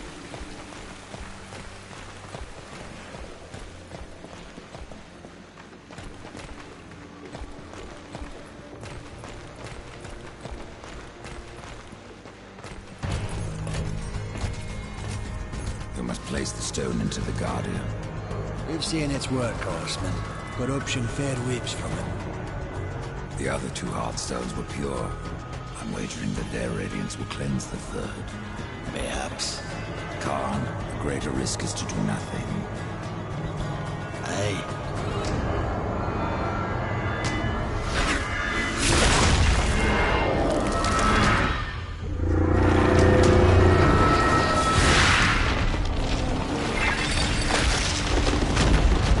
The corruption has burned off like rain on a hot forge. You were right. I was wrong.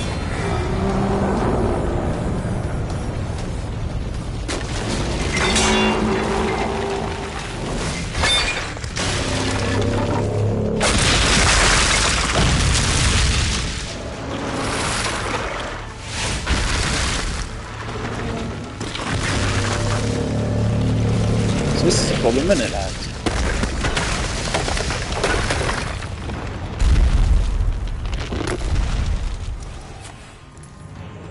Foundry completed.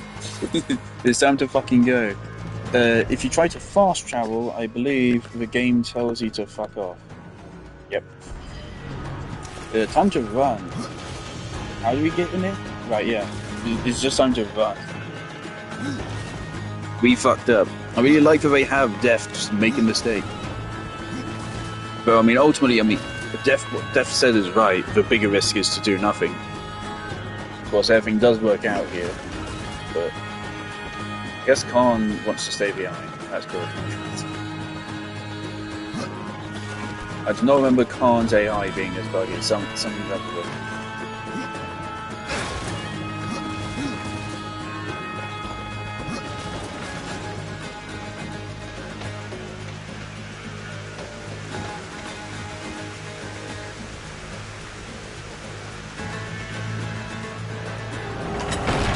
Did I clip that?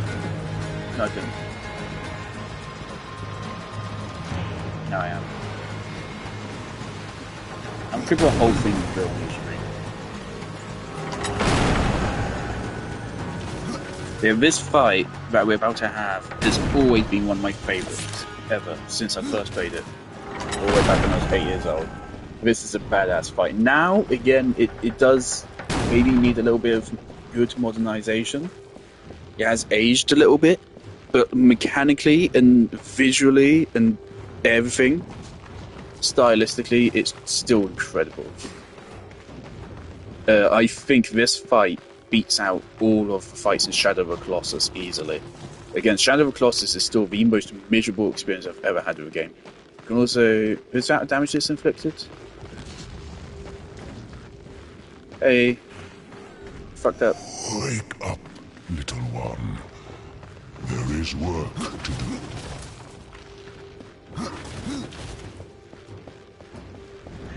It's times like this where I really wish you could this game used Resident Evil style save slots, or I mean save slots like literally any other game, rather than, you know, only you have one save slot and that's it.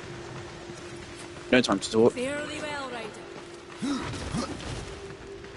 So I'd always want to leave a save spot right before this fight so I could replay it whenever. It's such a shame there's no chapter select or anything in this game. The only way to replay bosses is to go to a Crucible, and even then, like, important story bosses like this are not available in Crucible. Most of my favourite bosses are not available in Crucible. Any boss which requires any kind of environmental interaction or any kind of gimmick is not available in Crucible. Now I do have time to get some more money. That I can afford to do. Meanwhile, the big man, I don't even know his name, is about to die. Spoiler.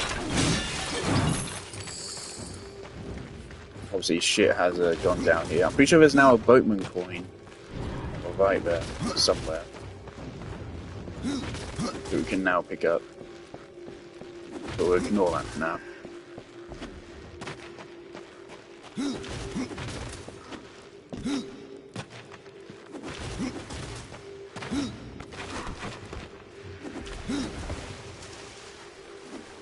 I love that the game makes you run all the way back this way. Though I think there is music here, I just can't hear it because I'm speaking too loud. But here we go. The Guardian. Oh, it even gives you just a boss text right now. It's just to let you know that you're going to have to fight this thing in a moment.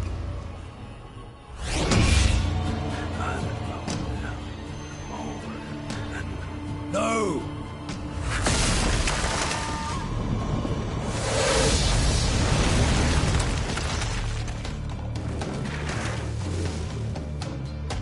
Probably going to stay silent for this. Maybe even turn the music up. The music is not well mixed in this game, really, is it? It's really good, but you can question how well the music is used.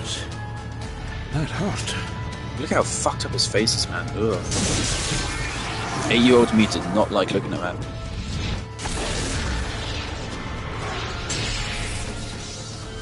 All that energy just for fucking teleport. Beyond my help, horseman. Do your worst. One moment.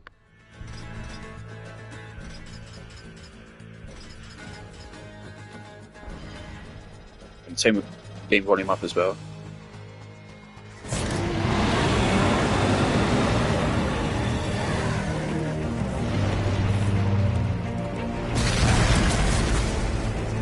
Not a good start. I was turning game volume back down, so I turned it up way too high. Alright. There's a Guardian. Oh boy.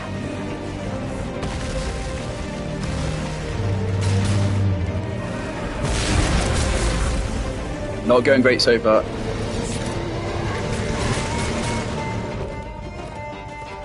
Right.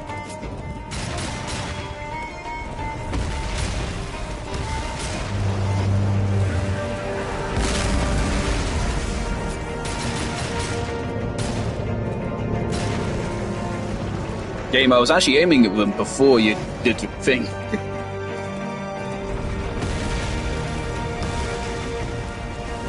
Come on.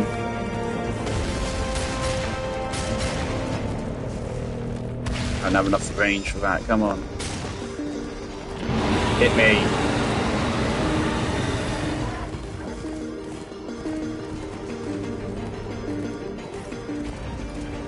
Hit me. You have to try really hard, right? My step grip.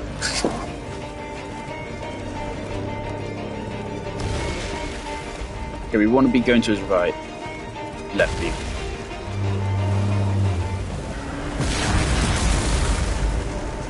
Jones. There you go, got it.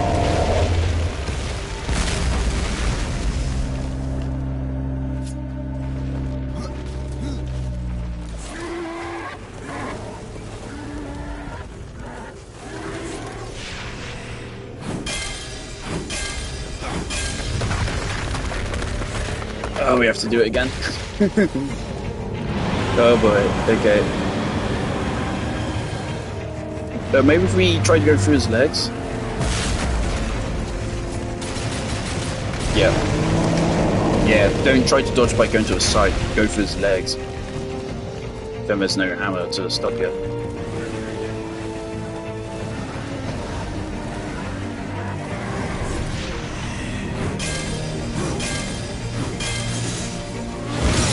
Right, face one done.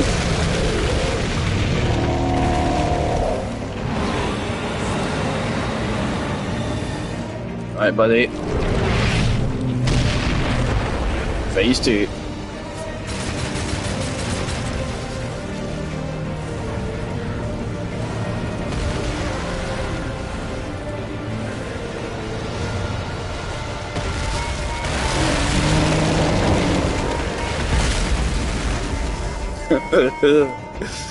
Okay, come on. Hurry up to spare.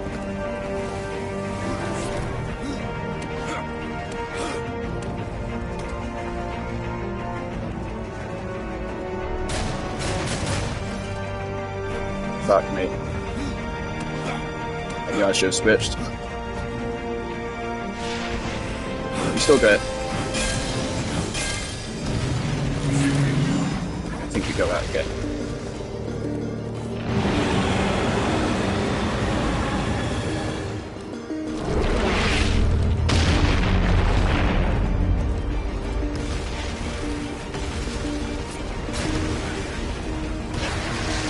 Not great.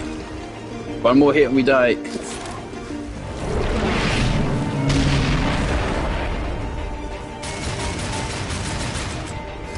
Okay, I'm gonna use the health potion. Back.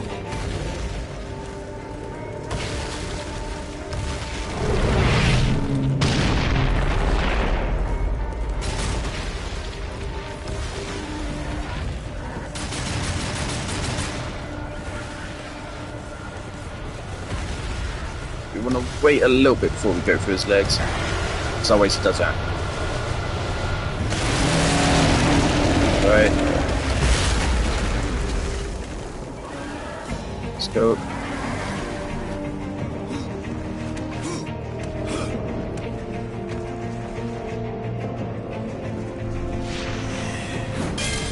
Botch. You're done.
You had no choice but to destroy him, horseman. Yet if the path to the Tree of Life is to be cleared, I have no choice but to bring him back. How many times would you have me kill him? The Guardian will be as a newborn, free of corruption. Now, stand aside. This will take more than a small effort.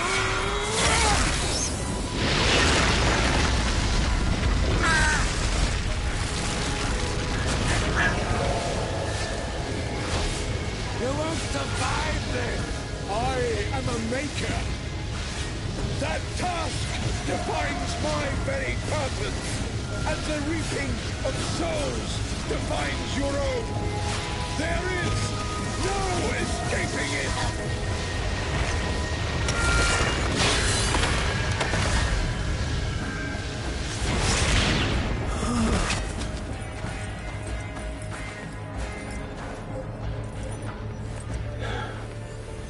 get to the tree now, horseman.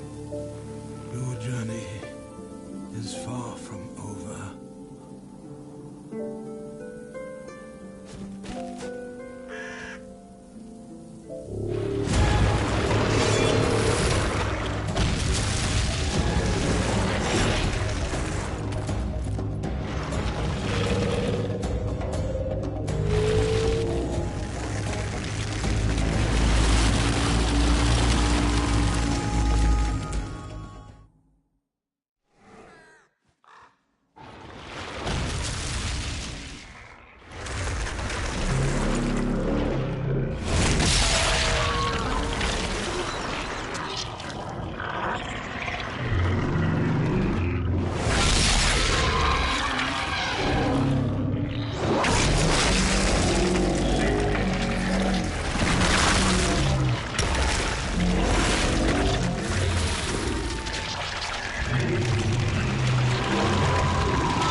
It's a pretty good fight, isn't it? It is just so fucking cool. The one thing that I ask for is that the final stone isn't a cutscene. I feel like in a modernized remake of this game, that would be a third phase. So one thing I feel like is that in retrospect is a bit short, maybe. I think a third phase where it's just you versus him, his final stone, I think that would go so hard. Anyway, there you go, there's the Guardian gone. And the Corruption gone. Well, not gone. That's the thing, Corruption's not even defeated by that. Really, all that does is allow us to get through.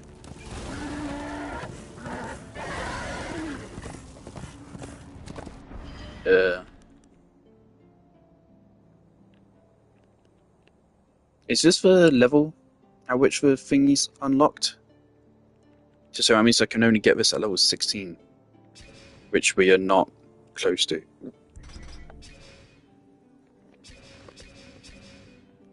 Anyway, okay, so stuff to do now. We're not going to the sky yet. We're definitely not going to go fight Bifear.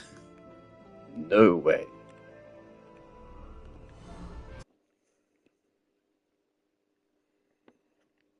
Like I said, I'm pretty sure that now a boatman coin has spawned to the side here. But again, I might be insane. Also, I think I'm going to go ahead and buy one potion from the shaman, because we didn't need to use that one, but I would have rather bought it and not fucked up. Like, I didn't want to have to restart the fight if I was going to take a clip of it. So...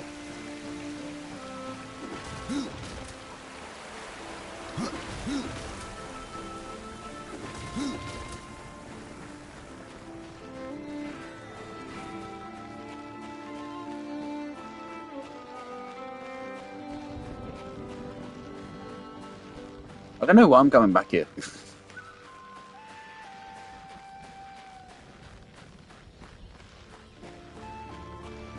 There isn't like anything new that spawns or anything.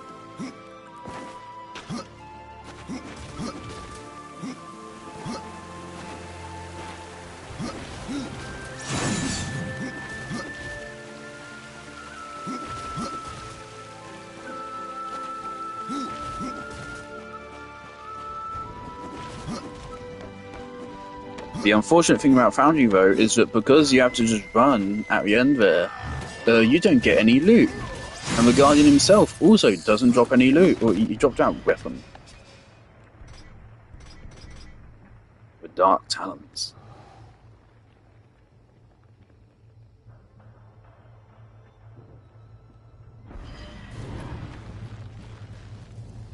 You fought the Guardian with skill and cunning. I suppose you might make a warrior yet. People get fucked up in this game. They get fucked up. Yeah, look at Tristone all fucking destroyed. That's a floating ball of fire.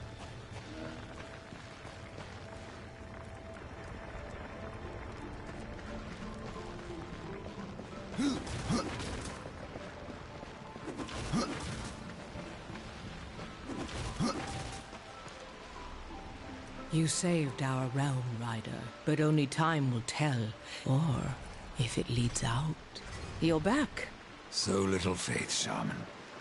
Here are your seeds. It is rare that I encounter one whose motives are so difficult to read, but you have my thanks.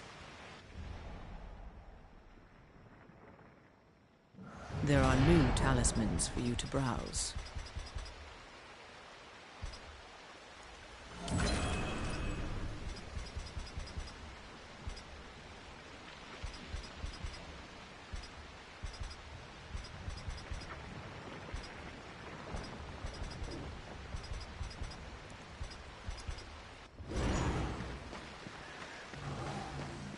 Okay, now I think I can go a little bit longer. What's the time? 6:45. Yeah, I was thinking this could take a little bit longer. Where did we start today? Where were we when we started? We were heading off to a nook. Right.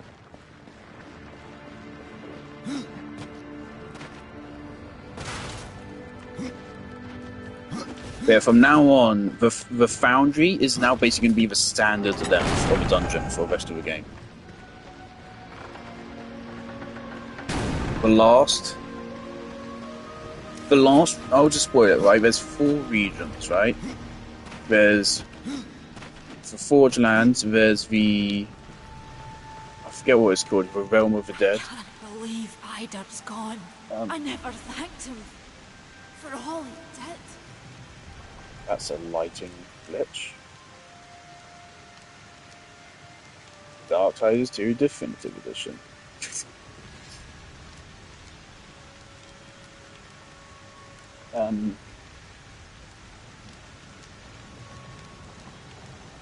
Yeah, there's Land of the Dead, and after Land of the Dead there's Lost Light, which is basically heaven. Lost Light is literally, there's one building, you go up it, you meet the Archon, then the Archon sends you to Earth, you battle your way through Earth, and after battling your way through Earth, the Archon then sends you to the Citadel, and the Citadel is like the second longest dungeon in the whole game. You go through a whole of the Citadel, and then you find out the Archon is bad, so then you go fight the Archon, and it's fucking epic. And then after that, you then go to Hell, and then the last section of the game, Hell is literally just one big dungeon. Literally, it's just one big dungeon. And you get time travel, and you get portals, and at that point you have all of your tools going on. So you have time travels and portals and splitting yourself into 3 segments, and Death Grip, and just really powerful enemies, and shit, it just gets crazy. And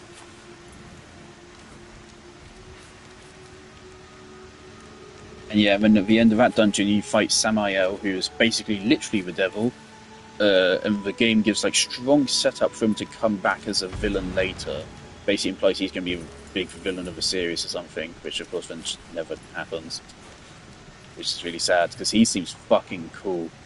His fight might be my favourite. Even like more than the Guardian. I don't know, I just love his fight. It has a frantic energy to it. It's scary. It feels like you're fighting the devil. It's a really good fight. And it's also the only fight in the game where you do not kill the person when you're fighting. The fight only ends because Samael is like, you're a badass. I'll let you win. Bye. And he just fucking leaves. If I remember correctly.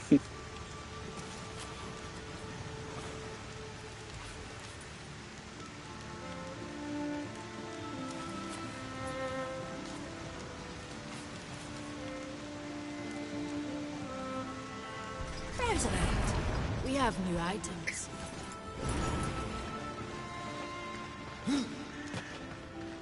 Yeah, but those last two dungeons for Citadel and Earth is basically just one big dungeon as well, kind of. But yeah, the Citadel and the dungeon in Hell are basically, I mean, yeah, they're the last two regions of the game. There's two massive dungeons. As like from that, I have a big feeling that like the devs were forced to hurry this game out. I think it still turned out really well.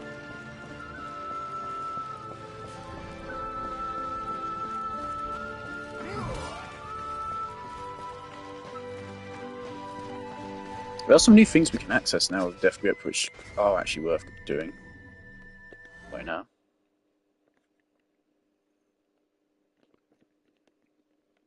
Also, we got the Crucible.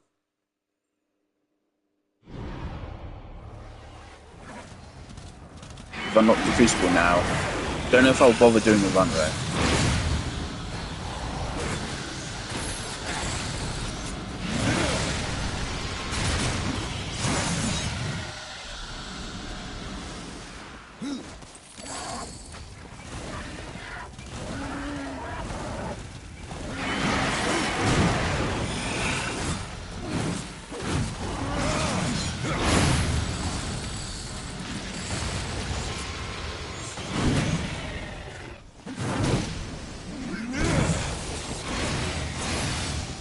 There's counter.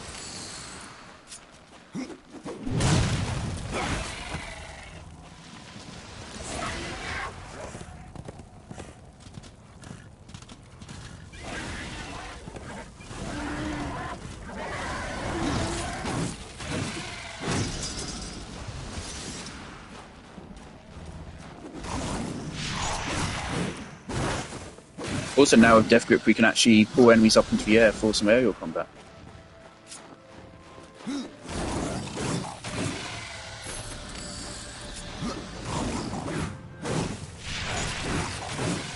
Just like that.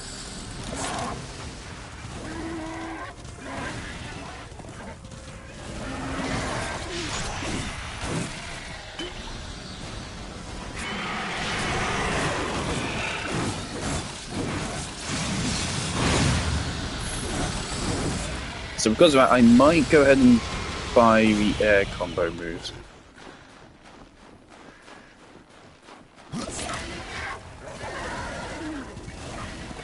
There'll be a welcome addition to our arsenal.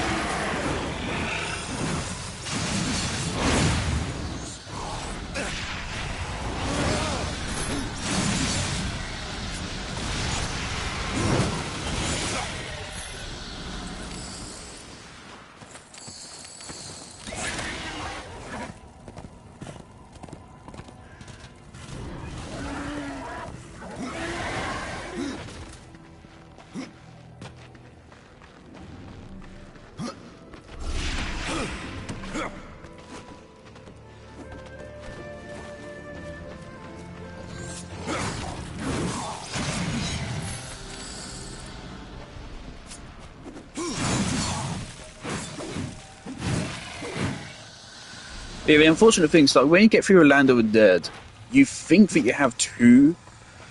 You think that you're maybe halfway through the game because there's two dimensions left. I think maybe on a time basis you are, maybe. Like looking at raw playtime, but like realistically speaking, once you complete the Land of the Dead, you're like 60 or 70% of the way done, not 50%. Because again, the last two realms are basically just one dungeon, right? For Forge Lands, right? 1, 2, 3, 4, 5, 6 dungeons. Realm of the Dead, I think, has even more. Then Lost Light has 1, technically 2, and then Hell also 1. And the way they get around that, of course, is just by having them be really long dungeons.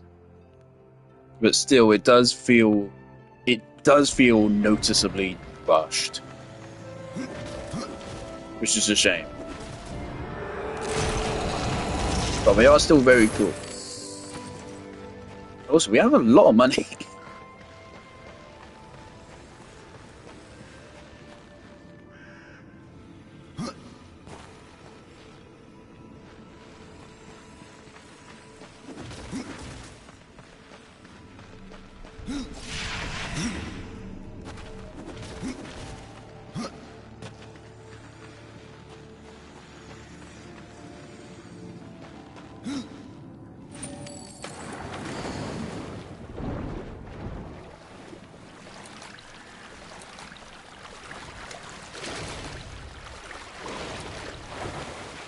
Have we been able to access this the whole time?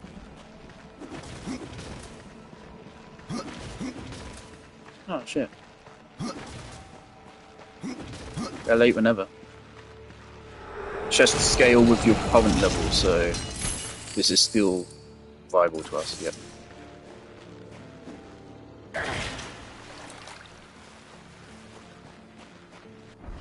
Oh yeah, I wanna visit Aurum.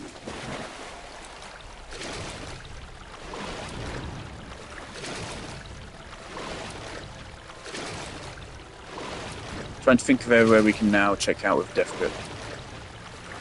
There's your area under. Okay, yeah, I got it. There's the area near the Nook, and there's the area near Volgrim. Have you found a shaman, Ryder? To hold the Maker's Chronicle in my hands again.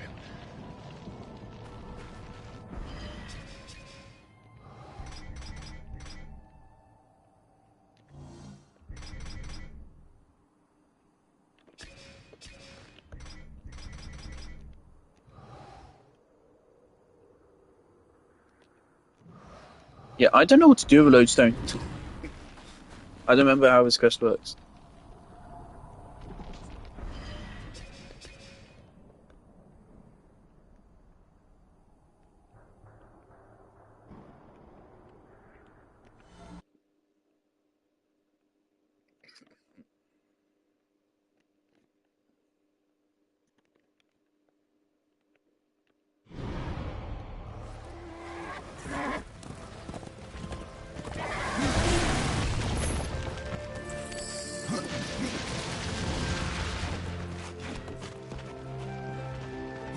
Also, on the other hand, you can argue it's good for a game to not be overly bloated and long.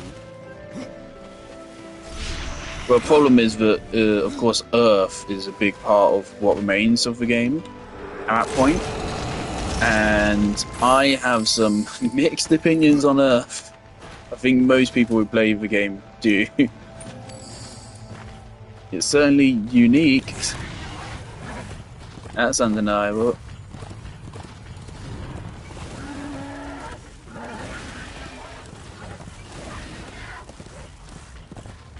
Earth basically turns into a third-person shooter for a while, because Earth is full of literal fucking zombies. So you just fight your way through an unnamed city full of zombies using guns. It's weird. It's cool for the first 10 minutes, then it kind of gets annoying. Some of the enemies are really annoying. Now, I don't know if it's really worth using this right now. So we'd use this on this room over here, but if we use that now, it then means we can't use it later. And I feel like right now we're pretty well set. Oh, fuck it. Do I care? No, let's just fucking go for it.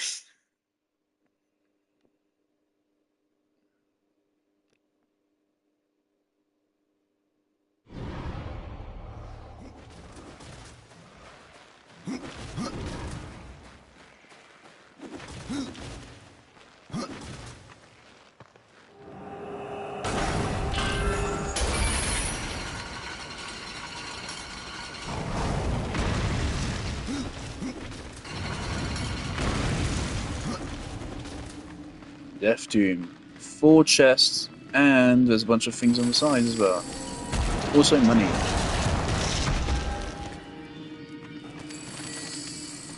Oh yeah, it just gives you a skill point. Yeah, at one point the game starts giving you skill points from chests. Which is actually kind of mean. It's going to happen a couple times in the Kingdom of Dead, I think. Right, here's some shit. Can't use that yet. Each release is a guaranteed weapon drop.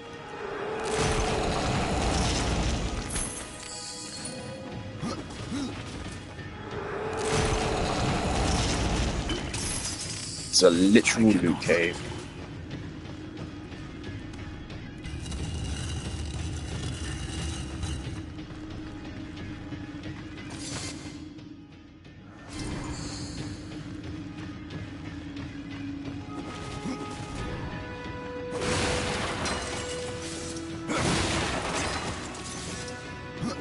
Ice damage.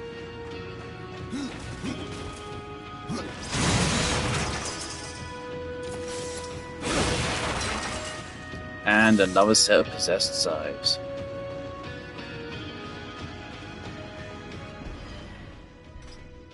$108 to $124. Oof, yep, that's an improvement. Right. Oh! I didn't even notice we got these!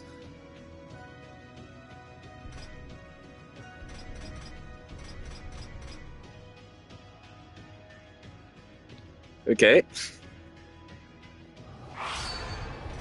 Let's get to work.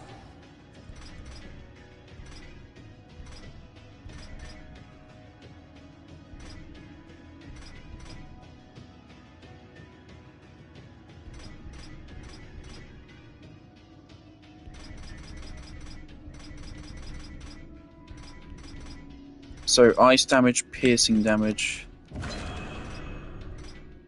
Sounds good to me.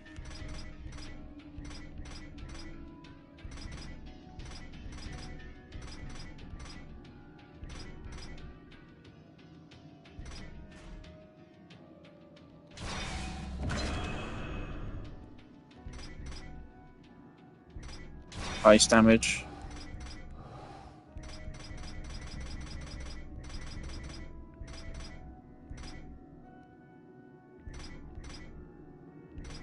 That can give us critical damage.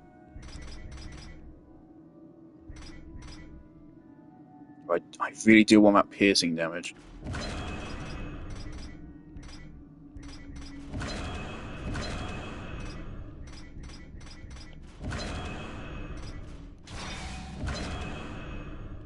Piercing damage, that's another 25. Now we can still get critical damage. We can also get defense still.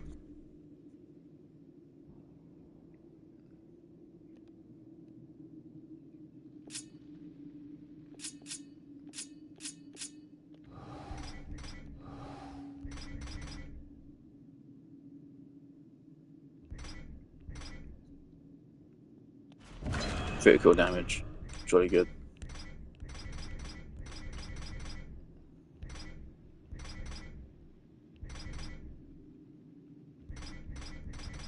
Anything that gives ice damage. Frost and piercing. Oof. Oh, that's... Ah. Piercing critical chance.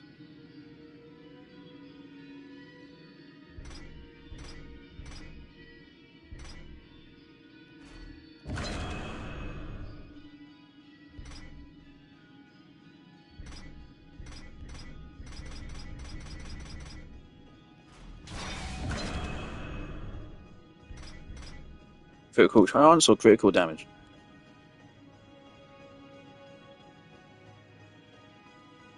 Critical chance.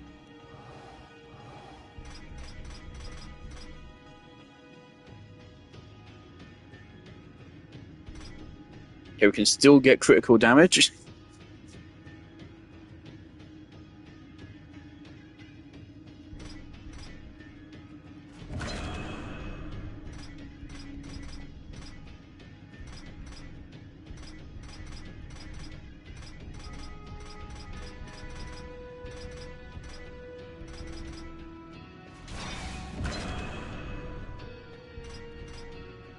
Oh, health on crit. Tempting, but no. Okay, any more stat gains? We could sacrifice this and boost our crit chance and crit damage potentially even further.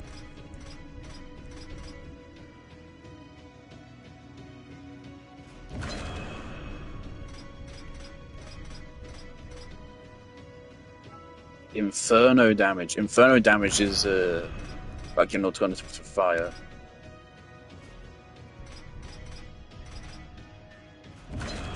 Don't care about resistance or arcane much.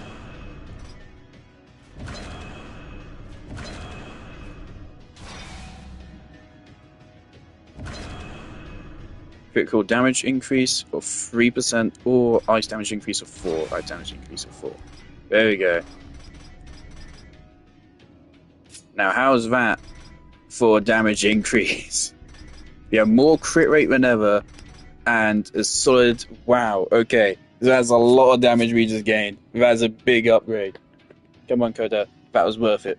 That's definitely worth it. And again, we can carry these for the whole game. So we can infuse these into each other and just keep getting stronger and stronger and stronger.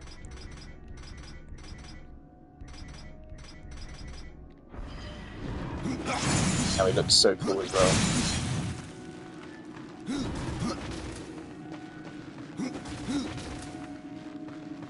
If the game now drops me like another one, another possessed weapon, I'm gonna be so mad.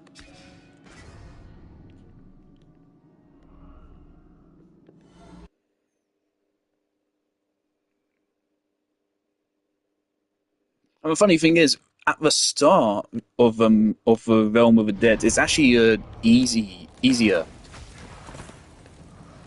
Realm of the Dead starts out easier than the Forge Lands ends because of a very specific enemy type,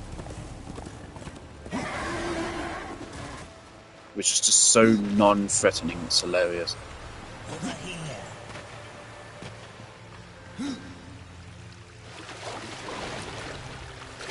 Like the skeletons. The standard enemy of the Land of the Dead is the skeletons, and the skeletons are weak as hell. They're a joke.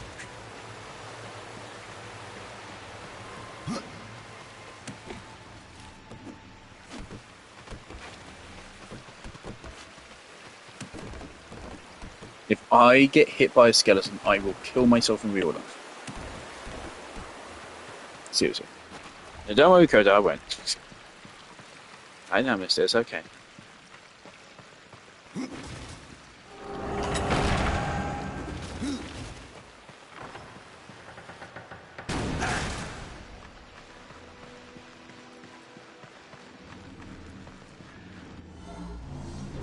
You forget I actually have it equipped.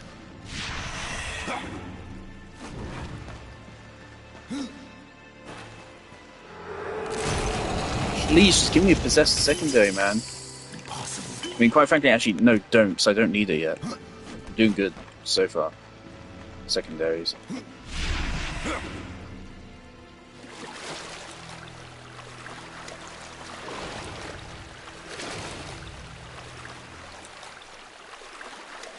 Yeah,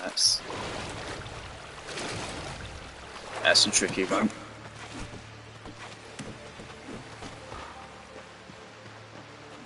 I've decided I'm going to continue a little bit into the Realm of the Dead here. There's something I want to try and do, especially since we got resized. As if I can do it. I don't remember if I can. Oh, I can, but I don't know how much effort I need to go through. Why did I do this? Okay.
Blade Master. I don't know what this does.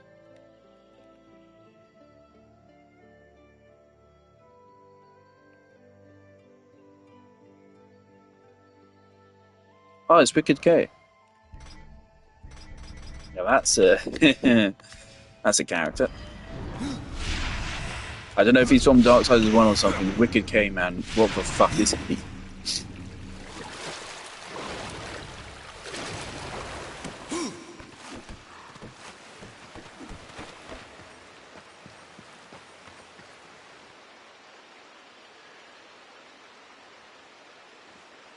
Bit restless.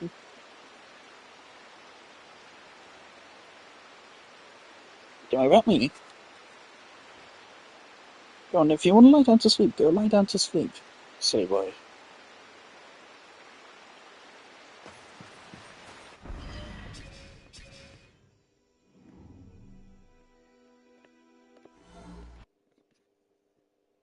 Can dogs get autism? I know dogs can get anxiety and shit, just like us.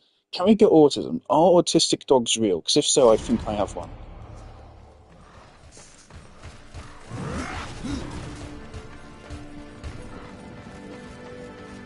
Okay, what are you doing?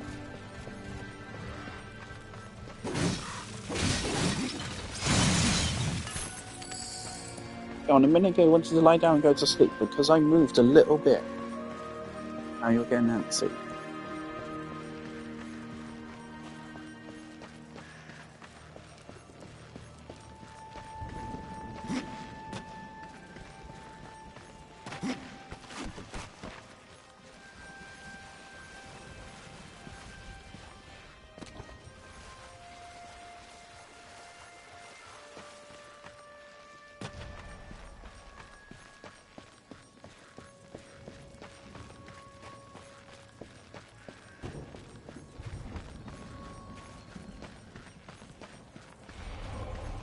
Okay, cousin, now you're licking my hands.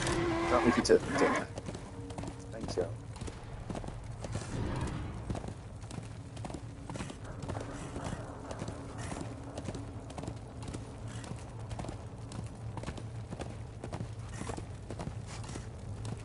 That's now I think about it. Also, the Kingdom of the Dead is also basically just a gauntlet of dungeons.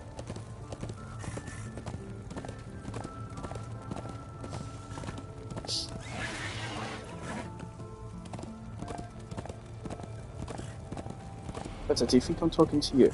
Because I am right now, but in a minute I won't be. Silly boy.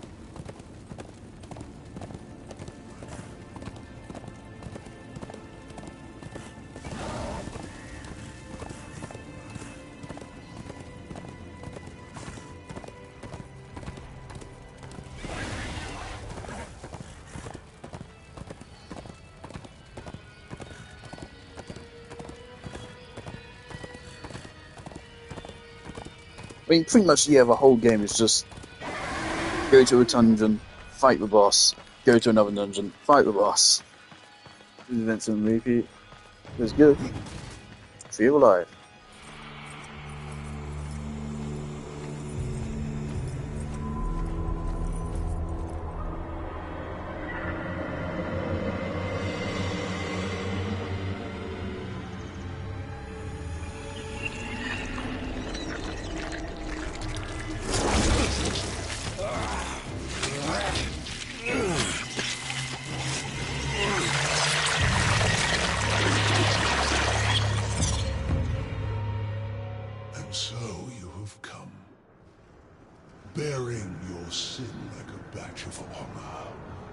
It's a fun boss.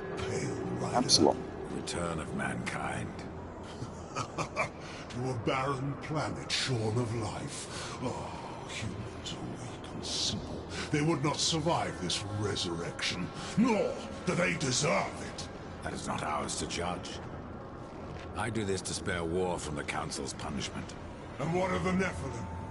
Would you save but one and not the rest? The Nephilim are a threat to the balance. If we had taken Eden, none of this would have happened. Yet you rode against us, slaughtered our flesh, then bound our souls in your amulet. Who are you? I think you know. Once, You called me brother. Absalom. I have forsaken that name. Now, I am corruption. The day you raised your scythe against us, I was born, and soon I will be old. The tree of life has fallen to my darkness, from withered root to fruitless limb, and even death himself will not escape it.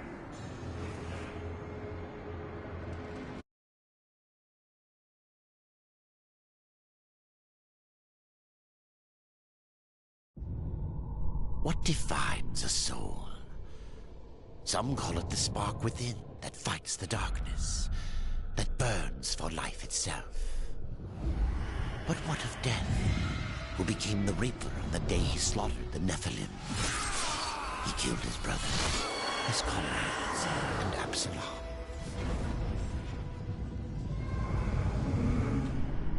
Death! Why do you slay your own? The Nephilim have no claim to Eden. There are realms for angels and demons. Why not for us? Eden belongs to man. It belongs to those who take it! The eons have not answered the question.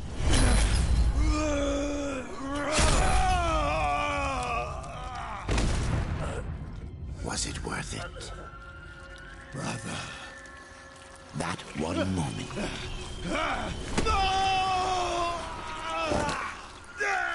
Begot corruption.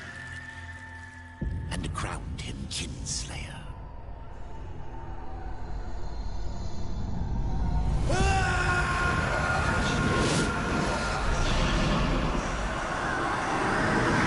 The bitter victory could not be undone. Fucking epic cutscene. Tree of Death.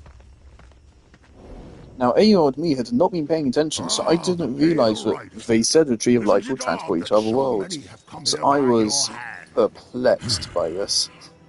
And yet you so rarely visit the Dead Kingdom. I had no plan to visit this wretched place. I sought the Tree of Life, I found it. Now I'm here. The tree is no destination, my friend. Only a portal to other worlds. If the tree is what you seek, then you have arrived. That I have been betrayed. Not so hasty. The tree is wise beyond imagining. If it brought you here, then here is where you belong. Perhaps I can help. I doubt it. You would be wise to heed me. I have a merchant skill to grant your deepest desire. Tell me, Ryder, what do you seek? I would redeem my brother, restore the balance. Yes, I have heard the tale. Your brother rode though no call was given, and mankind paid the price. Guard your tongue, merchant. I give no judgment, friend. Only pass on that which I have been told. You were right to seek the tree, but it is only the gateway. What you seek is the Well of Souls. The Well of Souls can restore humanity. And more. The well channels the dead into this kingdom from every world, above and below. It is also how souls are brought back into creation when they are ready to be reborn. You still haven't said what you are. The history of my people was burned to ash along with our world. Forgotten even by those who destroyed them. Now, only the smoke remains. We were not the first, nor will we be the last. It is the way of things. The way of things is balance. And what balances life? Nothingness. Or corruption. Eventually, it consumes us all. So it would seem. None of this explains what you're doing here. I am merely a humble merchant with a taste for the finer things. In life and in death. I am Ostagoth, and it would amuse me to offer you my wares. Tree of life, tree of death, portals to other worlds? I know none of this. How is it I have remained so blind, or does your tongue only spit lies? Much was kept from the Nephilim, and from the Four. Why? Because power must be tempered with ignorance. If the Nephilim knew the true nature of the tree, all would have perished. I forsook the Nephilim, became a warrior for the balance, even killed my own people. I protect these worlds, you and the tree, yet still I remain in the dark. Forsaken, yes. Forgotten? No. The Nephilim live on in you. But what do I know? I am but a simple merchant. What if I wish to return to the Forge Lands? The Tree of Life has many portals, Rider. Some may help you retrace your path. Many portals are closed, but the ones to the Forge Lands remains open. Please, take a look.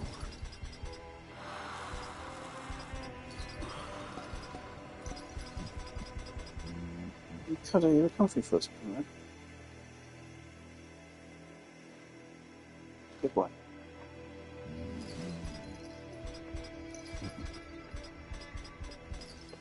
Pretend that I believe you.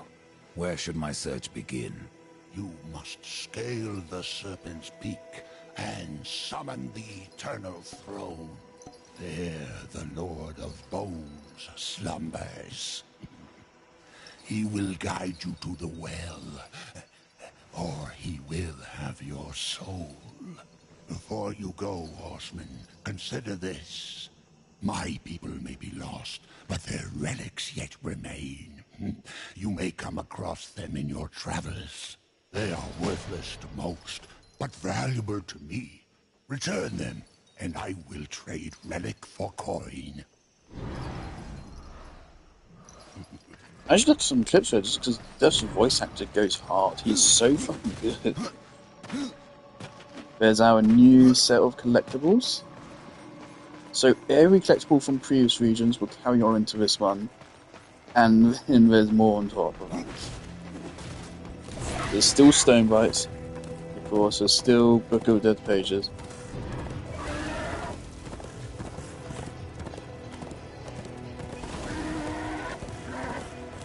I want to defeat the Posed King. So I often do it the moment I enter. I don't remember if you have to go through the dungeon before.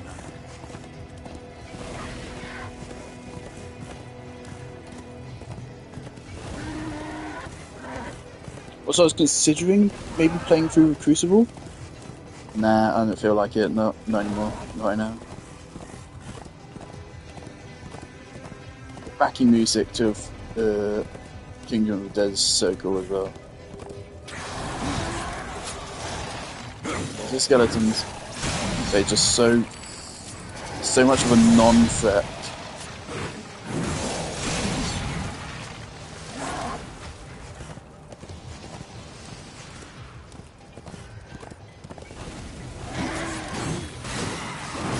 Ah, fuck, I totally forgot to get the skill I wanted from Thane. Oh well.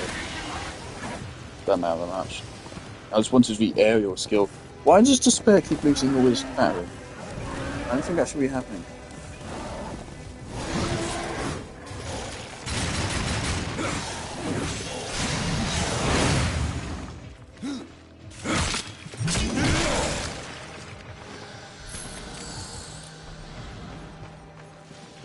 Have you ever seen anything so fucking clean as that, man?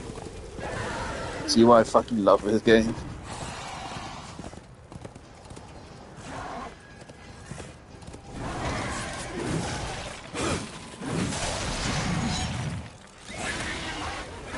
Right, here's the lair of the Posed King. Now this is a very hard fight. Oh, there's ice. Yeah, this is a very hard fight. You are not supposed to do this until... I think not even really until you're supposed to have already reached Lost Light. If you do it before then, it's pretty fucking difficult. On my first playthrough, I did indeed wait until pretty late to do it. Every playthrough since, I have done it very early. As in, right now.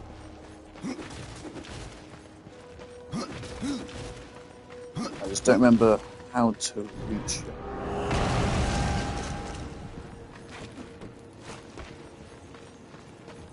This literally just seems to lead to a chest, so...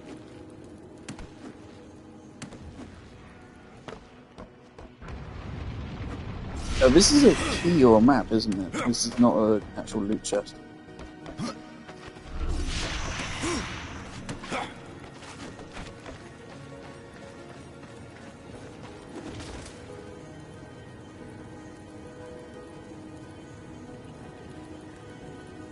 Game is frozen.